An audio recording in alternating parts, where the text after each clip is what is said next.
Magical Energy Industrial Era. Hello again, dear adventurers of the multiverse. Thanks for joining us once more on this epic journey. Remember, this story is pure science fiction from our wild imagination. So don't go trying to summon dragons in your backyard.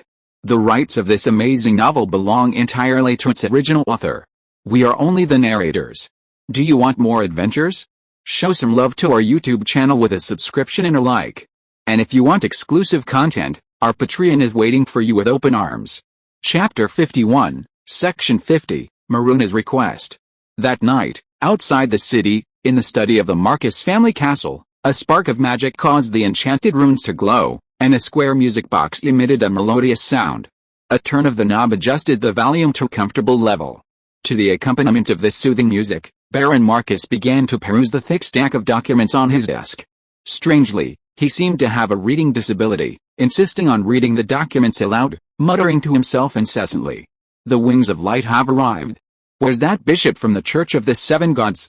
I'm quite curious, who will be coming? If they could fight, it would be quite a spectacle.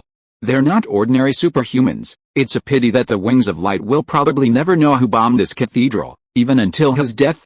How he? Also, that guy Dorji, has he been unable to sleep these past few days? The parade must be arranged as soon as possible, and the wealthy merchants and nobles, guide them to the government hall. I'm so annoyed with him. Of course, send some people to my place too. I have to stand up for them, right? And that place must be appeased.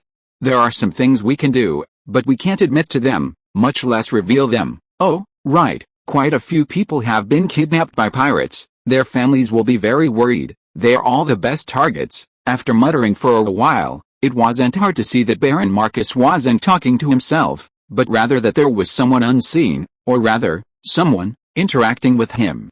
Until he flipped to the file about Loy, the smile on his face gradually faded. This Loy really surprised me.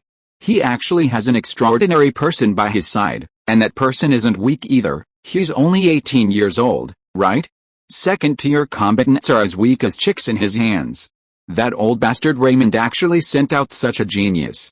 How interesting. It's just a pity he's a bastard. A bastard. The question now is, should we find a way to kill him?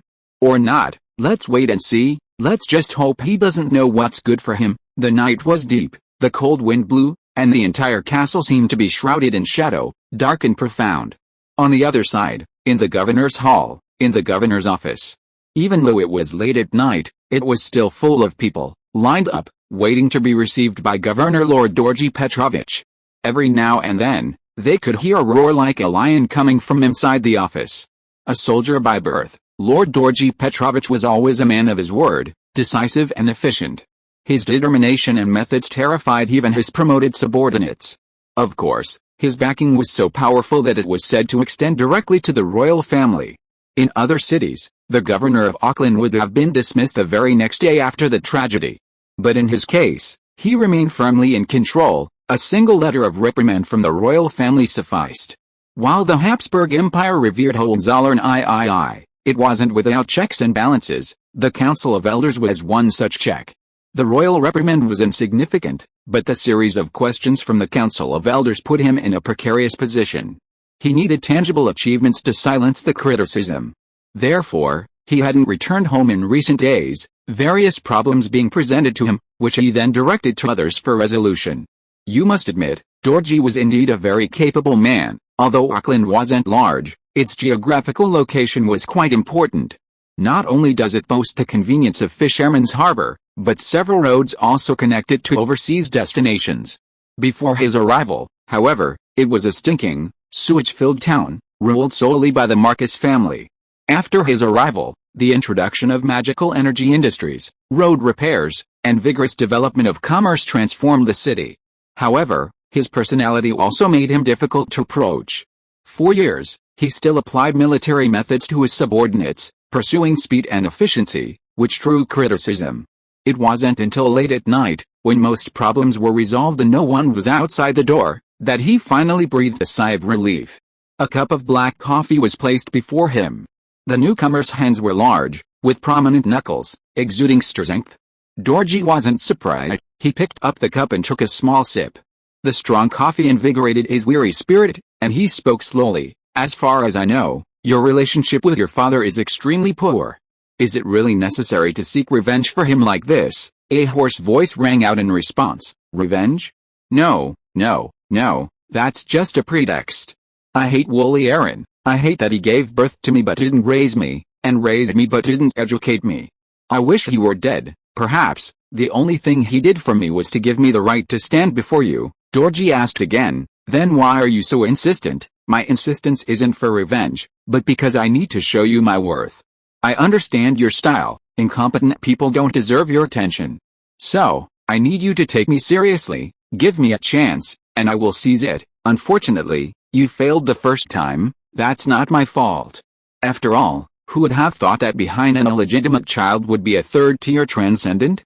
However, I already have a new plan. What are you going to do? Everyone has desires, and Roy, doesn't he want to get involved in the magic-powered machinery industry? Now is the best opportunity. The man with the hoarse voice paused, and then spoke again. I will give him enough reasons, and I will also put him in a desperate situation. It's just that third-level transcendent is something I can't face. The wings of light are here, so I will let the hand of death control you. I will be here, waiting for your good news. I will live up to my fate. Go. Yes. The man with the hoarse voice left with steady steps. But when he stepped out of the room, Dorji's distant voice came again. This is the last time. Understand, if I fail, I will die there. He finally stepped out of the room, walked through the corridor, and walked under the street lamp. His face was illuminated by the dim light. He was a man in his 30s, slightly weathered. He raised his head slightly, faced a cold wind, and opened his arms, as if to embrace the night. His face was 5 points similar to Wooly Aaron, and it was clearly the missing Mary Aaron. Roy was waiting for the day when this messy Auckland city would usher in the dawn. He believed that day wouldn't be far off, because those important figures never had the patience. And what Roy wanted to know would surely become clear amidst this turmoil. However, to his surprise, before he even received what he was waiting for, someone came knocking on his door first. Number 19, Lombard Street, 2nd floor. Roy stood at the window, looking down, and saw a man in a black gentleman's suit, his hair disheveled, his beard unkempt, looking like he hadn't groomed himself for days, standing there with a worried expression. It was Maruna Marquez, the manager of the Champagne Magic Textile Factory and Roy's business partner. He asked, "What's going on now?" Butler Hoover replied, "Maruna's house, the one you've been to, is in the west of the city." Roy suddenly turned to look at him. Could it be that he's been attacked by pirates? Butler Hoover nodded slightly, saying, "His wife is dead, killed by pirates, and she was even insulted before her death. His 2 children were also kidnapped by pirates. He escaped because he wasn't home because of the factory. Now, the pirates have sent a ransom note, demanding 500 gold tires per person, or they'll kill him. So, he's here to borrow money. No, he can handle the money himself." Hoover smiled bitterly. "The problem is, he wants to ask you, young master, and Mr. Oliveira for help. Pirate raids often involve ransom demands, but it's also common for them to kill their hostages after paying the ransom. During this time, young master, your reputation has spread far and wide. On Favor Day, the only achievement Auckland could boast about was the pirates you left behind. Then, Maruna found out about all this. He wants to see you and Mr. Oliveira, so he came to me for help. He's been pestering me for days. I had no choice but to bring him here." Roy frowned slightly. He had attended Maruna's family dinner. Maruna's wife was a gentle lady with a bright and generous smile, always welcoming and kind. But now, she was just dead. He had also seen the 2 children, a boy and a girl, about 8 or 9 years old, a perfect family, truly enviable. But they had been kidnapped by pirates. Children that young had a lower chance of survival than adults in a pirate's den. But whether to help or not, Roy was unsure. "Young Master Roy, what do you think? Should we see him or not?" Roy glanced at Maruna outside the door again and finally said, "Let's see him, since we're already here." "Alright, I'll go and call him up. I like to make the supporting characters as well developed as possible, characters with flesh and blood, with logical behavior, not just 2-dimensional figures." Chapter 52, Section 51, Agreed. Number 19, Lombard Street, 2nd floor. Because Professor Lelia Lightninger was in the study, finalizing the blueprints for a magic forging hammer, it wasn't suitable for entertaining guests. Roy led Maruna directly to the living room. Seeing Maruna's exhausted eyes, he gently laid him on the sofa and brought him a cup of hot tea. Following the customs of this world, he even added 2 sugar cubes. "Have some tea first, to perk you up." Maruna, his eyes weary, looked at Loy, picked up the teacup, and took a sip. The aroma and sweetness of the tea spread across his taste buds, and the temperature was just right. He then gulped down a large mouthful. After the tea entered his stomach, he didn't speak. Instead, as if experiencing a mental breakdown, he lowered his head, hunched his back, curled up, and trembled all over. A low sob escaped his lips, carrying an indescribable sorrow, pain, and oppression.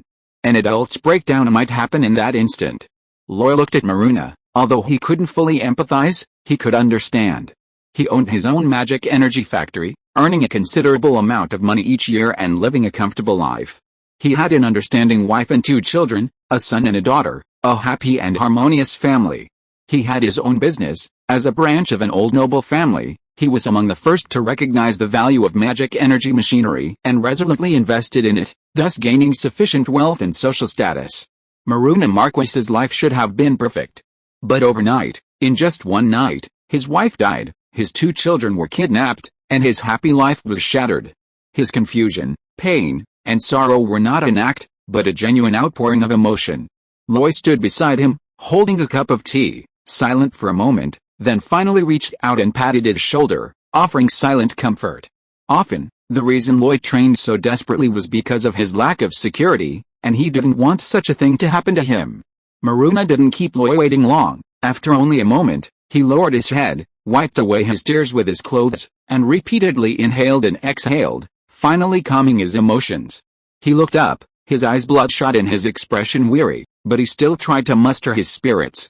Loy looked at him and finally sighed. "Tell me, what do you want me to do?" Maruna looked at Loy and asked, "Are you willing to help me?" Loy nodded, then shook her head. "I don't want to lie to you. Teacher Oliveira and I can go. But whether we'll intervene, and to what extent, is up to us to decide. The sea is ultimately a pirate's domain. It's hard to say what dangers we might encounter. If it's beyond our capabilities, we will never risk our lives, but given the chance, I will bring your children back. That's the greatest promise I can give." "That's enough, that's enough." Maruna stood up abruptly, grasping Loy's hand, his face full of gratitude. If Loy had made promises beyond her capabilities, he wouldn't have believed her. But since Loy spoke the truth, he knew she would do her best. Luo Yi tried to pull her hand away without showing any emotion, but after several attempts, she couldn't budge it. She finally said, "Tell me the details." "The pirates' extortion letter is for a small island at sea called Guanine Island. They want me to deliver the money to that island, cash on delivery. I've already withdrawn all my savings, plus the 40% stake I've pledged at 7 Gods Bank, so 1,000 gold tires should be enough. Furthermore, I've hired the highly reputable Bohemia mercenary group and 2 capable detectives to escort me to Guanine Island. As for you and Mr. Oliveira, my plan is simply to follow behind.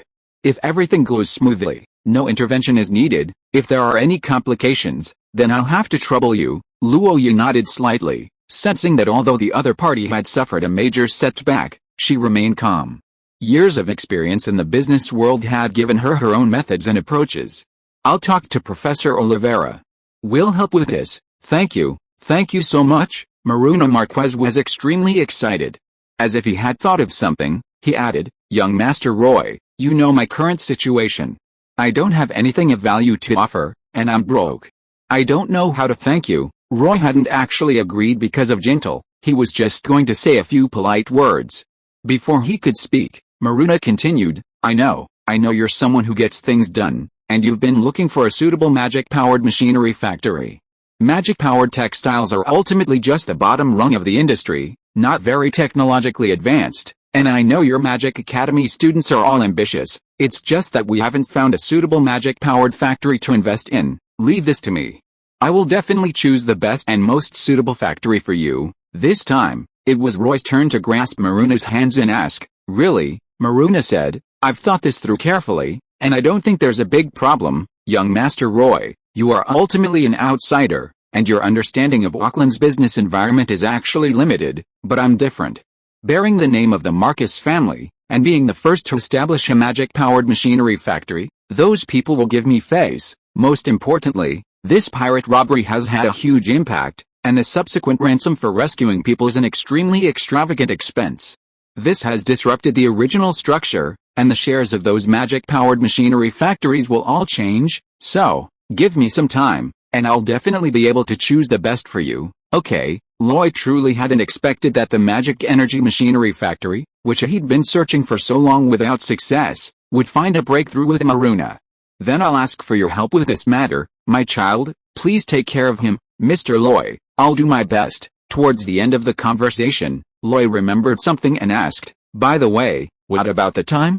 The specific time for the ransom, the pirates set it for January 20th, which is 13 days from now. We'll probably have to set off in about 11 days.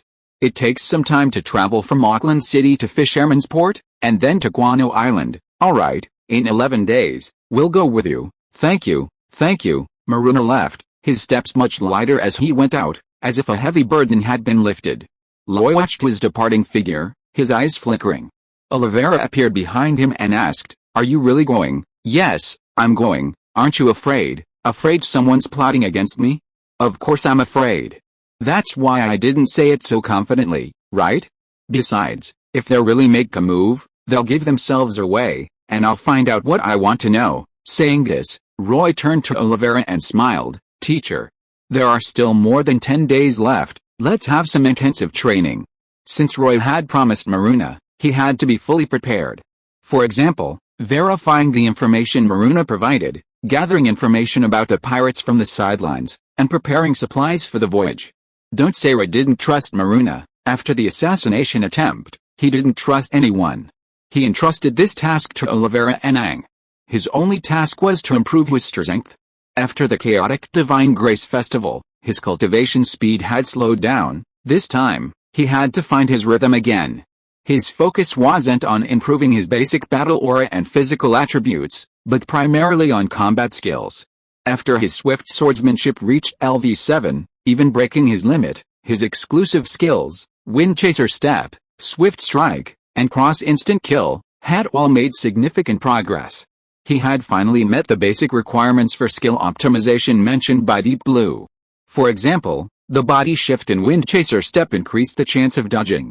Swift Strike evolved towards a thrust direction. And Cross Instant Kill, Luo Yi had removed the cross and made it a V-shaped instant kill. 2, or even more, bursts of battle aura repeatedly increased his sword speed, yet the sword moved according to his will. The resulting shape was no longer limited to a cross, but encompassed all shapes. However, after Deep Blue's analysis, Luo Yi's practice, and Oliveira's confirmation, the best approach was actually various V-shapes. Whether it was a horizontal slash, a vertical slash, a diagonal thrust, or thrust, the direction could be rapidly changed to form a V, making the sword light even more unpredictable and unstoppable. Oliveira had witnessed the changes in Luo Yi's sword style firsthand. Initially, he was somewhat skeptical. Although Luo Yi was a genius in his eyes, a peerless genius, no matter how talented, combat skills perfected over countless years couldn't be changed at will. He watched as Luo Yi's footwork became increasingly unpredictable, or rather, incredibly swift, with indescribable body movements, dodging attacks while maximizing sword strikes and injuring the enemy. His swift thrust was even more unbelievable, his footwork was rapid, his figure elusive, propelling his sword light like a flash of cold light, disappearing in an instant. The speed was so fast that Oliveira felt a sense of crisis. The final V-shaped instant kill was even more incredible. The various sword paths formed V-shapes, always striking the enemy from unexpected angles. Watching, Oliveira unconsciously raised his own sword, beginning to imitate, learn, and try to change it. But this wasn't the end, because Luo Yi finally tackled the ultimate exclusive skill of the second-tier Wind Chaser swordsman, the sky-piercing slash. I think this kind of asking for favors is more in line with Maruna's mindset. Chapter 53, Section 52, Design Drawings Completed. Theoretically speaking, Luo Yi hasn't yet reached the standard for mastering the void-breaking slash. Although his strength has improved extremely rapidly, the requirements for the void-breaking slash are even more demanding. According to Deep Blue's analysis, 18 points of agility, 16 points of strength, and 16 points of constitution are needed to support him in unleashing a Mach ring with a single sword strike. Currently, Luo Yi's highest agility is only 16 points, and his strength and constitution are 13 and 14 points respectively, far from sufficient from any perspective. However, he has Deep Blue. Since collecting the 4 exclusive skills, Luo Yi hasn't allowed Deep Blue to turn off the data analysis module. All sorts of information are refined from breathing techniques, skill books, and even ancient mythological texts. Combined with Luo Yi's human model, it's naturally constantly being optimized, and optimized again, iterated, and iterated again. Other exclusive skills are being developed towards greater power and strength, but only the void-breaking slash is being analyzed for feasibility and its cultivation difficulty reduced. Even now, a barely optimized 16 modification version has been achieved. Its power is significantly weaker, but with 16 points of agility and 14 points of constitution, it's barely considered up to standard. However, the learning difficulty of this combat skill itself is terrifyingly high. On the first floor, in the training ground, Luo Yi stood with his sword, eyes slightly closed, trying to regulate his breathing and feel the surge of battle ki within his body. His grip on the sword shifted constantly, sometimes loose, sometimes tight, but he didn't draw his sword. Until a certain moment, he seemed to feel a double heartbeat, a sudden rush of blood like a raging river. In Luo Yi's vision, the world seemed to slow down, everything changing frame by frame. And in that instant, he pushed off, stomped the ground, twisted his body, channeled power, and suddenly gripped the hilt of his sword. Whoosh! With his grip, Luo Yi's power rose from the ground, gathering the strength of most of his muscles, fascia, and battle ki, until it was applied to his hand. At that moment, the silver angel rapier trembled violently, like a high-frequency chainsaw, its blade swinging back and forth, cutting through the surrounding air and sending up a plume of white smoke. The intense vibrations caused the air to vibrate, and the white smoke was simply a misty fog. Then, Luo Yi seized the opportunity and swung the sword. Visibly, the white smoke billowed, like a whip unfurling in midair, but it was completely ineffective for attack. In fact, due to the immense force, he almost lost his grip on the rapier, and his arm, bearing the force of the outburst, was taut with muscles, bulging veins, and unbearably sore. Luo Yi didn't give up. He reached up and pulled out a clump of dark, sticky liquid, smearing it on his arm. He had discovered that this warming and strengthening soup was actually a good external medicine, ineffective against cuts and slashes, but remarkably effective against bruises and sprains. After applying the ointment, Luo Yi felt a cooling sensation spread within moments, making him feel much more comfortable, and his battle ki circulation recovered. He stood up again, gripped his sword, closed his eyes, and concentrated. He had been trying the same thing for 3 days. In those 3 days, his mastery of the sky-piercing slash had improved. But that was all. He had never truly been able to unleash a single, powerful sword strike. This was, in fact, the first time Luo Yi had experienced the hardship of cultivating a skill. Even though the learning module had allowed him to grasp many key points in his dreams, he just couldn't use it. The integration of all his strength into one, the accumulation and convergence of battle ki, and the interplay of forces to achieve the final explosive effect, it was truly difficult to control. 3 whole days, a full 3 days, he had unleashed hundreds of sword strikes, progressing from no change to being able to generate this misty white fog, but he still hadn't been able to complete a single, complete sky-piercing slash. It perfectly illustrated a principle that knowing is difficult, doing is easy. After a moment of deep thought, focusing his mind, Luo finally felt a double pounding of his heart again. But just as he was about to unleash another sword strike, footsteps approached. They were hurried, descending the stairs, getting closer and closer. Only Professor Lilia Lightninger was on the second floor. As Luo pondered, the door was suddenly pushed open with a bang. Lilia, who hadn't had a proper rest or grooming for many days, looked somewhat disheveled, her hair was greasy, and her eyes were bloodshot, but this didn't detract from her beauty. In fact, the flush on her face made her fair skin resemble an apple, tempting one to take a bite. In her hands, she held a thick stack of papers. It's done, it's finished. What's finished? Your magical machine, the forging hammer. I've completed the preliminary design according to your requirements. What? This time, Lloyd was also excited. He snatched the manuscript from Lilia's hand, looking at the dense drawings and data on it, equally excited. The drawings were thick, and he quickly flipped through them, almost just glancing at them, but he didn't miss a single page. Then, a pale blue light flickered in his eyes, and a deep blue voice came. Import data? Build model, please wait. After a moment, Loy finished flipping through it, couldn't help but close his eyes briefly, then open them again.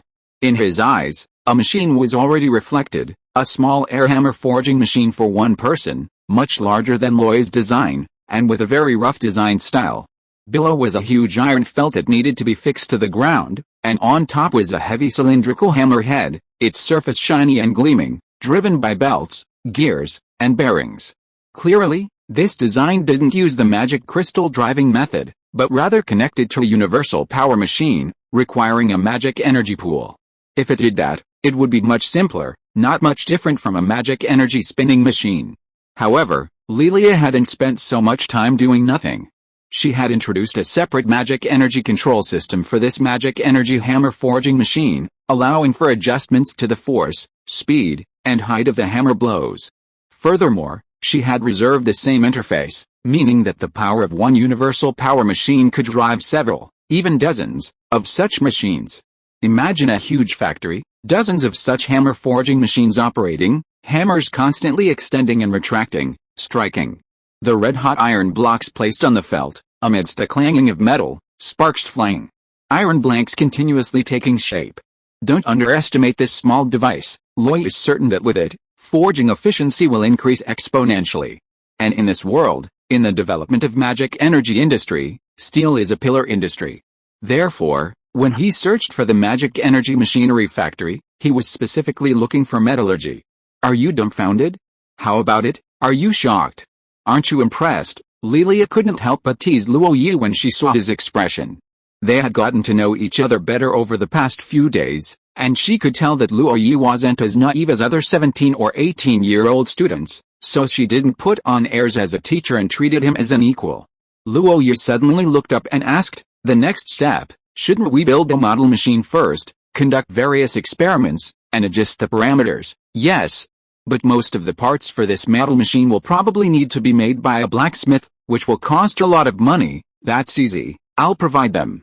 I'll have Butler Hoover accompany you. Whatever you need to buy, just have him pay." But, even if we build it, it's useless.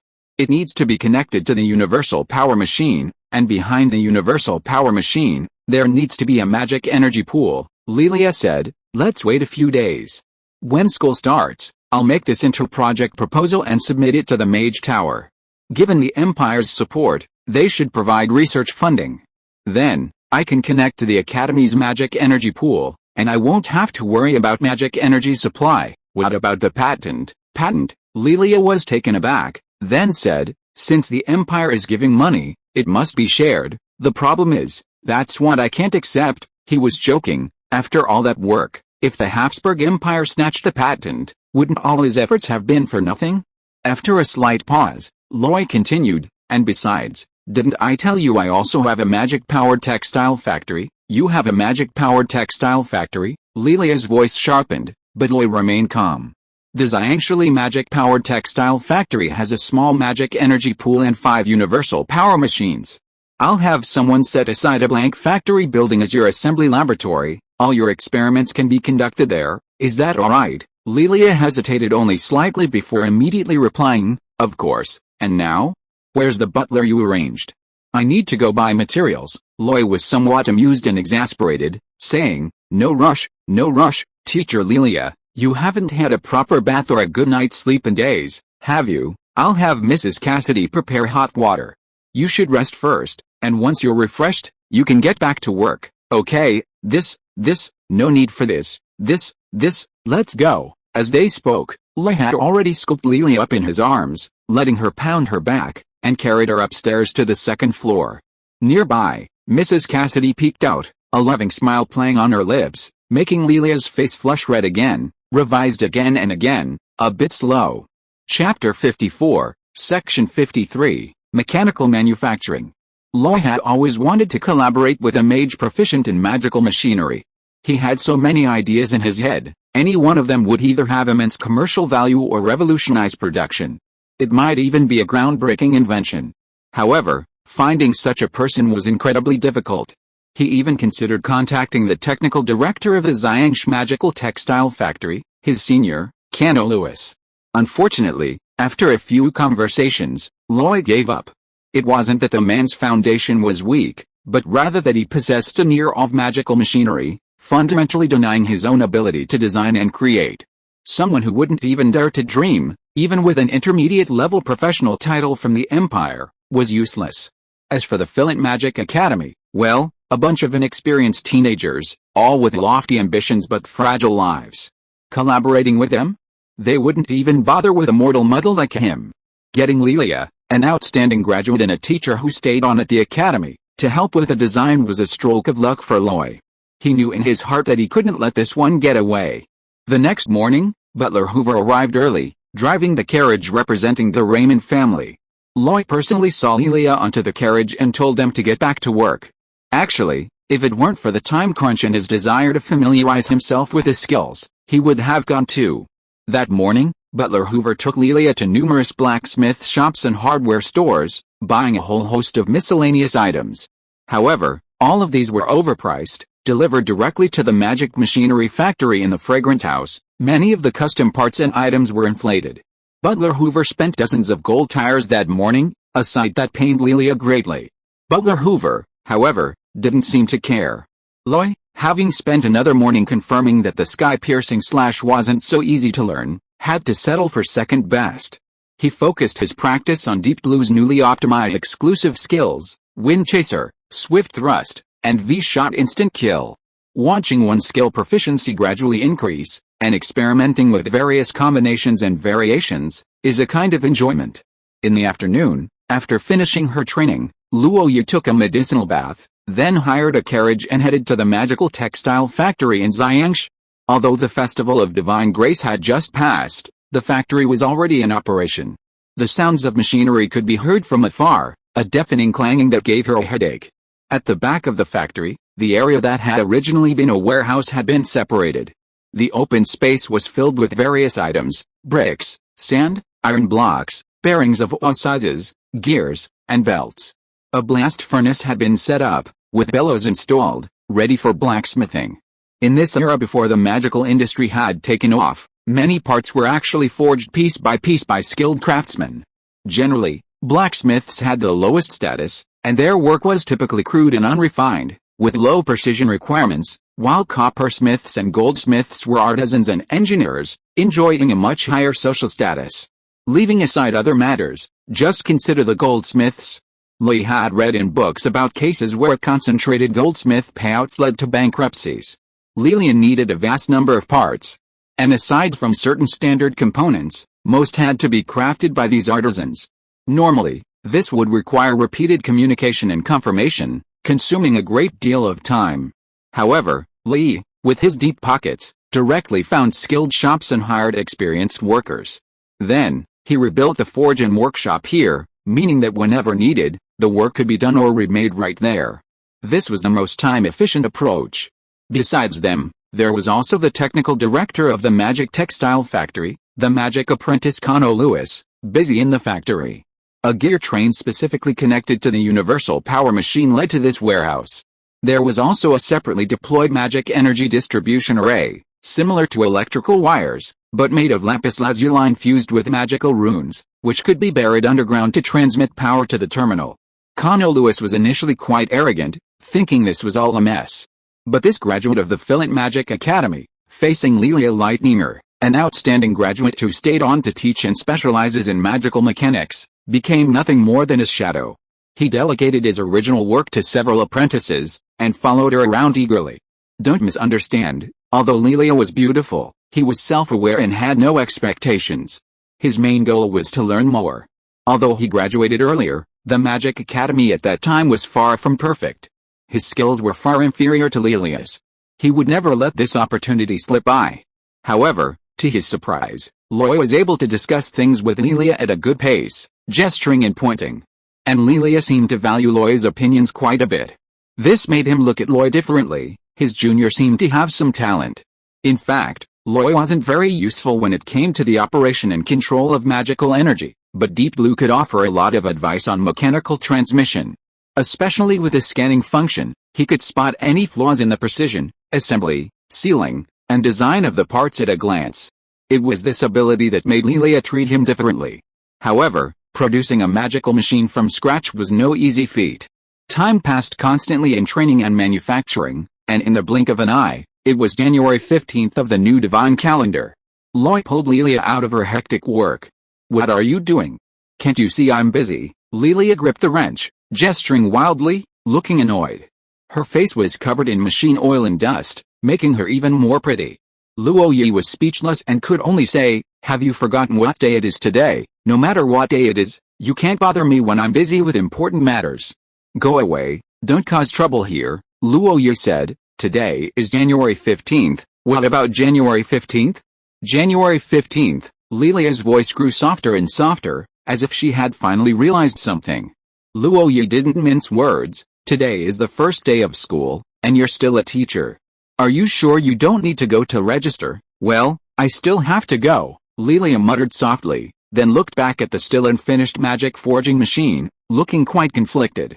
Luoyi said, "I have to go report no matter what. And then, there's something I need to trouble you with." "Teacher, what is it?" "I need to ask for leave.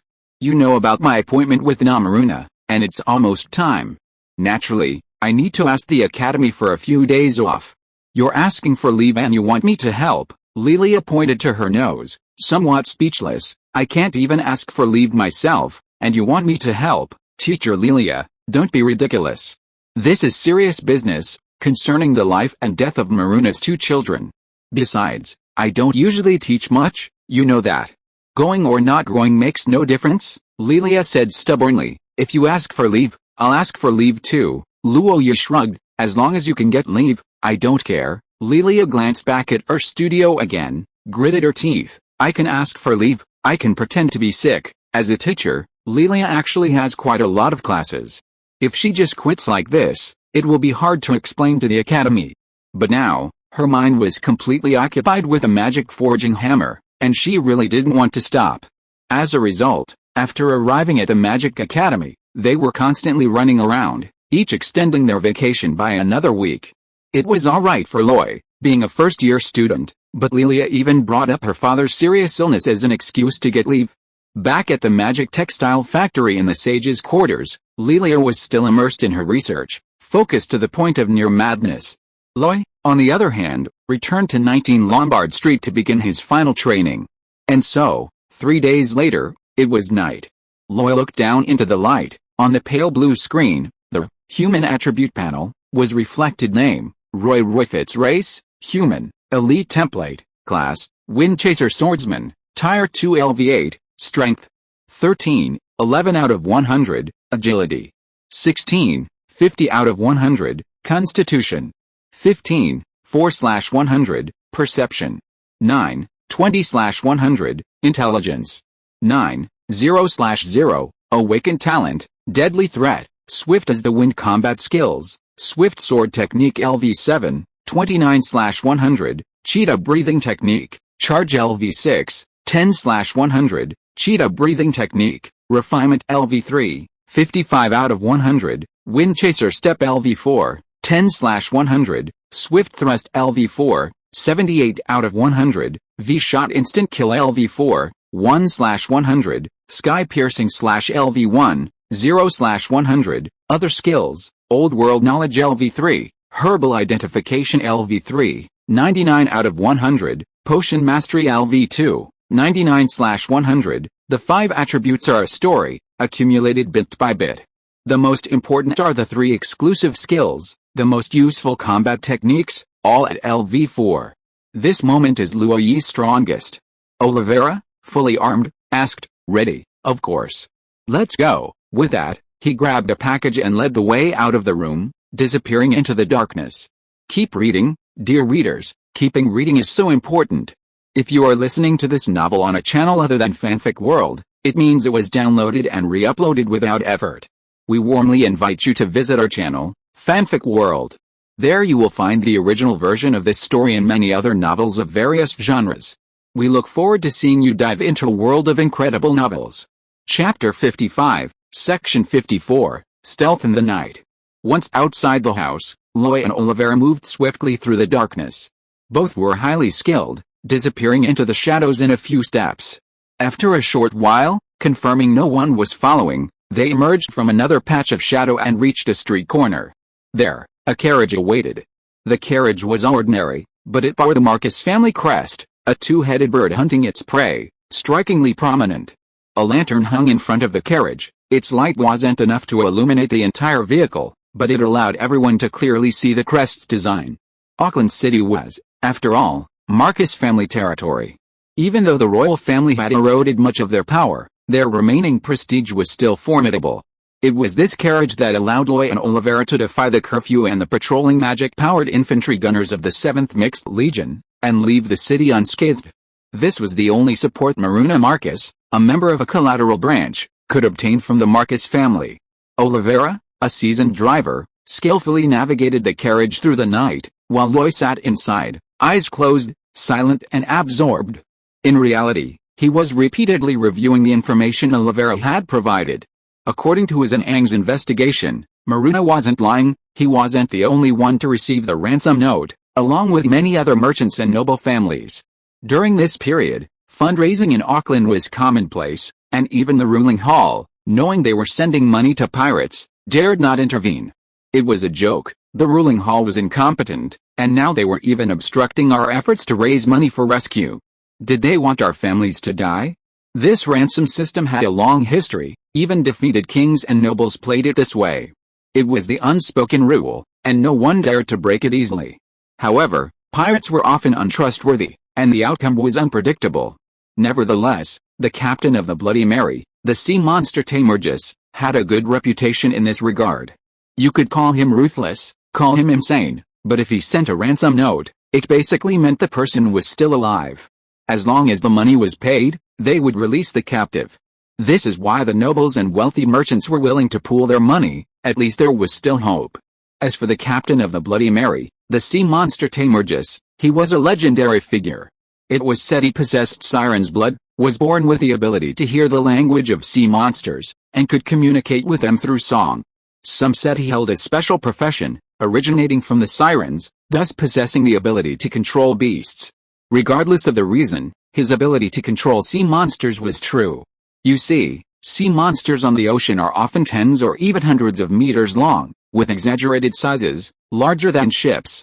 If they launched an attack in the sea, even naval warships would be like paper. However, it was said that the Habsburg Empire already had magic-powered ironclad warships, but they were kept secret and hadn't been revealed yet. Originally, the Bloody Mary wasn't much of a threat on the Silver Sea, but recently, with its series of robberies and the planned raid on Auckland, Jiss's reputation had risen. Some were already considering listing him among the greatest pirates, and it was possible that the 3 great pirate kings of the Silver Sea would become 4. Of course, his prestige was slightly diminished now, but he only needed 1 or 2 more major naval battles to prove himself. To be honest, Roy was quite strong, but on the open sea, he was no match for them. Dark clouds obscured the moon, and the night grew even darker. The carriage headed northwest, traveling for a full 2 hours, and finally, near midnight, a strong wind blew in, bringing with it a strong smell of the sea. Just a few dozen miles north of Auckland lay the Silver Sea. And on the shore of the Silver Sea, a port called Fisherman's Port had been built. Fisherman's Port played at least half the role in the prosperity of Auckland, as the transportation of large quantities of goods had to pass through it. Every day, ships dock, carriages come and go, and fishermen provide a livelihood for countless people. Luoyu lifted the curtain and glanced outside. Just a glance, and the first thing she saw was a building at least several tens of meters high, its spire adorned with a large magical crystal lamp, its light dispelling much of the darkness. That was the lighthouse of Fisherman's Harbor. Almost every well-known harbor has one to guide ships at sea. Next to the lighthouse was the harbor itself, with many ships docked and numerous houses along the shore. Sailors always had to disembark. After being cooped up at sea for so long, they needed to release their pent-up energy. Therefore, outside Fisherman's Harbor, there were mostly bars and brothels, as well as many general stores selling various maritime tools. However, it was already late at night, and most people were asleep, with no one venturing out of the harbor. But tonight, a ship was docked there, its row of lanterns illuminating the darkness. When the carriage arrived, Maruna immediately came out to greet them. He personally opened the door for Loy and lifted the curtain. Loy and Olivera didn't say a word, each carrying the bundles, and followed Maruna onto the ship. The ship seemed to have been emptied. They hadn't seen a soul along the way. Maruna led them to the depths of the cabin, opening a hidden door in the captain's quarters. Loy glanced around and found the space behind to be surprisingly large, containing not only 2 beds but also a separate bathroom. The bedding was all new, and there was a considerable amount of dry food stored there. "What's this?" the person asked. "This is my only property besides the Chantery Magic Textile Factory. I usually just run fixed routes, transporting cotton textiles and such," Maruna explained. "And this is a space I specially partitioned off. I've hired many people on board, but I don't trust any of the others. Only these 2 are my trump cards." As Maruna said this, he pulled the 2 into the room. When he closed the door, several mirrors fell down. Then, through the reflections in these mirrors, they could see what was happening inside the captain's cabin. Maruna explained, "I've put a lot of thought into this design these past few days. While it lacks the magic of traditional methods, it also doesn't produce any magical fluctuations." As he spoke, he opened the door again, went out himself, and locked Loy and Olivera inside. Then, he dragged a small box from under the bed in the captain's cabin, opened the lid, and the golden light of Gentle shone through the mirrors into Loy and Olivera's eyes. Good heavens, not only did he arrange a secret room, but he also expected them to guard the gold. His scheme was truly masterful. After Maruna had carefully stored the gold away, he opened the door again and looked expectantly at Loy and Olivera, asking, "How's my design?" Olivera frowned slightly but didn't say anything. Loy said, "Very good, very good. It's just that if we wanted to abscond with the money, we could do it without anyone noticing." Maruna smiled wryly. "Mr. Loy, please don't tease me. You wouldn't care about such a small amount of money. I just hope all my schemes won't be needed. I hate pirates. I wish they weren't all dead, but now, I only hope my children can return safely. They will." This time, it wasn't Loy who spoke, but the usually taciturn Olivera. Loy looked at him in surprise. "Hopefully." Maruna checked his watch and said, "Time's almost up. I'll leave this to you. Go ahead and get busy." Maruna restored the mechanisms and swept the floor to make sure there were no loopholes before leaving the captain's cabin. However, he didn't stay long. A short while later, he led a team of 7 into the captain's cabin. These 7 men and women were mostly dressed in leather armor, armed with various weapons, and exuded a fierce aura. The leader had a deep, bone-revealing scar on his face, making him look quite ugly, but his smile was carefree. His weapon was even more unusual, a large bow with 3 quiver of arrows. They talked for a while in the captain's cabin, then Maruna went out again and brought back 2 more people. Both were wearing black cloaks, and when the hoods were removed, 2 somewhat similar faces were revealed. These were twin detectives, top performers in the detective profession. They looked alike, but the older brother excelled at tracking, while the younger brother was skilled at deciphering. Working together, they were quite formidable. The 7-man team was, of course, the Bohemia mercenary group. Maruna had brought them to the captain's cabin for so long so that Loy and Olivera could recognize them. Of course, someone else was sailing the ship. The sailors didn't disembark, so no introduction is needed. Sailing at night wasn't safe, but Maruna still had the sailors lower the anchor, lower the sails, adjust the course, and sail out of Fisherman's Harbor as dawn approached. They left silently, but even a vast harbor can't escape detection. A pair of eyes, fixed on the departing ship, tore apart a magic scroll without hesitation. Immediately, on the sea, warships shrouded in shadow lit up, and the clanging of chains echoed as anchors were retrieved. Finally, a standard Habsburg Empire naval warship broke through the darkness and sped off into the distance. At the bow, Mary Aaron stood silently, his eyes fierce as a wolf's. A desperate shout, "Please continue reading." Chapter 56, Pirate Attack. Inside the secret chamber, Olivera collapsed onto the bed and fell asleep immediately. His armor was still on, his sword clutched in his arms, and soft snores filled the air. He slept soundly. Perhaps he had experienced too many things like today, and they no longer stirred much emotion within him. But Loy, his eyes wide open, found it difficult to sleep. For him, this journey had been quite an adventure. He turned his head slightly, looking out the window. It was a circular opening, about the size of a human head, fitted with transparent glass, which didn't obstruct his view of the surrounding scenery. However, the glass exterior seemed to have been neglected for a long time, covered in dust, making it quite blurry. Through the blurred vision, he could see shimmering waves, the darkness being driven away by light, and a red sun suddenly leaping from the horizon, painting the world in a dazzling brilliance. That beauty, that dazzling radiance, was captivating. Looking at this beautiful seascape, Loy's mind calmed somewhat, and he too, accompanied by the sound of the waves, drifted off to sleep. The journey from Fisherman's Port to Guanine Island took about 2 days and 2 nights. Loy and Olivera spent all their time in this cramped room, which made it quite boring. The space was too small and cramped to stretch out comfortably, so Olivera focused on cultivating his battle aura, honing his skills bit by bit, pushing himself to the limit of the 3rd tier. While Loy was growing, Olivera didn't stop improving either. He was originally a 3rd tier LV-14 extraordinary Gale swordsman. During his time with Loy, he wouldn't say he learned anything extraordinary, but his thinking had certainly broadened considerably. Then, before the Divine Grace Festival, he took another step forward, reaching the 3rd tier limit, LV-15. Breaking through to this level wasn't just about hard work, it required developing attribute power from battle aura, demanding a complete attribute battle aura technique and corresponding comprehension. That was by no means something that could be achieved overnight. Olivera then turned to tempering his physical body, using battle aura to replenish it, pushing his physical body to its limit. A robust physique can accommodate more battle ki, increasing the success rate of breaking through realms. This is actually the norm, a development model like Luo Yi's, where physical strength and battle ki develop simultaneously, and even maximize the 3 attributes of strength, agility, and physique, is practically unique. Instead of cultivating, Luo Yi spent his free time reviewing various books in his mind. With Deep Blue present, it was as if it were imprinted in his mind, allowing him to assess the true level of the world's magical energy industry.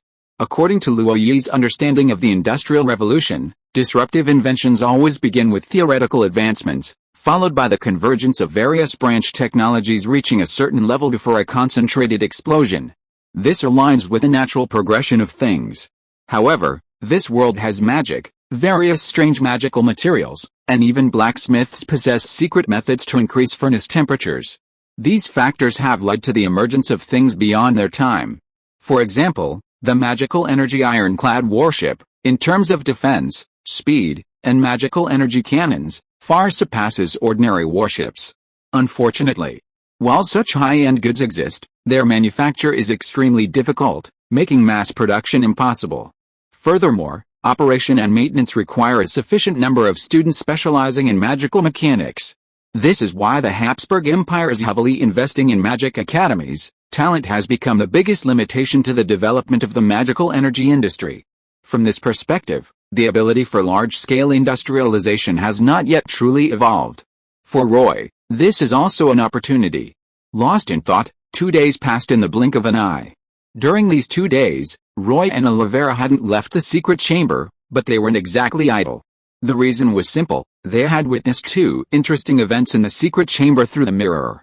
First, the elder of the 2 detectives clearly had ulterior motives regarding the 1,000 gold thiel. He secretly sneaked into the captain's cabin, intending to steal it. However, he was unaware that Roy and Olivera had been watching, and they made no move. But Maruna Marquez, who returned just in time, discovered his presence. In the end, the great detective could only awkwardly explain that he had come to see Maruna. Because Maruna wasn't there, he waited there for a while. His lame excuse made Lloyd blush, but Maruna didn't pursue it further. He cared more about his child than Gentle. The second time, a group of people barged into the captain's cabin, making a huge fuss and almost turning it upside down. The reason was simple: there are rules for sailing at sea, and women aren't allowed. However, the Bohemia mercenary group had a female warrior who was tall, agile, and had a fiery personality. Her swordsmanship and shield skills were quite impressive. At first, the sailors were making flirtatious remarks, whistling and teasing the female warrior, only to be thoroughly reprimanded by her. These sailors were all strong and capable of wielding swords, but compared to a professional warrior, they were nothing. The matter should have ended there, but the younger of the twin detectives passed by and made a few sarcastic remarks, saying things like women should stay home and have children. As a result, the Bohemia mercenary group and the twin detectives got into a fight. Neither side used excessive force. After a brief exchange, the twin detectives realized they were no match. The matter then escalated to Maruna Marquez's presence, culminating in a heated argument in the captain's cabin. Loy and Olivera, having witnessed another spectacle, began to understand why Maruna had insisted on their intervention. These two groups, seemingly hostile, actually didn't take Maruna seriously. In the end, Maruna managed to appease both sides by increasing his commission by 30%. Only after everyone had left did Maruna recoil in his chair, looking up at the mirror embedded in the ceiling, a wry smile on his face. A day later, the large ship finally reached its destination. In the distance, a lush, green island came into view on the horizon. Guano Island, as the name suggests, was an island filled with bird droppings. This island wasn't far from the coastline and was often a stopover point for migrating seabirds during seasonal changes. Because of the abundance of seabirds, their droppings dried and accumulated, filling the entire island with guano. Thus, it earned a fitting name, Guano Island. In fact, even pirates were reluctant to approach this pungent island, let alone merchant ships and warships. The Bloody Mary pirates' decision to hold the exchange here was unexpected. However, it was the decision of the sea monster tamer, geese, and they had no right to object. As they drew closer to Guano Island, shouts from sailors rang out, like cheers upon reaching their destination. Loy and Oliveira began preparing, adjusting their leather armor, checking and maintaining their weapons, eating some dry rations, drinking some water, and closing their eyes to concentrate. Their condition improved, and they became increasingly energetic. But at that moment, a scream, filled with unspeakable fear, echoed throughout the entire ship. "What's going on?" Loy gripped her sword nervously, while Oliveira remained calm, saying, "It's probably the Bloody Mary pirate crew. They never intended for us to land on the island." "What do you mean?" "Look over there." Loy peered through the window, but the angle made it difficult to see clearly. Undoubtedly, just as the Perseus was preparing to dock, another warship emerged from the back of the island. It was a blood-red pirate ship, at least twice the size of the Perseus, with 3 masts that could be adjusted in various ways. At the bow was a statue of the sea goddess, her arms raised high like fists. This was the symbol of pirates, which could be transformed into a charging iron fist when needed. Of course, it was truly useless against Maruna's small boats. The size difference was too great. The flag flying at the bow was a blood-red skull and crossbones flag, 2 bones crossed, seemingly symbolizing death and end. This was the Bloody Mary, now a fearsome pirate ship that struck terror into the hearts of countless sailors on the Silver Sea. The arrival of the Bloody Mary was accompanied by the screams of countless people, filled with excitement and a bloodthirsty desire. The Perseus tried to escape, not on Maruna's orders, but the sailors acted instinctively. But the Bloody Mary suddenly accelerated, as if propelled by something, and rammed directly into the Perseus. Boom! The earth shook violently as the two ships collided, countless grappling hooks flying out and catching the Perseus's hull. Then, countless pirates descended from above, using ropes to gain higher ground, weapons in hand, watching intently. Among them were even those wielding magical firearms, albeit the oldest reloaded versions, which could certainly be activated. These pirates even had magic gunners. As the pirates boarded, the sailors huddled together, trembling, while Maruna's hired mercenaries and detectives displayed their expected competence. They formed a defensive formation, protecting Maruna in the center, weapons raised high, each aiming at their enemies, remarkably calm. Just as a fight was about to break out, Maruna immediately stepped forward. Wait, he first pressed down on the Bohemia mercenary group leader's large bow, shook his head slightly, and then stepped out of the guard circle alone. He shouted loudly, "I'm here to ransom them. I've brought Gentle. If Captain Gis wants to kill us all, who'll dare to do business with you in the future?" His voice was as loud as he could possibly be, even a little hoarse, but his shouts had an effect. A loud voice rang out, "You're right. But where's the money?" Continue reading. Chapter 57, Entrapment. On the pirate ship, a young man of about 27 or 28 years old strolled in. He wore a long, bright red robe with gold trim, his posture casual, his expression composed, his skin fair and untouched by the hardships of life, instead radiating an air of extraordinary pride. His bearing, his demeanor, his actions, it was more fitting to call him a nobleman's son or a carefully trained priest from a temple than a pirate. He walked the pirate ship with an air of effortless ease, like a king surveying his domain. Until he stood at the bow, atop the statue of the sea goddess, looking down. This man truly embodied the essence of charisma perfectly.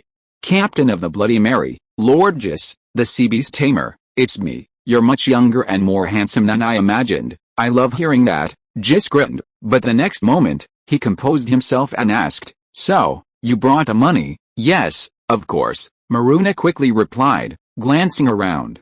He didn't ask the sailors or mercenaries for help, but instead looked at the two pirates. "Could you two please help carry this? 1,000 gold tires is far too heavy." The two pirates were somewhat taken aback, then instinctively looked at their leader. Jis narrowed his eyes slightly and nodded. So, the two pirates immediately stepped forward and said, "Tell me, where's the money? Follow me." With that, Maruna took the lead and ran towards the captain's cabin at lightning speed, with the two pirates following closely behind. They walked around the cabin for a moment, then burst into the captain's cabin, and Maruna dragged the chest of gold out from under the bed.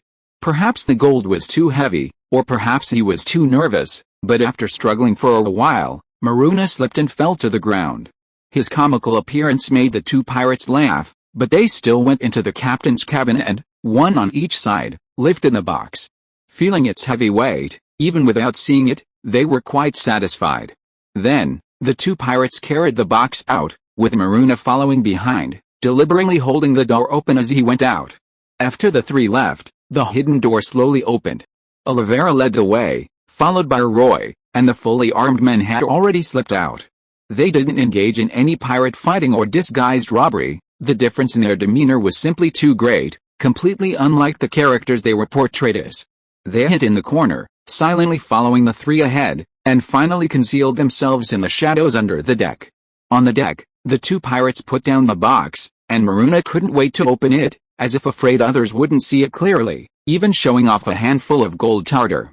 The surrounding pirates were immediately drawn to the gleaming, golden light, their eyes practically glowing with greed.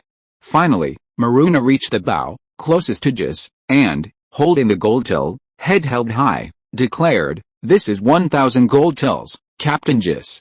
I've come to ransom my two children. I trust Captain Jis's reputation. He will surely return my children to me. My return will be the best example." Those people aren't unwilling to ransom their families. They're afraid. They're afraid of losing the gold tills and not being able to rescue their loved ones, so they hesitate. But with my successful example, it's different. Believe me, this is the first ransom, but certainly not the last. You might ask how trustworthy Jis was? What's the difference between a pirate's trust and toilet paper? Used and discarded. But Maruna, a shrewd businessman, painted a glorious future for Jis with just a few words, promising him a fortune in gold tills. At that moment, Jis waved without hesitation. Following them, shrewd pirates immediately entered the ship, and soon two children, about 8 or 9 years old, were carried out, one boy and one girl, covered in dust, looking listless and dispirited, but both unharmed. They were taken to higher ground, where they saw their father, and became excited, struggling incessantly. Maruna was especially excited. He quickly turned back, threw the gold he was holding into the chest, and tried to pick it up again.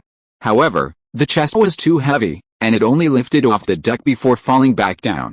Seeing this, Jis smiled and casually waved his hand, and pirates went up and carried away the chest full of gold. On the other side, pirates were also holding ropes, carrying children, preparing to jump off the ship. So far, the ransom deal had gone smoothly. Even the Bohemia mercenary group and the twin detectives couldn't help but breathe a sigh of relief. They were naturally happy to be able to return safely without bloodshed.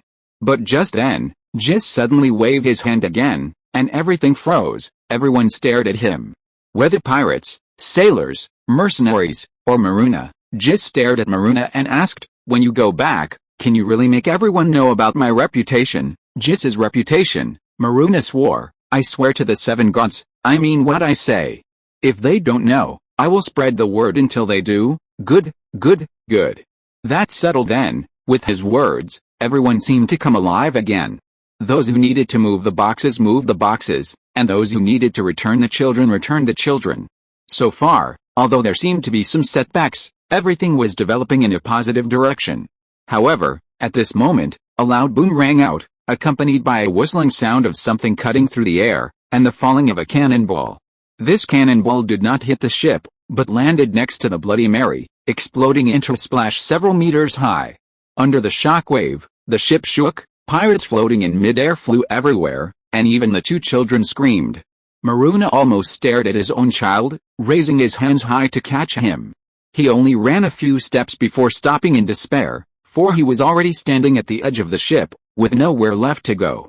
Just then, two figures rushed out like arrows released from their bows. They leaped high, grabbed the ropes, and then plummeted back onto the deck. The two pirates, landing with a start, felt their hearts pounding, but all they felt was emptiness in their arms. The children were gone. The ones who had intervened were none other than Loy and Olivera. They hadn't planned to intervene. It would have been best to settle things peacefully. But who knew someone would attack at this moment? Without hesitation, they rescued the two children first. Everything happened in the blink of an eye. Only after the aftershocks of the cannon fire subsided did everyone have time to look into the distance. And then, everyone saw a large warship speeding towards them from the horizon. At the highest point of the warship, the flag of the Habsburg Empire fluttered high, shaking the wind. On the Bloody Mary, Geese held the statue of the sea goddess, glanced at the distant Habsburg warship, and then stared intently at Maruna. "You dare lie to me?" Maruna, just regaining his senses, hurriedly shouted. No, I didn't lead them here." Gis completely ignored him. He got up, his voice icy. "You all must die." As he spoke, he turned to the group of pirates and roared, Old True, where the hell are you?" A pirate with gray hair and deep wrinkles stood up. Captain, I'm here, now, the Bloody Mary is under your command. Bring out all the magic cannons, and the whaling crossbows, give them a good thrashing, those dogs of the Habsburg Navy, since they dared to come, I'll make sure they don't leave alive." The old pirate was also fanatical, shouting, "Captain, don't worry, Old True, will definitely satisfy you. Men, turn the helm to port, prepare the magic cannons, prepare." At this moment, Gis had already steadied himself. He unbuttoned his complicated clothes, which slipped down, revealing his slender and muscular figure. With another run up, a leap, and a perfect arc, he disappeared into the water with barely a splash. He escaped. This action left the Bohemia mercenary group's leader dumbfounded, utterly bewildered. The pirate captain hadn't even started fighting, and he'd already jumped into the water and run? What kind of nonsense was this? No, wait, you forgot that man's title, the sea beast tamer. He must have gone into the water to command the sea beasts. Look again, those pirates aren't panicked at all. Clearly, they know Gies's fighting style. This was the analysis of the twin detective brother, and he was quite clear-headed. With a single turn, he looked at Maruna and shouted, "But, Mr. Maruna, you didn't say we were still the Navy's bait. This time you're going to get us killed." I didn't. Maruna held a child in each arm, afraid they would disappear again, but upon hearing this, he still tried to explain. However, he faltered halfway through his sentence. Clearly, this was a sting operation, they had become bait for the Navy, and saying anything now was useless. Just then, a series of loud explosions rang out. Boom, boom, boom, boom. The first shot was a calibration, but this time it was a barrage. Although the magic cannons were all aimed at the Bloody Mary, one still landed on Maruna's ship. A large crater was blasted into the stern, wood chips flew everywhere, and the ship shook violently. At that moment, Loy grabbed Maruna, saying, "We can't stay here. Caught between two sides, we're just sacrifices. What should we do? Go ashore. Go to Guano Island, quick, quick, quick." Meanwhile, on the Bloody Mary, the old pirate poked his head out, roaring and giving the order, "The captain has ordered, kill them." The pirates still stationed on the Perseus immediately became incredibly fanatical, grabbed their weapons, and launched a charge. The editor complained about poor grades and lack of confidence while writing. Chapter 58, Making a Move. Everything happened so suddenly. 20 or 30 pirates remained on the Perseus. They had initially been somewhat at a loss, but after the old pirate gave the order, they seemed to have found their target and attacked without hesitation.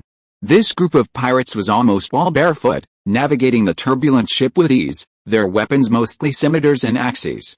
They wore either sleeveless armor revealing their tanned, muscular arms, or tattered gentlemen's clothes that reeked of a strong, sour stench. Even before the fighting began, the pungent smell was enough to make you dizzy. How clean could pirates be? Well, even if they were, they didn't have the means. Fresh water was extremely precious at sea. As for Maruna's side, they naturally wouldn't surrender easily. The Bohemia mercenary group formed a battle formation and resisted on the spot. The most outstanding performer was the leader of the Bohemia mercenary group, a burly man wielding a bow. He drew his arrow swiftly, nocked it, and fired, almost without aiming, releasing an arrow in about 2 or 3 breaths. At such close range, his aim was virtually flawless. Some pirates leaped from their sails overhead to attack, but the burly man flicked his wrists, and 2 gleaming blades sprang from the ends of his longbow. Using the sharpness of the blades, he parried and slashed, wielding the large bow with incredible skill. His attacks varied and often fatal in just a few blows. Even seasoned pirates found themselves struggling to keep up. This rare second-tier jungle warrior, the bow hunter, was indeed formidable and displayed remarkable prowess. However, his squad lacked his skill. Although they formed a battle formation, their ranks were scattered and they were constantly being hacked down. They were used to fighting on land, where they could utilize their full strength. On the ship, bobbing up and down, they weren't as grounded as the pirates. Their weapons often missed their mark or lacked power. Soon, several were injured, forcing the archer to provide ranged support. The 2 twin detectives fared even worse. They excelled at tracking, reconnaissance, and stealthy assassinations, but direct combat was far from their forte. They could only retreat, resorting to crossbow ambushes. Their crossbows were actually quite good, capable of rapid fire, simply aim and pull the trigger, and the magazines were easy to change. The problem remained, at sea, with its rolling waves and howling winds, accuracy became a joke at any distance.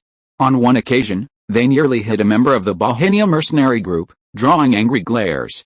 Thus, the battle lasted only a short while before they were forced into a cramped space, retreating towards the captain's cabin.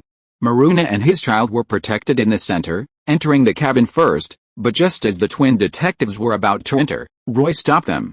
What do you think you're doing? Are you looking for death? The older twin detective was agitated, raising his crossbow. But the next second, his arm twisted, and the crossbow, bearing the force of the impact, shattered into pieces. Luoyi withdrew her hand, looked at Oliveira, and said, "Teacher, please stay here and direct the sailors to get the ship moving." Oliveira nodded slightly, uttering only one word, "Okay." Just then, the younger twin detective rushed over, helping his brother up, and looked up to shout a tirade. But Oliveira merely glanced at them. Just one glance, his gray eyes devoid of emotion, and the two froze on the spot. Just then, a gunshot rang out, and in the rising smoke, a short, stocky shield-wielding warrior from the Bohemia mercenary group fell backward. He was the guardian of the Bohemia mercenary group, and hadn't been carrying any offensive weapons, only a large iron shield taller than himself, standing in front of everyone. At that moment, a huge gaping hole appeared in the large shield, and the short, stocky man was covered in shrapnel. The archer reacted the fastest, almost instantly firing an arrow, which flew like a meteor but was blocked by a shield. The semicircular shield was made of wood covered with iron, far inferior to the shield warrior's iron shield, yet the arrow only pierced the iron before being stopped. A dark-skinned man moved the round shield aside, revealing behind it a magic gunslinger with a full head of dreadlocks. He grinned at the crowd, revealing a mouthful of yellow teeth, looking extremely arrogant. His weapon was a typical first-generation magic-powered firearm, with a unique trumpet-shaped muzzle. Bullets had to be loaded from the front and tamped down with an iron pipe. Reloading was extremely troublesome, but he could simply replace the firearm with a preloaded one. At his feet, 3 magic-powered firearms were lined up side by side. He discarded the one that had already been fired and picked up a second one. Behind him was a small team of 3 who immediately began cleaning, reloading, and compacting the guns after he put down his used magic-powered musket. Their efficiency was remarkable, deserving the description well-trained. The yellow-toothed gunslinger, however, paid no heed. Raising his second magic-powered musket, he pointed it directly at the archer. The archer shuddered, leaping behind the railing, but the gunslinger didn't fire. Instead, he slowly moved, aiming the gun at the others. Everyone dodged his gun, as if facing their natural enemy. In fact, not only the Bohemia mercenary group, but even the pirates avoided him like the plague. On the high seas, professional magic gunslingers were rare, but mages who studied black magic and necromancy were not uncommon. They might not be proficient in magic, but they possessed magical power. With magic-powered firearms and a little training, they could develop considerable ranged attack capabilities. This was the origin of most pirate gunslingers. Seeing everyone's reaction, the yellow-toothed gunslinger was quite pleased with himself, letting out a sharp, piercing laugh like a seagull. But just then, Luoyi slowly stepped forward. His steps were light, his head slightly raised, his right hand resting on the hilt of his sword, yet he didn't draw it. He walked through the crowd, an invisible path opening up for him, like a hero challenging a dragon. This was, of course, unacceptable to the yellow-toothed gunslinger, so he moved the barrel, aimed, channeled magic, and activated. In an instant, the patterns clinging to the surface of the magic-powered firearm lit up, the fluorescence flashing and converging on the magic crystal. Then, the magic crystal flickered and the gun fired, a bang as the bullet left the barrel. The iteration of magic-powered firearms mainly involves optimizations in the way bullets are loaded, the automatic firing mode, the weapon design, ballistic stability, ease of use, and so on. The only thing that hasn't changed is the power of the bullet. Because even the most primitive magic-powered firearms' power is already astonishing, requiring no optimization whatsoever. Furthermore, to facilitate control, the expansion force of magical energy in the second and third generation of magical firearms was specifically weakened. In other words, although it was a first-generation magical firearm, its power was only stronger, not weaker. But Loy was no longer the same Loy as before, his strength far surpassed when he faced Blackjack the Vulture. A silver light suddenly appeared, flashing an arc even in broad daylight, appearing and disappearing in an instant. Clang. A crisp collision sound rang out from afar, and Loy continued to walk forward, his breathing perfectly steady, let alone his injuries. As for the bullet, it had already embedded itself in the wooden hull of the ship beside him, startling the pirates nearby. This result was clearly unbelievable to the Yellow Fang magic gunslinger. No, impossible. He dropped the magical firearm in his hand and picked up a second one, but this time, before he could pull the trigger, Loy's figure had already darted out. He naturally didn't walk in a straight line, but leaped between different objects of cover, ships, ropes, and even pirates. He moved with incredible speed, flashing past in the blink of an eye. By the time the yellow-toothed gunslinger locked onto him, he was already in the next position. He would even deftly deliver a sword strike near some pirates, either to the throat or through the heart, leaving only spurting blood and the pirates dying with unseeing eyes. Of course, these were all minor incidents. Loy's direction was always towards the yellow-toothed gunslinger. Watching the figure draw closer, the yellow-toothed gunslinger's face was covered in sweat. He no longer bothered with aiming, firing wildly in an attempt to scare his opponent away. Unfortunately, although wood chips flew everywhere, he couldn't catch Loy's figure. Until a sword, its gleaming tip, pierced through the black man's iron shield, then through his heart, stopping before his eyes. Drops of blood flowed down the sword tip. The yellow-toothed gunslinger had never felt death so close. The sword tip trembled, less than 3 inches from his face. This completely robbed him of his courage. He roared, threw his magic-powered firearm, and turned to flee. Unfortunately, in battle, those who lose courage often die even faster. Sword flashes danced and leaped around, effortlessly reaping the lives of pirates. Only after Luo Yi finished did the sounds of splashing echoed around them, the fallen pirates scattered everywhere. Below, the Bohemia mercenary group and the pirates were still in shock. Luo Yi frowned at the scene and said, "What are you standing there for? Move," and so, the battle cries resumed. This time, the Bohemia mercenary group regained their confidence, charging forward relentlessly. The pirates, on the other hand, had lost all will to fight and jumped into the sea to escape.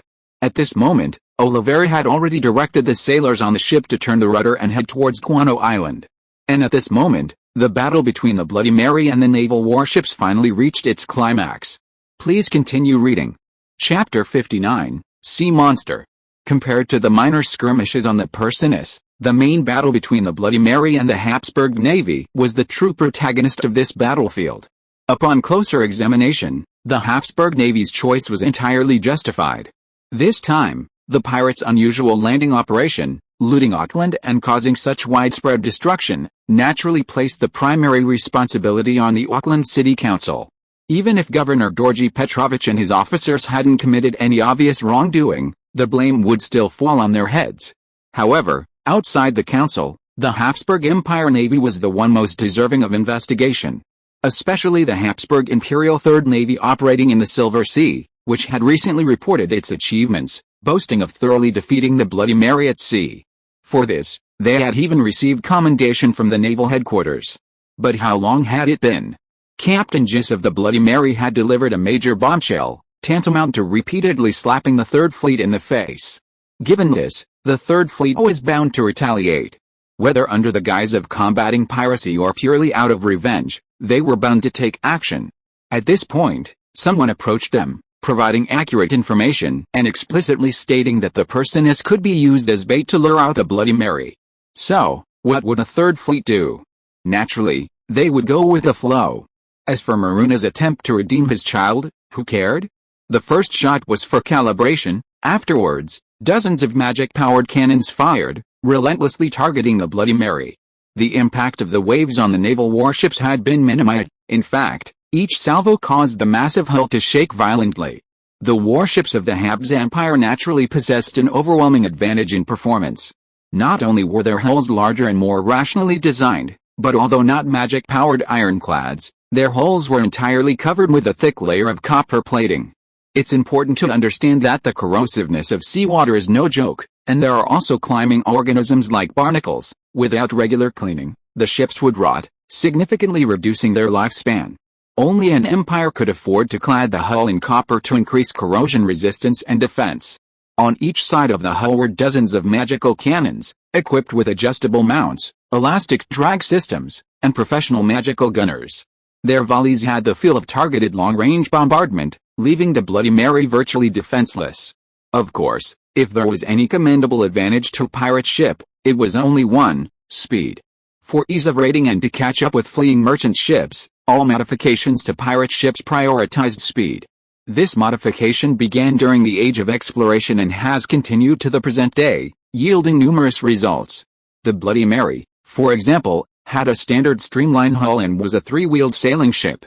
With dozens of pirates acting as sailors, and the ship maximizing its speed, the sea breeze created a feeling of riding the waves. It's worth mentioning that the Bloody Mary also possessed magic. The sails and masts were all made of special magical materials, containing intricate magical runes. Its sole purpose was to provide a breeze when the sails billowed.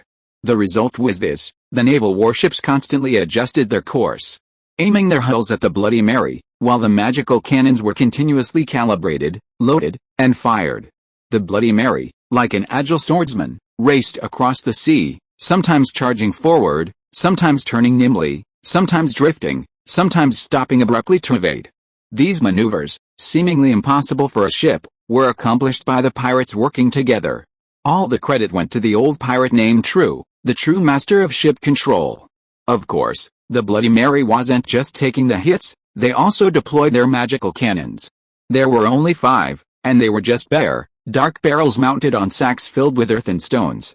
Their firing was also quite random. A few natives, more like shamans than magic apprentices, jumped around and then placed their hands directly on the cannon barrels. After the magical runes lit up, their thigh muscles twitched, a clear sign of charging up. When the cannons roared, they leaped away like frogs. There was no way around it. The recoil from the cannons was terrifying. If they had jumped any slower, they might have been crushed to death. Throughout the entire firing process, it was more about the supernatural than reason, more about faith and calculation. Yet, surprisingly, even these shells had a degree of accuracy. The splashes from shells hitting the warships were enough to drench a group of Imperial soldiers. On the high seas, numerous islands dotted the landscape, inhabited by many indigenous tribes. You could describe them as savage, cruel, uncivilized, even cannibalistic. Even pirates avoided them. Killing them yielded no benefit, only a pile of stinking bones. However, after magical cannons became widespread, changing the pirates' tactics, these natives suddenly became useful. The reason was that among these savage, cruel, and uncivilized tribes, there was a certain probability of native shamans emerging. Although their spells were strange and varied in effect, it was undeniable that they possessed a sparse amount of magical power. The pirates captured them and forced them to activate magical cannons, resulting in their current haphazard cannon firing technique. Aim was entirely dependent on the weather, and targets were arbitrary, but as long as they weren't facing regular naval forces, but rather merchant ships, a few shots were usually enough to make the merchant ships lower their sails and surrender. Of course, against the Imperial Navy, they were easy prey that struggled to survive but wouldn't last long. This rapid ship maneuvering was based on True's prolonged focus and the concerted efforts of the pirates. But people always get tired, and they couldn't maintain this state for long. Any lapse in concentration would mean the end for this group of pirates. The Navy knew this, and the pirates certainly knew it too, because they were buying themselves that little bit of time. Suddenly, ripples appeared around the warship, colliding with the waves created by the cannon fire. Beneath the surface, a massive shadow, hundreds of meters long, seemed even longer than the warship itself. Simultaneously, a deep, resonant roar echoed from the depths, accompanied by inexplicable tremors, engulfing the warship. At this moment, the Marines on board felt an immense crisis. They even abandoned their cannon fire, instead gripping their magic-powered rifles and searching for the enemy. Meanwhile, the Perseus finally crashed onto Guano Island, running aground on a shoreline. Both the sailors and the Bohemia mercenary group jumped off the ship. Loy and Oliveira each carried a child, while Maruna Marquez could only tumble awkwardly off. They waded through the stench of excrement, finally reaching the shore. By this time, everyone was exhausted. The sailors, needless to say, had experienced far too much excitement today. The Bohemia mercenary group and the twin detectives collapsed onto the sand, panting heavily. Only Roy and Oliveira were in relatively good condition, showing almost no change, and they still had time to comfort the two children. From their perspective, the great battle at sea was clearly visible, with cannon fire and constant roaring. At this moment, the leader of the Bohemia mercenary group, the burly man with a bow, suddenly stood up and spoke, questioning, "Why? Why did we go to this Guano Island? Shouldn't we have taken this ship and returned directly? Trapped here, we are lambs to the slaughter.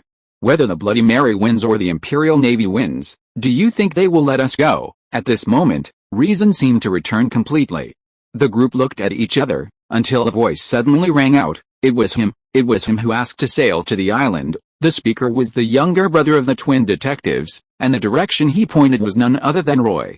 Loy ignored him, staring intently at the battlefield on the sea. After a moment, she asked, "You all want to know why?" "We absolutely must know," the burly man with the bow emphasized. "And, Mr. Maruna, shouldn't you give us an explanation? Who are these two? Aren't they from the Navy? We can't control you using yourself as bait, but you shouldn't have dragged us into this. We're mercenaries, we earn our money by risking our lives, but that doesn't mean we can be fooled." "I didn't." "Enough," Maruna tried to explain, but Loy interrupted him.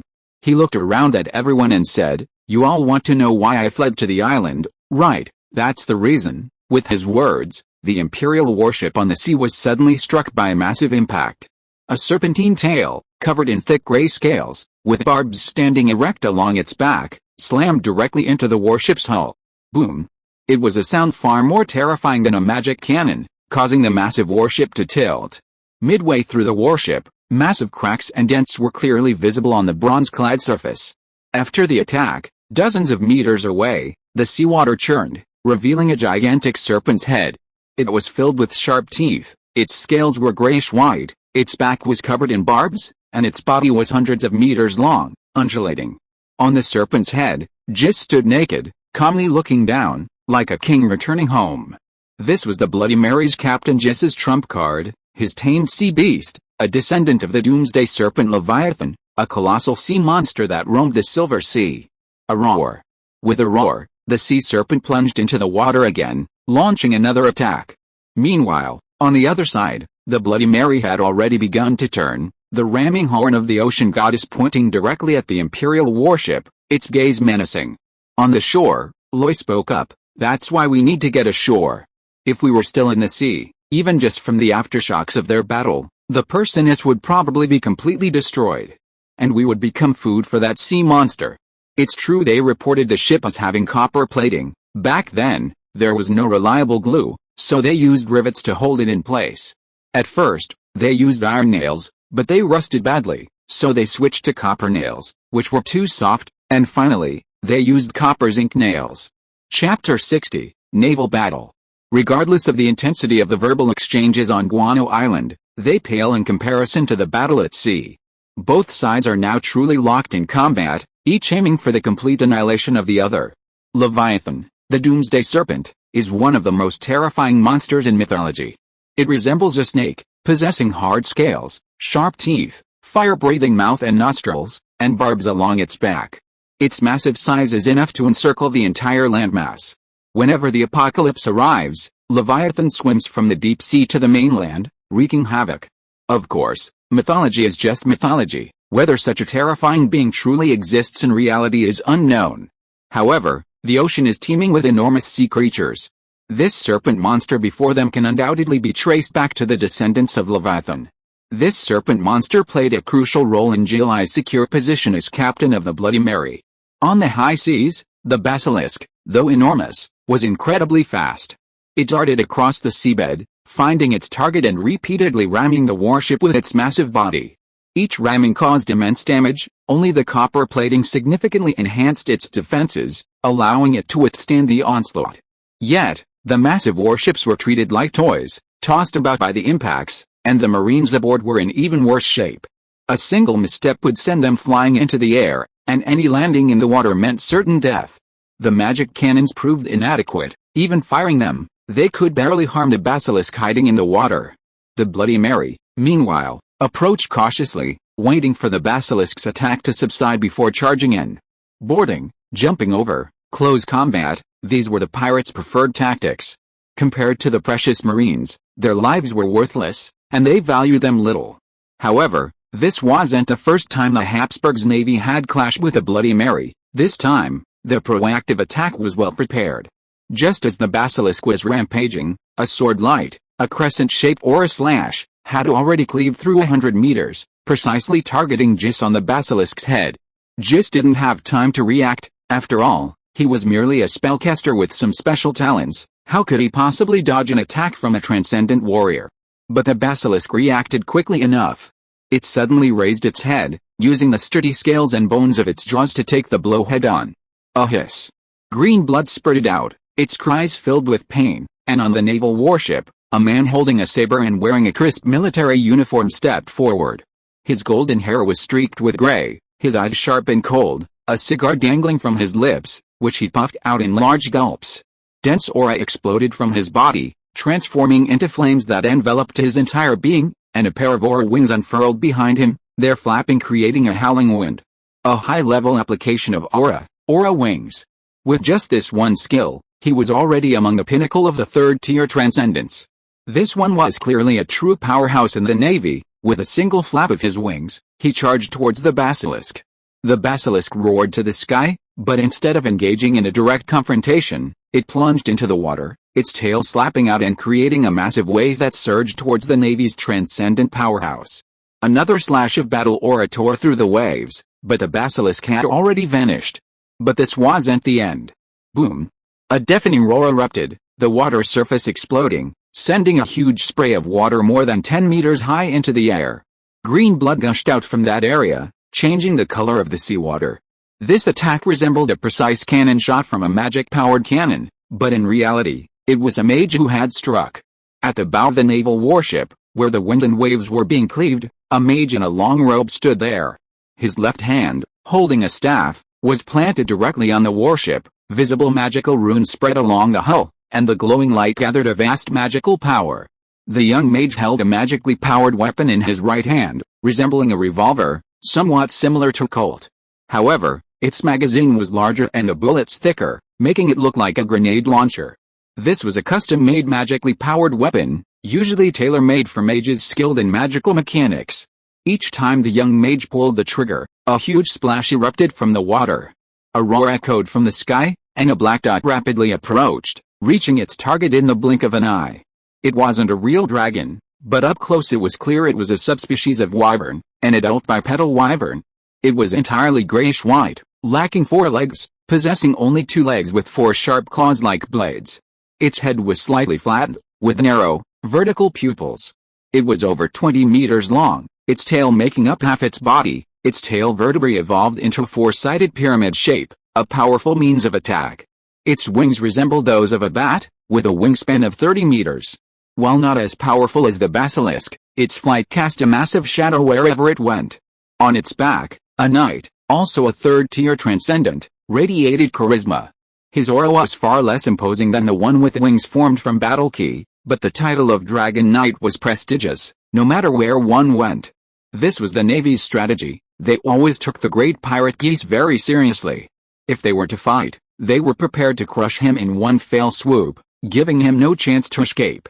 So, how did Geese, captain of the Bloody Mary, react to the encirclement of three transcendent warriors. When the basilisk burst from the water, Geese merely coldly watched the approaching enemies. Then, with a leap, he plunged back into the water. Had he escaped again? No, not at all. Below the surface, ripples spread, and strange sounds emanated, dissipating into the air. Then, two undercurrents surged forth, like arrows shot from a bow. Boom! The water surged, and a basilisk monster soared into the sky, its fangs bared, spewing foul-smelling venom, lunging straight at the naval superhuman warrior who had conjured wings of battle aura and was flying through the air. Elsewhere, the seawater churned, forming fan-shaped waves that crashed towards the mage at the bow. The mage's expression was sullen, his left hand slammed his staff into the deck, and visible magical power formed a barrier, blocking the waves. His right hand fired his magical gun without hesitation, and with a series of bangs, bang, bang, a dark shadow tumbled into the water. That too was a basilisk monster. Finally, Geese stood atop a basilisk monster's head, slowly rising, his chin dripping with blood, yet his aura was fierce, confronting the last dragon knight. Who said Geese only tamed one sea beast? In reality, it was a family of three, a three-headed basilisk monster. At this moment, the Bloody Mary, emboldened, charged forward. Of course, it dared not charge the bow, where the basilisk and the mage were. Under the old pirate's control, it rammed the stern of the naval warship. Then, a group of fearless pirates rushed aboard, howling as they fought alongside the Marines. The sounds of magical firearms firing and cannons booming echoed through the air, accompanied by screams of agony. Of course, would you say that the great pirate Geese would definitely win this battle? Not necessarily. Because, at the horizon where the sea met the sky, two more naval warships appeared. Their sails billowed in the wind, charging menacingly towards them. However, that was irrelevant to the people on shore. The battle unfolding before their eyes had already silenced them.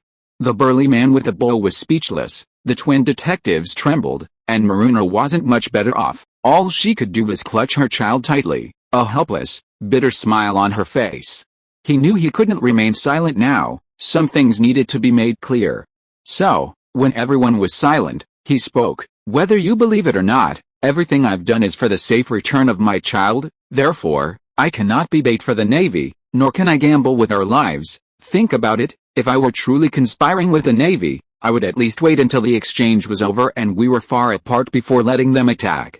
Not like this, directly dragging me into it. As for Mr. Roy and Lady Oliveira, I specifically invited them as a backup plan. The payment I promised you still stands, as long as we can return safely. His words reassured everyone, and Roy timely took over the conversation, simply tilting his head slightly and saying, "Teacher Oliveira." "All right," Oliveira agreed, and then, a battle aura emanated from his body. Although not intense, the aura of a powerful figure bloomed without hesitation, causing everyone's expressions to freeze. Third-tier transcendent, that's the real reason Mr. Maruna came here, not you, of course, none of that matters now. What we need to do is safely return to Fisherman's Port by boat. You have no objections to that, right? Loy first looked at the burly man with the bow, and Oliveira followed suit, her gray eyes devoid of emotion. The burly man felt his hair stand on end, large beads of sweat dripping from his forehead. He was quick-witted for once, immediately replying, "Of course we have no objections, whatever you say." Loy then shifted her gaze to the twin detectives, the members of the Bohemia mercenary group, and the sailors. Wherever she went, voices of agreement rang out.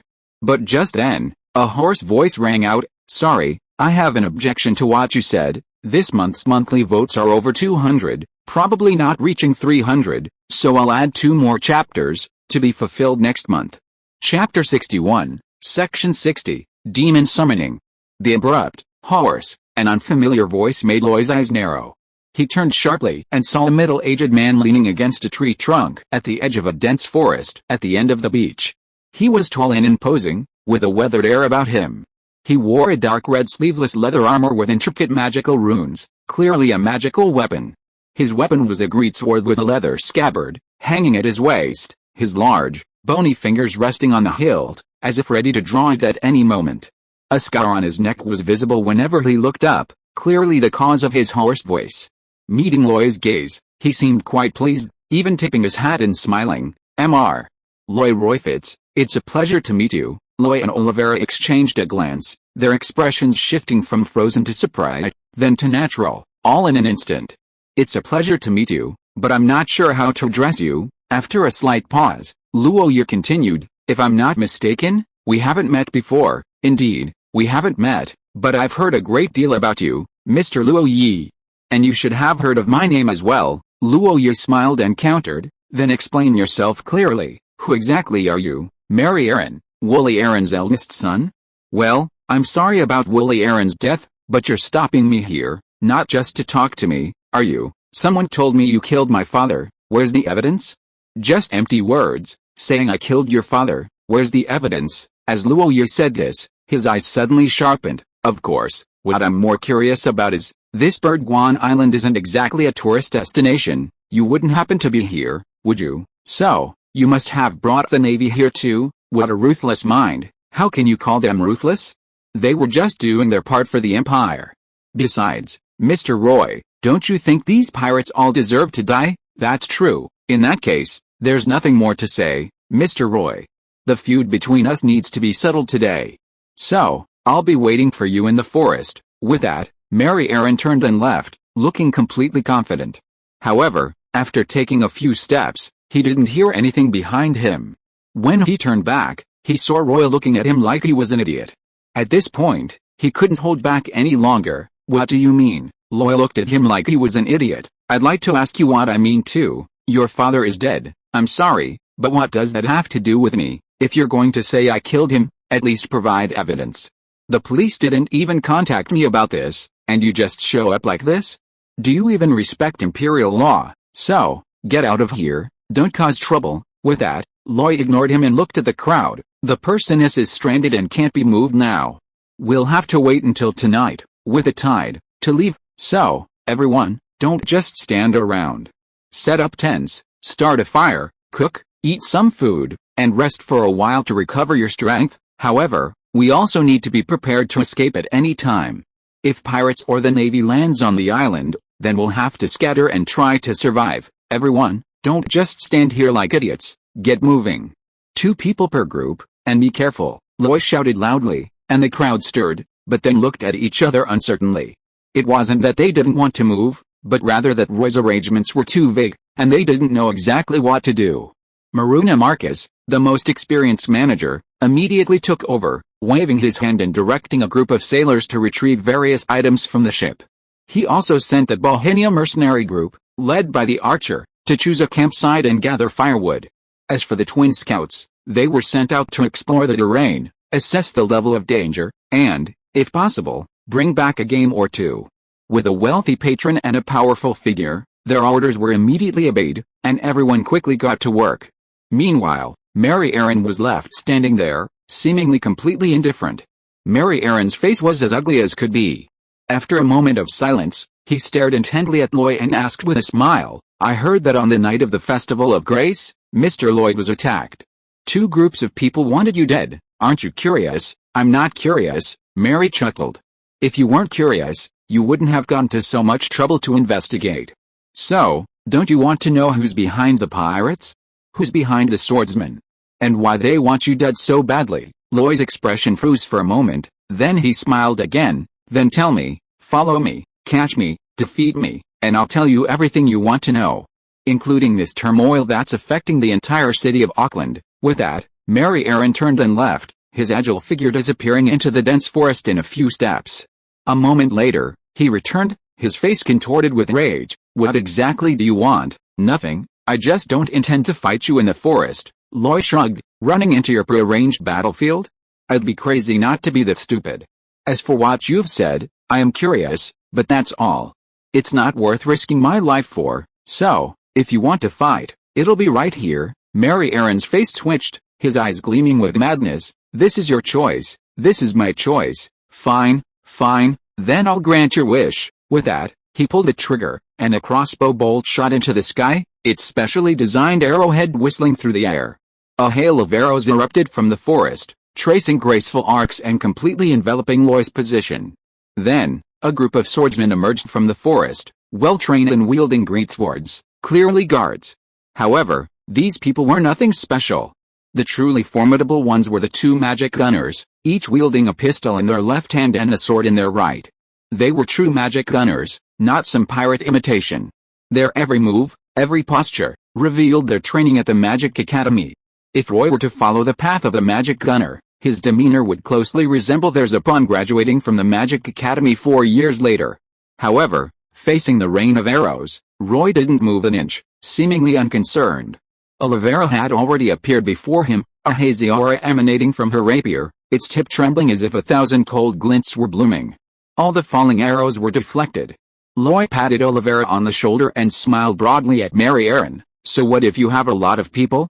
Before the extraordinary, you're nothing but chickens and dogs. Mary Aaron smiled back. I know, but how do you know I don't have any extraordinary experts? With that, he raised his hand again and fired another arrow.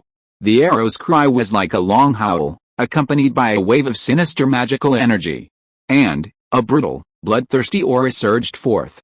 In the center of the dense forest, on the cleared ground, lay a six-pointed star array formed of blood. At each corner, different magical materials were placed, a beating monster heart, a still shrinking brain, limbs with pulsating muscle lines, birds and beasts with broken necks, and naked humans with their chests ripped open, eyes wide with unseeing rage. Clearly, this was a bloody ritual, the object of which was either a demon or an evil god. The one presiding over the ritual was a skeleton shrouded entirely in black robes. Little flesh was visible, it was purely wrinkled skin covering a skeleton, a truly chilling sight.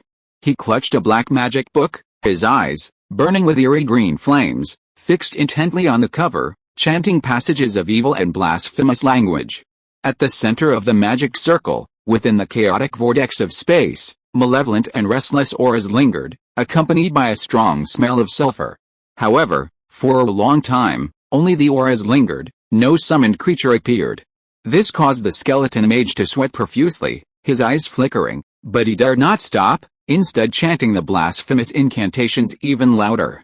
Then, a hand, covered in scales, with claws as sharp as blades, emerged from the vortex, gripping the earth and pulling at his own body, pressing it in. On the beach, Roy sensed a growing sense of danger and asked, "Teacher Olivera, what's this?" Olivera replied succinctly, "An evil mage, a demon summoning." Roy suddenly understood, so that's it. No wonder Mary insisted I enter the forest, he was afraid the demon summoning would be exposed. Olivera added, "I have to go." Roy nodded, "Teacher, be careful. I'll handle things here." "Alright." Olivera's figure flashed, and with a swift movement, he vanished like a whirlwind. Roy glanced at the distant location of the demon, then at the two magic gunners who had already raised their magical weapons, and couldn't help but sigh. Demons and guns coexist. This era is truly damn exciting. The last sentence, guns and supernatural beings coexist, is something I just wanted to add. If you are listening to this novel on a channel other than Fanfic World, it means it was downloaded and re-uploaded without effort. We warmly invite you to visit our channel, Fanfic World. There you will find the original version of this story and many other novels of various genres. We look forward to seeing you dive into a world of incredible novels. Chapter 62, Hayes's Gun and Sword Technique. After Olivera left, Roy looked back at Maruna and the others. They had retreated to the foot of a cliff, the Bohemia mercenary group forming a semi-encirclement, protecting Maruna and his two children in the center. A burly man with a bow stood on the cliff face, his large bow in hand, watching all directions. The twin detectives had disappeared into the withered grass and dense forest, their specialty being stealth and surprise attacks with arrows. Those who boarded the Perseus were all sailors, they had never come down. Everyone was smart enough, when Mary Aaron appeared, everyone understood that he was up to no good. This battle was unavoidable. Roy seemed to be giving orders, but Maruna had already made more detailed arrangements. They weren't sure they could withstand the attack, but they were prepared for battle. At this moment, a sudden change occurred at sea. The smallest of the basilisk monsters was shot head-on by the young mage. The basilisk was simply too large. Even with its agility, it couldn't be as nimble as a human, especially since this particular basilisk was clearly still a child and lacked combat experience. This single shot created a massive, bloody hole in its body, the size of a wash basin, splattering green blood and flying flesh. The basilisk howled in agony, convulsing underwater for a long time before finally moving again. However, this also enraged the other, largest basilisk. It abandoned its fight with the dragon knight and plunged into the depths of the sea, ramming the warship so hard it nearly capsized. Only the robust construction of the Habsburg Empire's naval warship, entirely covered in copper, prevented it from shattering into pieces. But the basilisk wasn't satisfied. Its massive body coiled around the warship, relentlessly pressing down on it and slowly capsizing it.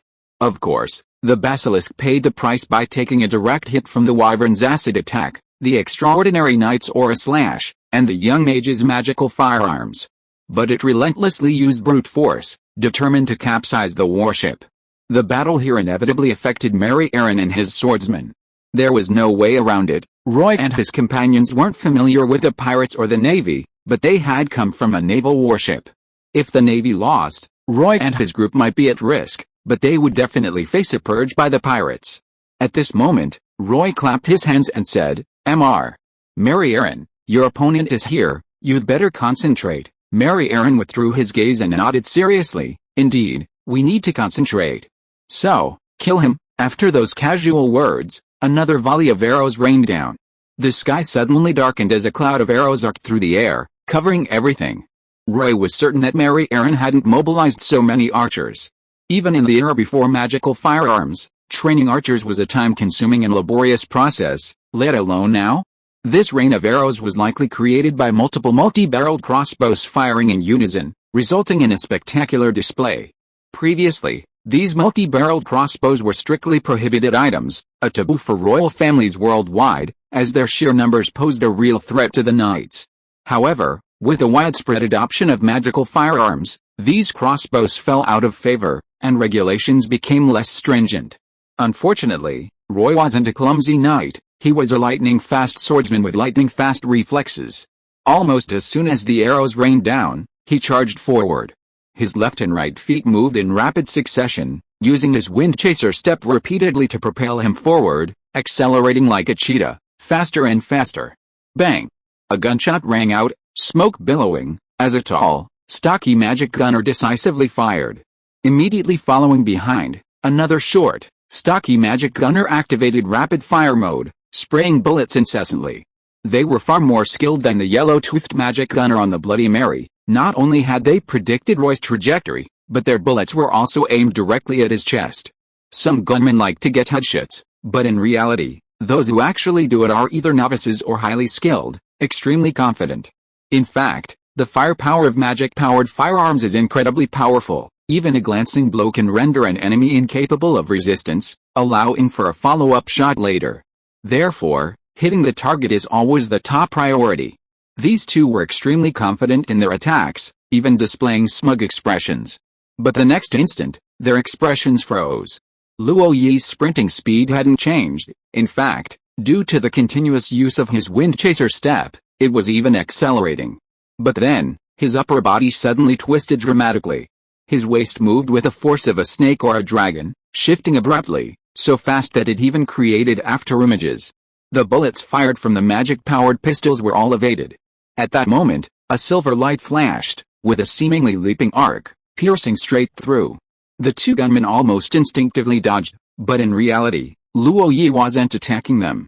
The sword light danced like a silver serpent, piercing the chest of one swordsman and then passing through the chest of another, pushing them both backward. As soon as Luo Yi turned and left, only two swordsmen remained, lying on the ground, coughing up blood. Each had a penetrating wound in their chest, blood gushing high into the air. Blood stained the beach red, their eyes filled with disbelief, then gradually losing their light. But it wasn't over yet. Luo Yi moved like the wind, flashing past the swordsmen one by one. His sword was like the scythe of death, reaping lives wherever it passed. Of course, these swordsmen weren't just weaklings, they worked in groups of three, their coordination extremely precise, wielding the great swords, attacking without defending, willing to risk their lives to injure Luo Yi. Unfortunately, after further breakthroughs in combat skills, Luo Yi was no longer the same Luo Yi. His sword flashed, drawing V-shapes, always ending the swordsmen's lives with greater speed and more unpredictable angles of attack. In just a moment, more than 10 swordsmen had fallen, leaving them trembling with fear. Luo Yi also showed Mary Aaron that against a master, numbers only become an obstacle. "Everyone, retreat," Mary Aaron finally reacted, his roar jolting the swordsmen awake. They scattered and fled almost without hesitation. Luo Yi chased and killed two, then immediately stopped. There was no point in continuing to kill these weaklings. Besides Mary Aaron, only the 2 demonic gunners remained. The 4 faced off, Luo Yi alone against 3 enemies, casually flicking his sword, blood dripping onto the sand and grass, his expression utterly relaxed. Looking at Mary, Loy grinned. "You were lying in ambush here, and I was trying to lure you out, wasn't I? I just didn't expect this fish to be bigger than I thought." "What do you know?" "I don't know, just guessed a little." "Then you can't be spared. Kill them." Mary Aaron gave the order again, and 2 magic gunslingers immediately rushed forward, their movements using the same wind chaser technique, incredibly fast. Bang bang bang bang. This time, they didn't hold back their bullets. Guided by magic, the glowing lights on their magic pistols illuminated as they began to pull the triggers in rapid succession. And that wasn't all. They shifted their forms, constantly weaving and advancing, a dazzling display. They also drew their weapons, a rapier similar to the one Loy used. A rapier, without a blade, only an unparalleled sharp tip, and a semicircular handguard at the hilt. Loy had to admit, at this moment, he was somewhat flustered. The reason was simple: these 2 gunslingers were firing at close range, forcing even him to be extremely focused and carefully dodge the bullets. But bullets aside, they were also masters of swordsmanship. A pistol in the left, a sword in the right, the sword was fast, the gun even faster. Their movements were fluid, the gun barrels appearing and disappearing unpredictably. But if you only focused on the gun, the longsword could also decapitate an enemy. Moreover, they were 2 people with incredibly perfect teamwork. In a flash, 4 weapons could cover all directions, making it almost impossible to dodge or avoid. At this moment, a name finally popped into Luo Yi's mind: Hei's gun sword technique. Last day of the month, updating diligently. Chapter 63, The Demon of Fire. Exclusive combat skills are a crucial component of a combatant's strength, and in some cases, they can even be considered the most direct manifestation of an individual's power. Take the Windchaser swordsman, for example. They possess only 4 exclusive skills, but not everyone has the opportunity to learn them all, nor is having a lineage a guarantee of mastery. Even with Luo Yi's aptitude and the presence of Shen Lan, there's no combat skill he can't comprehend, yet he still can't unleash the sky-piercing slash. Then there's the Battle Aura Wings, a skill that, despite the abundance of peak-level combatants across the old continent, few can actually use.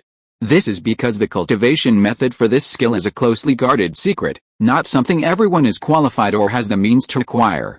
Therefore, for some combatants, combat skills are sacred and inviolable. Those like Luo Yi, who customize and continuously optimize their skills, are truly unique cases. Of course, all combat skills were gradually developed and refined by their predecessors. The magic gunner profession is quite unique. Its existence is relatively recent, and its combat effectiveness has only been established within the last few decades, naturally leading to the emergence of various schools of thought and numerous experiments. Magic power is essential, but beyond magic, which style of combatant best complements magical firearms? How should one fight? And how can they deeply integrate these elements to form unique, exclusive skills? All of these are indeed profound questions.